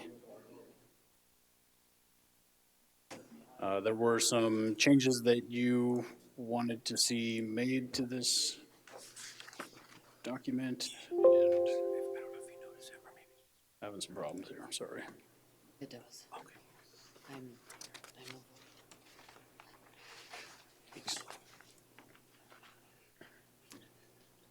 All right, so I don't know if you guys would like to see this line by line to see the changes that were made.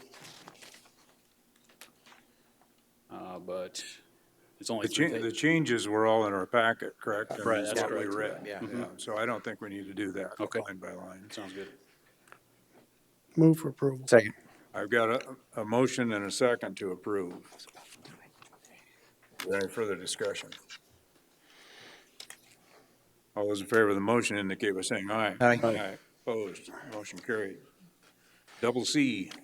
Double C is an ordinance amendment, OA 21-23, to amend section 205A Agriculture District of the Pennington County zoning ordinance, and this is kind of a follow-on to the previous amendment. This just allows, it allows efficiency dwellings in an agriculture district as a use by right, in accordance with section 330 of the Pennington County zoning ordinance. Move to approve. Second. Motion I'll and a second second. that. Further discussion? All those in favor indicate by saying aye. Aye. Opposed, motion carried.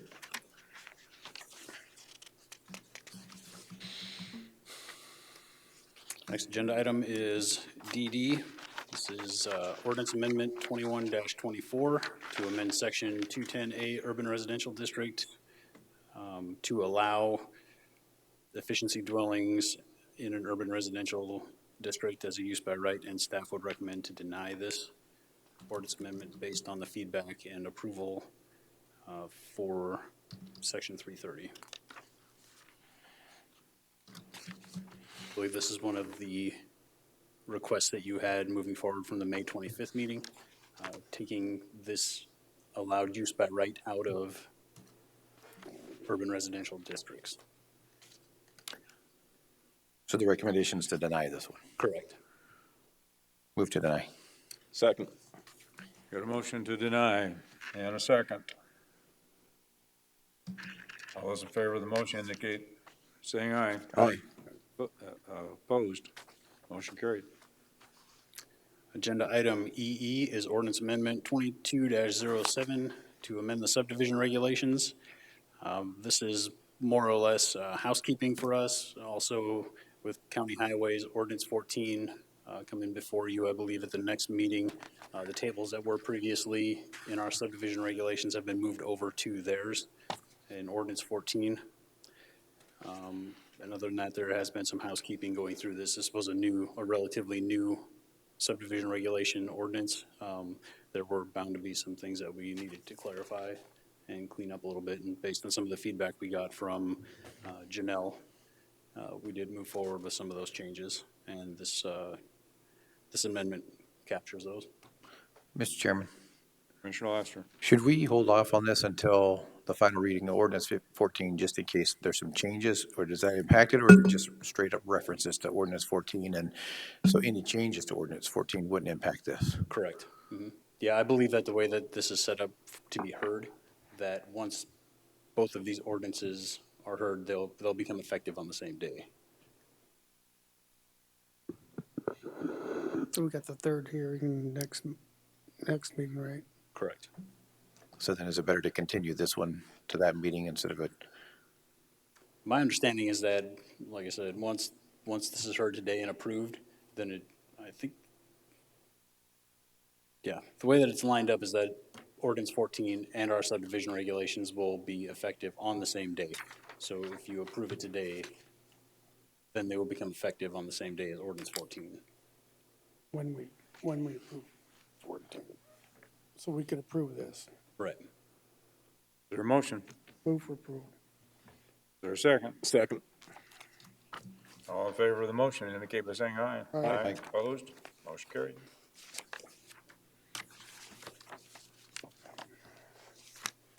FF.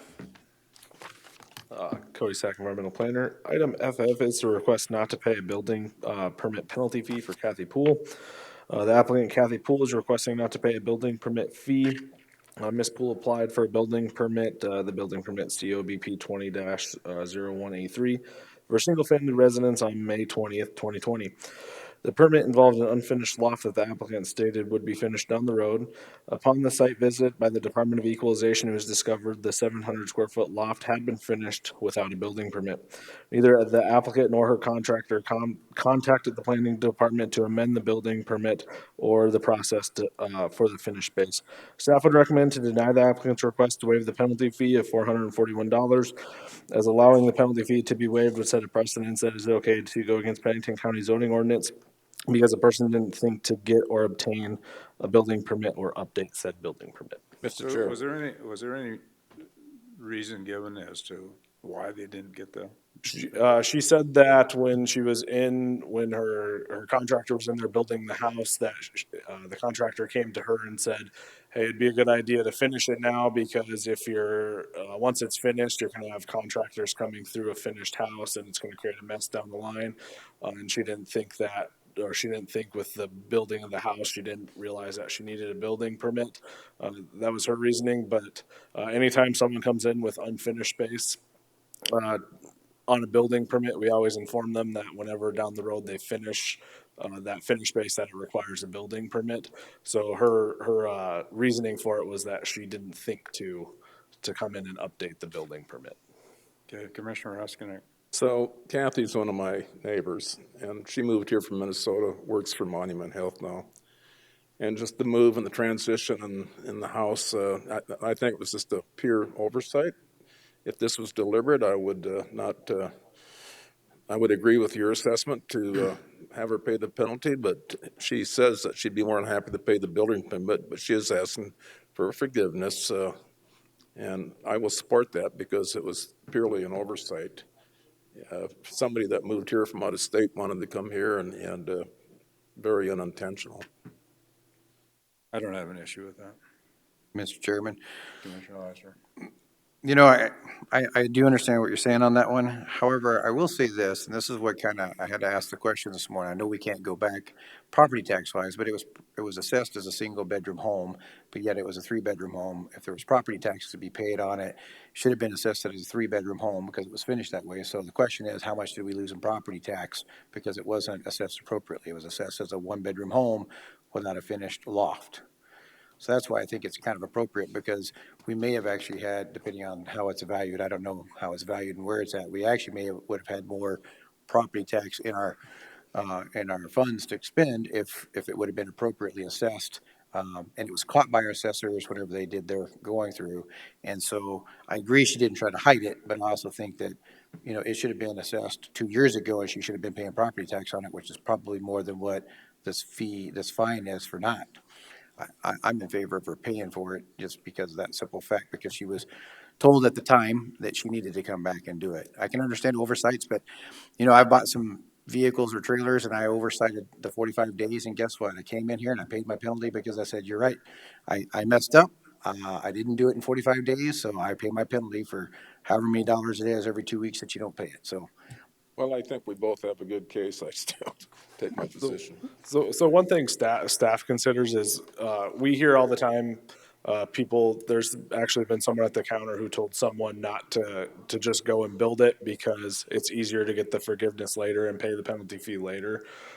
So that's one thing that staff gets all the time, and I think if it's approved based solely on an oversight, we're gonna have a lot of people who are gonna be coming in here saying, I oversighted getting the building permit, because we already get that quite a bit, for people who didn't think they needed a building permit for something or didn't think to get the building permit.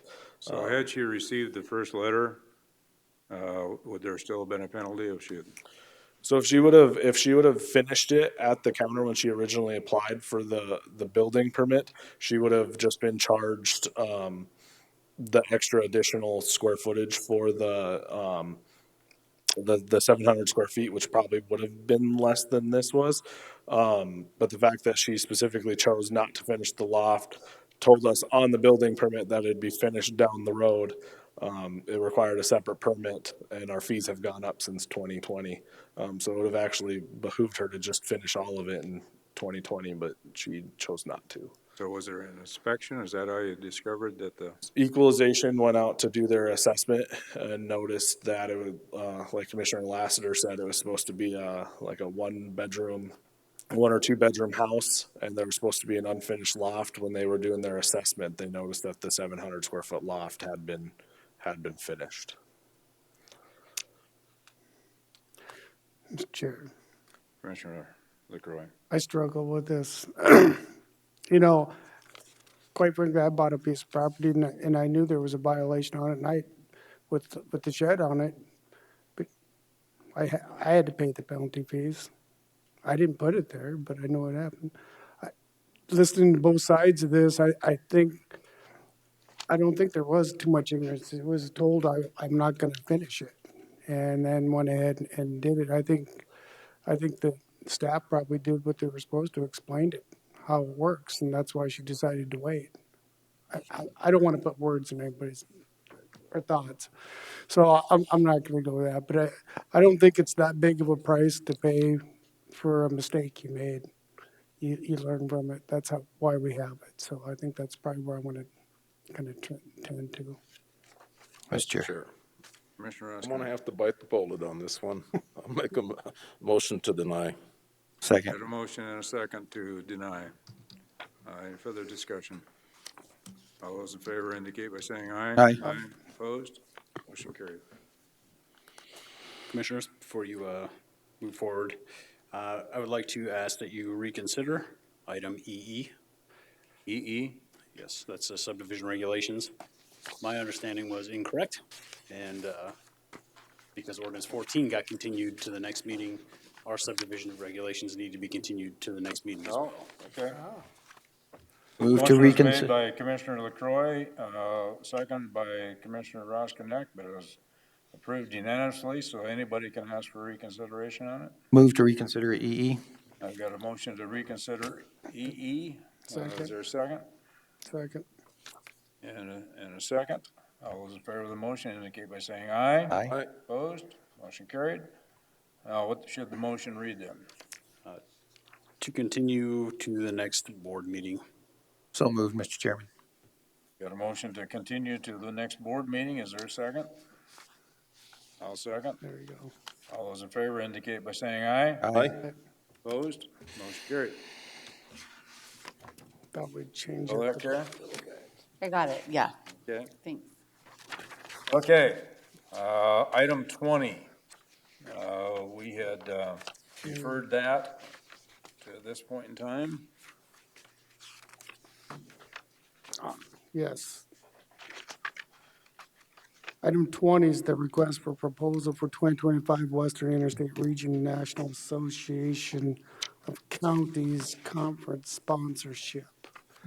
I guess, I attended the WR Western Region Conference in Alaska last month, and part of what, we were approving where the next locations were, and the next ones for 2023 is going to be in Idaho, and then the one after that is in California.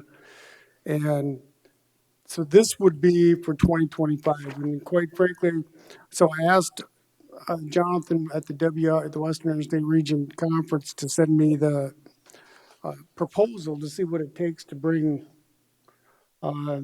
that conference to South Dakota. After being at the one in Alaska and the one in Washington, I think there's some great benefits for our community to have this group there.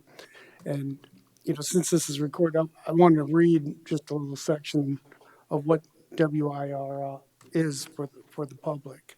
The Western Interstate Region WIR serves as the county advocate for public policy issues affecting the West. WIR is affiliated with the National Association of Counties from NACO and is dedicated to promotion of the Western interests within NACO. These interests include public land issues, including use and conservation, community stability and economic development, and the promotion of the traditional Western way of life. Its membership consists of the State Association of Counties in 15 western states, including Alaska, Arizona, California, Colorado, Hawaii, Idaho, Montana, Nevada, New Mexico, North Dakota, Oregon, South Dakota, Utah, Washington, and Wyoming, and Minnesota now. We approved that. Oh, really? Yep. So WIR is dedicated to promoting a clear understanding of the challenges facing county officials in 15 western states and serves as a valuable resource for exchanging information about western county governments for NACO, Congress, the administration, and to all county officials. And so, we got the proposals, and I think in order to move forward with this, I just wanted to get a take from the commission to even move forward. I'd like to turn it over to our economic development. We have to have the state board approval, have a little discussion, if Gary could carry that. Yep. I mean, just have those discussions. We got 2 years to look at it, but I wouldn't want to do it without some direction, because there's going to be staff time that would be involved when it does happen. Just like when we did the state convention here, you got to line up some stuff for spouses and help organize this, and then there's some responsibilities of promoting it for two meetings or the national level for NACO.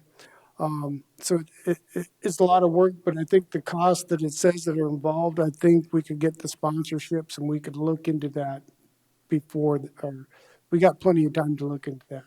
But I would look at sponsorships just like you do at any NACO or Western Interstate region. You have other organizations that set up their booths and sponsor the whole certain sections of your conference. And quite frankly, I keep looking across the street at work every day at Waikiki and the new building convention center going up there. That would be the ideal place to hold this convention when you look at these numbers. That'd be about the time it's kicking in. They've got more than enough rooms to do it, all in one campus, and then it just seemed like that's a good fit. But I think it's something good, but I'd look for my commission's input on whether we'd have to direct our staff, Holly, to probably do the legwork, of course, but. I've been involved in helping host several different national conventions in South Dakota, most of them in the Hills area, and I'm sure that for one like this, Black Hills Badlands and Lakes Association, the state tourism office, I think we would receive much assistance from those, including locally here, Rapid City. And so I think this is a great opportunity to host these people. I know there's a lot that goes into it by the time you figure out all the local transportation needs and so forth. And I don't even know what your numbers were this year in Alaska, but I suspect, even here we'll have bigger numbers than what you had in We would Alaska. have bigger numbers. Yeah.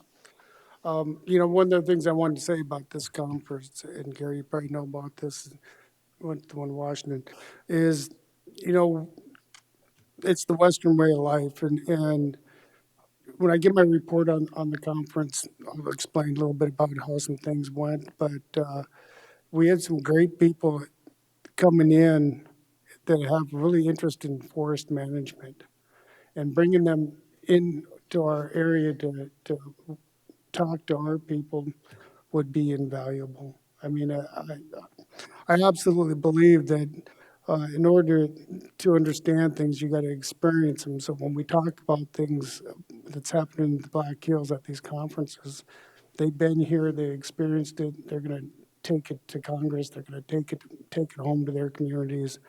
And I think it's just a great conversation. Randy did a good job of working with some contacts, and I had talked to quite a few people on what's happening with our forest management plan. So that's what I guess, Holly, do we need to vote on that or just consensus? Yep.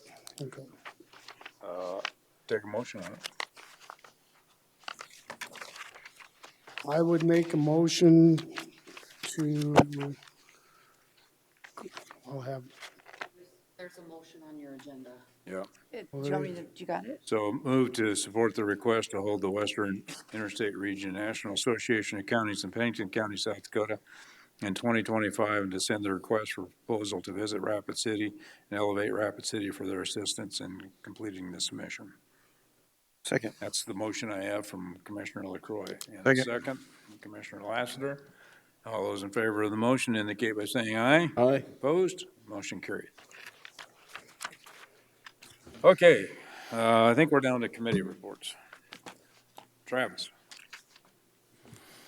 All right. Well, I was out of town for a couple of months. I had a last minute work meeting that caused me to go to Sioux Falls, so I missed the LEPC meeting. And I was out of town for the Health Trust Board. And I was originally scheduled, to be at the water board, the Rapid Valley Water, the Green Valley Water Board meeting, the day that the Fire Service Board was with it. And if y'all saw that in the email traffic, when I was asked to be able to go there, I'd already scheduled to be at the Rapid Valley one, the Green Valley one. So, and then I had a conflicting schedule on community health. So the most that I can give you on any of my committee is I missed them all, because either out of town or conflicting meetings that I had scheduled prior to. And I know Deb didn't make the fire meeting because she's out of town. Lloyd, were you at the community health one? I think, Yeah. I think you made that one, so, because we touched base about it a little bit, so. Do you want me to go through all the other things that I went through? Yep. All right. So obviously, we had I had the Rapid Valley Sanitary District meeting as well. Gary and I, was it Monday this week, or was it last week? We met with the Klondike Road, and everyone on that. We had our Board of Commissioners workshop. I met with Janet Saylor when she had the meeting with America's Mailbox for some issues that were going on over there. So we visited about some of those issues, and I was a part of that meeting with her on that one. Let's see here. I went through the auditor's office with Cindy for the voters process. She walked me through that voters process. I've been involved with some of these individuals that have asked questions about our voter process to make sure it's secure. And I'm fairly secure. I'm fairly certain after all the questions that I have, walking through everything that I had, that Pennington County is pretty square up on security. So I still don't have a problem talking to any of those individuals that may come here and question it.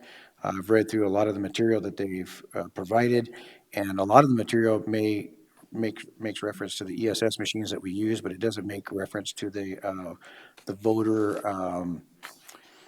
software that we use. It makes reference to other voter software that has vulnerabilities, but it doesn't mention about ours. So I've gone through a lot of that stuff, and so those individuals, as I have those conversations with them, I let them know what I have found through that. Let's see, we visited with Joe Miller about Ordinance 14 and some of that stuff as well. Yeah, I've had a pretty busy few weeks, but there we go. That kind of covers it all in general. The biggest probably one is the Green Valley Sewer Project. They are going to be moving forward with it, regardless whether they get grants. They're looking for support for it. They're going to be connecting to Rapid Valley Sanitation District to ensure that their sewage is taken care of properly. But that's about a $13 million project. And they're trying to figure out where they can get support. They have about $2.7 million of support from NA. Oh my goodness, I just went blank on the acronym for National Ag Resources. You know what I'm talking about. What's that? What's the Department of Ag, DANR? I'm like, I went NA. It's Department of Ag Natural Resources. So I'm not going to say that I wouldn't put it out of our mind, but I'm sure that as they work through some of their options, they may come to the county seeking either some guidance or some support in some way, shape, or form, so that we can help make sure that they don't pollute the Rapid Creek. So there you go. That's pretty much a lot of what I've been working on. Commissioner LaCroix. Sure you don't want me to go last? Just do the highlights like I did. Just Well, it's It good. doesn't make any difference. It seems like you're last anyway. Oh, wow.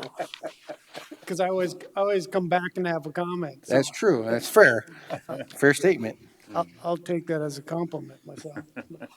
No, one of the reports I do want to give out is on the WIR conference that we just approved for that. I wanted to give you an update on some of the stuff I did. I thought I was the only South Dakota person there, and Randy Albert, our representative, couldn't make it.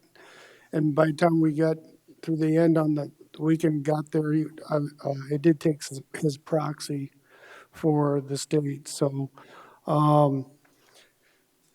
this conference ran in Anchorage, Alaska from Tuesday to Friday, May 17th through the 20th. I attended several workshops. The first one I did was the Golden Heart City Fairbanks. Fairbanks as a defense community and travel destination.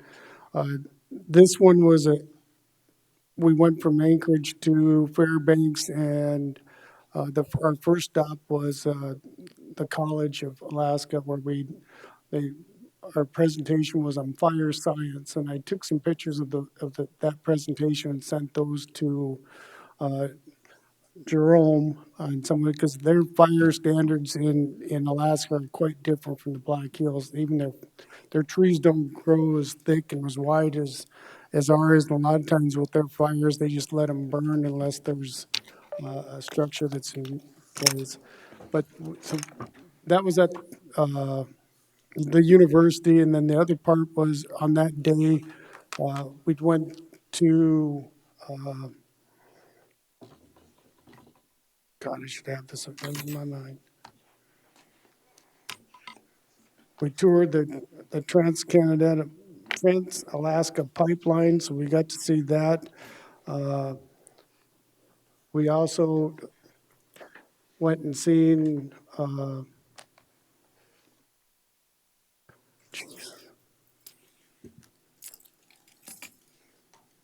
permafrost tunnels. That's what I was trying to think of. Permafrost tunnels I think there's only one other set in the country, in the world, is what they were trying to tell us.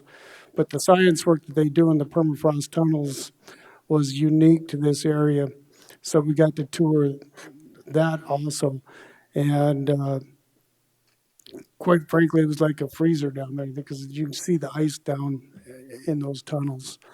And we also toured the Fort Greely base and talked to the commander there. That was probably one of the best speeches or sit-down talks that we had. I mean, the commander came into our bus and just sat down and talked as we toured around and explained how they were on the closure list years ago, just like Ellsworth was, and how things had changed over, and how much he liked Alaska and came back and so forth. And at one of the biggest moving moments of that presentation was, when people asked questions, and one of the questions was, suicide rate on the base, and what his thoughts were on that. And he talked about, the resources that they have, because one of our workshops was 811, which is a suicide national hotline that they're working on. But he talked about all the work that they were doing on the base to work with suicides and so forth. And one of his, when he talked about the light in Alaska, some days are, like when we were down there, it doesn't stay in daylight to 11 o'clock at night, but then in certain periods of the year, it's done almost year round. He said the suicide rates were higher more during the summer when it was light. He said they they they found out that during the winter when it's dark and so forth, people get depressed and aren't happy and so forth. But that's usually what everybody's feeling. But when it comes summer and the daylight's out and those feelings haven't gone away and everybody else is having fun and good times, that's when it hits the hardest. So the suicides were up. I thought that was very unique perception and something that they actually tracked. I've never even considered that before, but that would probably, I'd like to know that in Rapids, in our area too, if that's the case. Wintertime, they're down, summertime's up, then we figure it out. So that was on Tuesday. Wednesday did the RAC meeting, business meeting. We did the WIR Board of Directors meeting. Also did another mobile tour with the Public Lands Steering Committee. So we went out into their public lands and seeing how they were managing them. And that's where we talked more about the fires. And that's where our people from Wyoming stepped up and started talking about our forest management and kind of drilled some of the congressional people that had attended also. So, and at the end of the meeting, we did on Friday, finally, I got lobbied pretty hard for second vice president from the guy from California. And that was at the evening event that we had that day. A nice guy, California. In fact, that's where not next year's WIR meeting, but the following year is. But I kind of, after being at the WIR in Washington and seeing that A to Z forestry management stuff that I got to see and experience up there, I think Westcott he ran that up there. And so I thought he would be a good fit for WIR, not only for the region, but for us in the future as far as, one of the things that they do, I took some notes on that for us.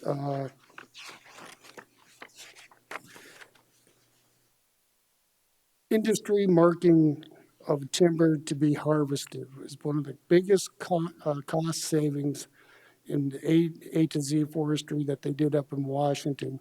And that's where they entrusted the industry to actually go out, instead of going out and bidding, that they have their own people to go out and mark the trees and do them and get it done. It was a faster resource.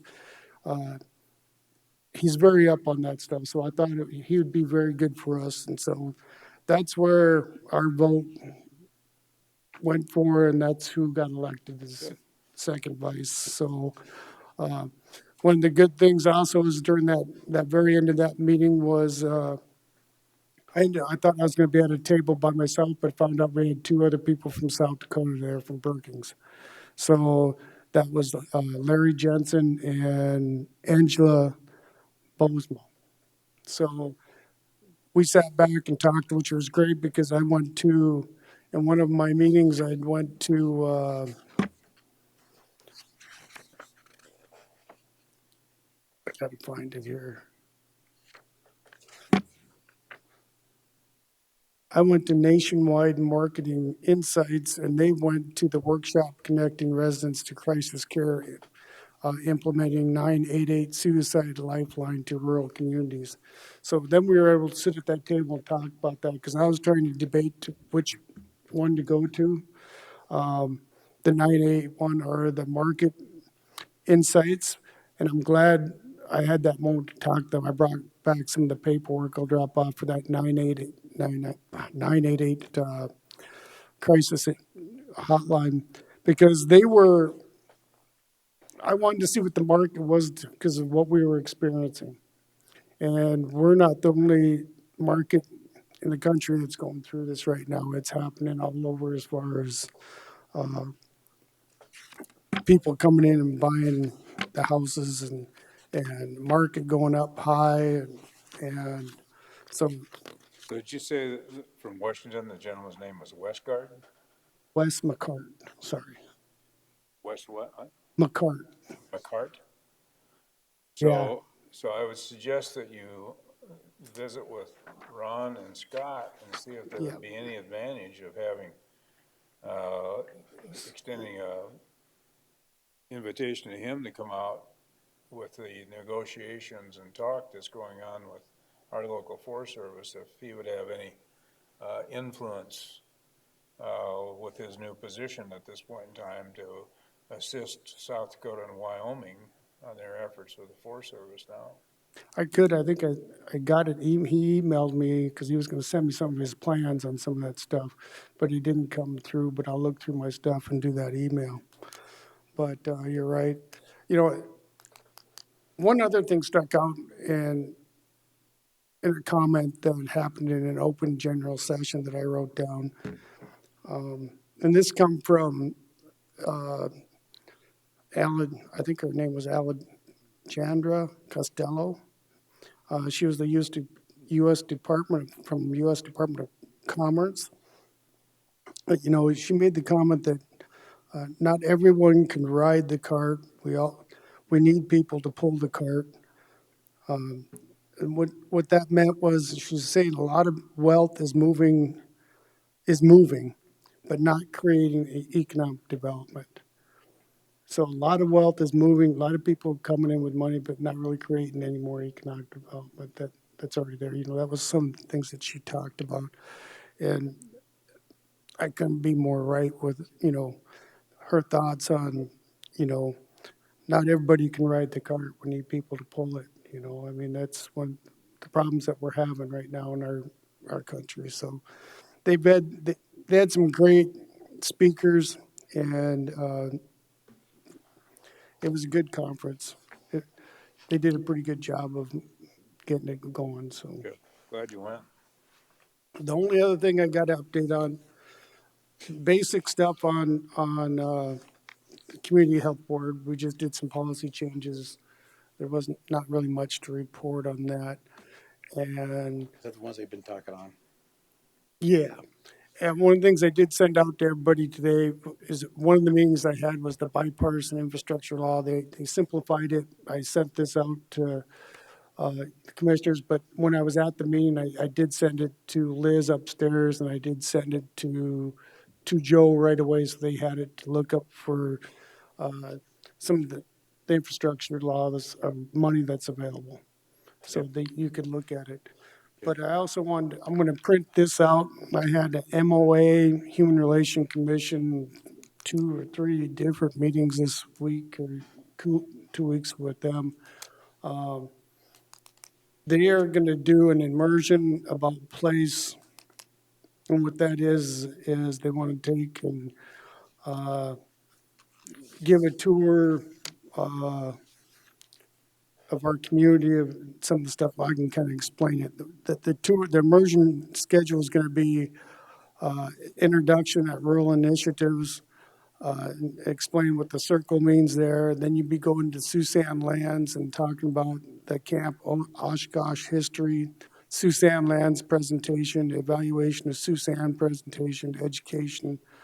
And then you'd go up to Mother Butler Center, and they'd give a history on the Mother Butler Center, planning team discussions, and then you go to NDN Collective, kind of talk to them, then Great Plains Tribal Chairmen. So it's pretty much local what's happening in our native community in our town type thing. That if you guys are interested in signing up on, they're gonna do 4 different type of these settings. So I'll print these up and have them put in your box if you want to sign up for them. The first one's on the 28th, and then the next one will be August 19th. And so, Are you sure that's all you got? yes. No I'm done. contingency. Did you attend the planning meeting on the 25th? No, I did. Was I supposed to? Planning commission? I thought that's the one that we all did. Oh, yeah. Oh, yeah. I walked in and Please mention that one. I think he's talking about planning commission. Yeah, that's true. No, I said the BOC workshop. That was the planning meeting. Oh, Here, the yeah. one we had here. I had a bunch of stuff in between. Hey, that's where I count on you to pick up the drop pieces. Huh? Okay, here's what I got. So on June 1st, they had a retirement party for both Dr. Lori Simon and her executive assistant, Shirley Fletcher, and so I did attend those. And then the next day, the Elevator June Critical Issues Luncheon featured Dr. Simon and Kevin Case, the superintendent of Box Elder Schools. And a couple of interesting points. I mean, they had a lot of interesting points, but a couple of things that just kind of caught me by surprise is that Dr. Simon said 54% of the students enrolled in the Rapid City area schools live in poverty.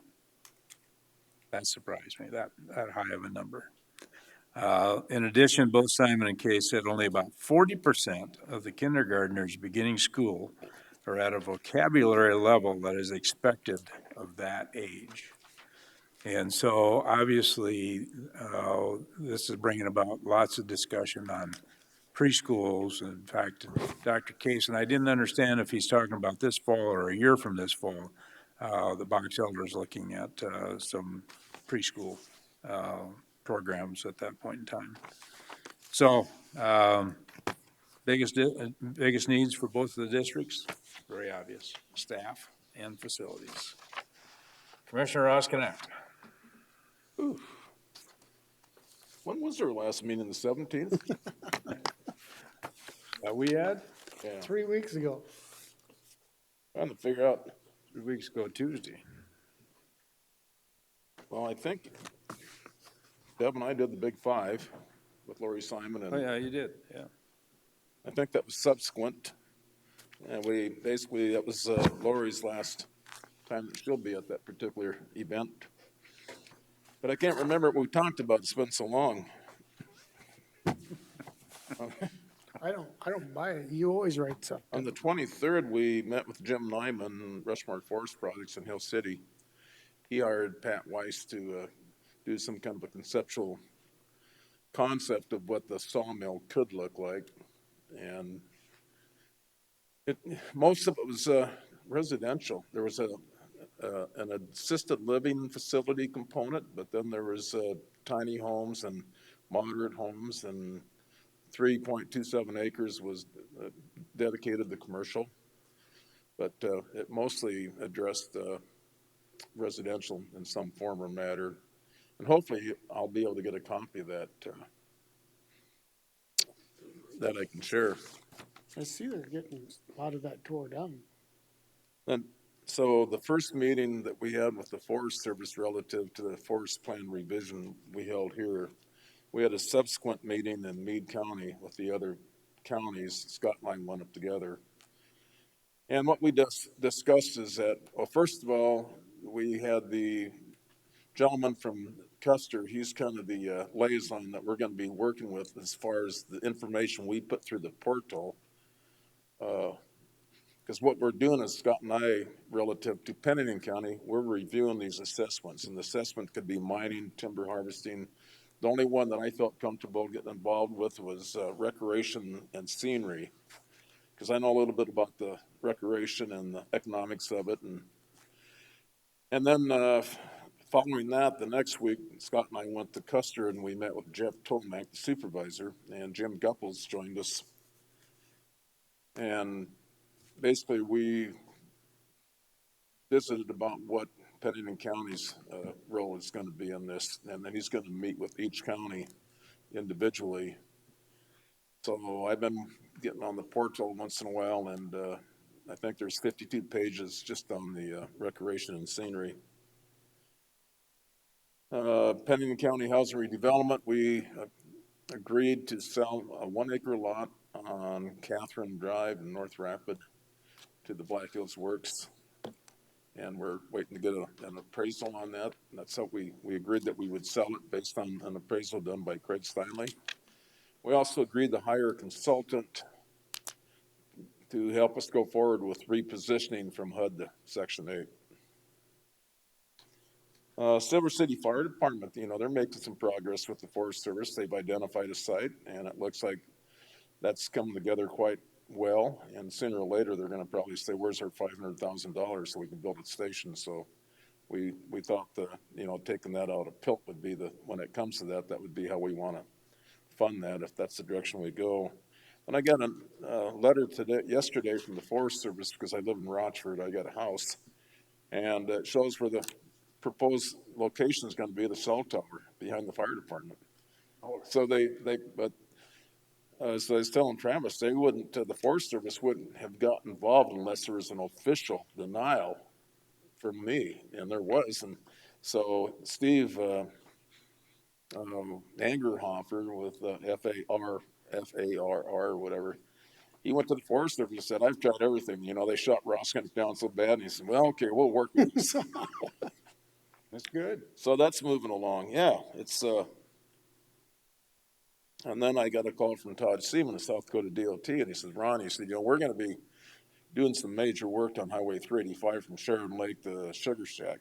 And he said, "I'd like for you to be on the panel because that's your district, and attend meetings. And how in 2024, we're going to shut 385 down from Sheridan Lake, from Calumet Road to Sheridan Lake Road." And so they want me to be part of that team. Right now, we're just trying to identify when we can meet. How do we want to meet? Rapid City, Hill City, Zoom. I like to meet in person, and so I'll find out. For the next meeting, we'll probably have set a time and place to meet. But I was impressed that I could be involved with that, because good. Anytime you can build relationships with the Forest Service or South Dakota DOT, you're doing your constituents a favor. Yep. Okay. That it? I probably missed a bunch of stuff, but Okay. But I do want to say I like that screensaver. Yeah, that's a good one. Is that TV going out? Is that why? I don't know. It During keeps going black. It almost tastes coconut. So I'd make a motion to direct the state's attorney's office to create a letter authorizing the chair's signature and send a letter expressing the county's interest in acquiring property located at 14 St. Joseph Street in Rapid City. Second. Got a motion and a second. Is there any further discussion? All those in favor indicate by saying aye. Aye. Opposed? Motion carried. Also need a motion to place Christian Cossens, is that how you pronounce that? At DBM B23, Step 8, $24.17 an hour, effective June 12, 2022. I need a motion on that. Move to approve. Second. Motion and a second. All those in favor indicate by saying aye. Aye. Aye. Opposed? Motion carried. Motion to adjourn. So moved. Second. All those in favor indicate by saying aye. Aye. Opposed? Motion carried. We're done.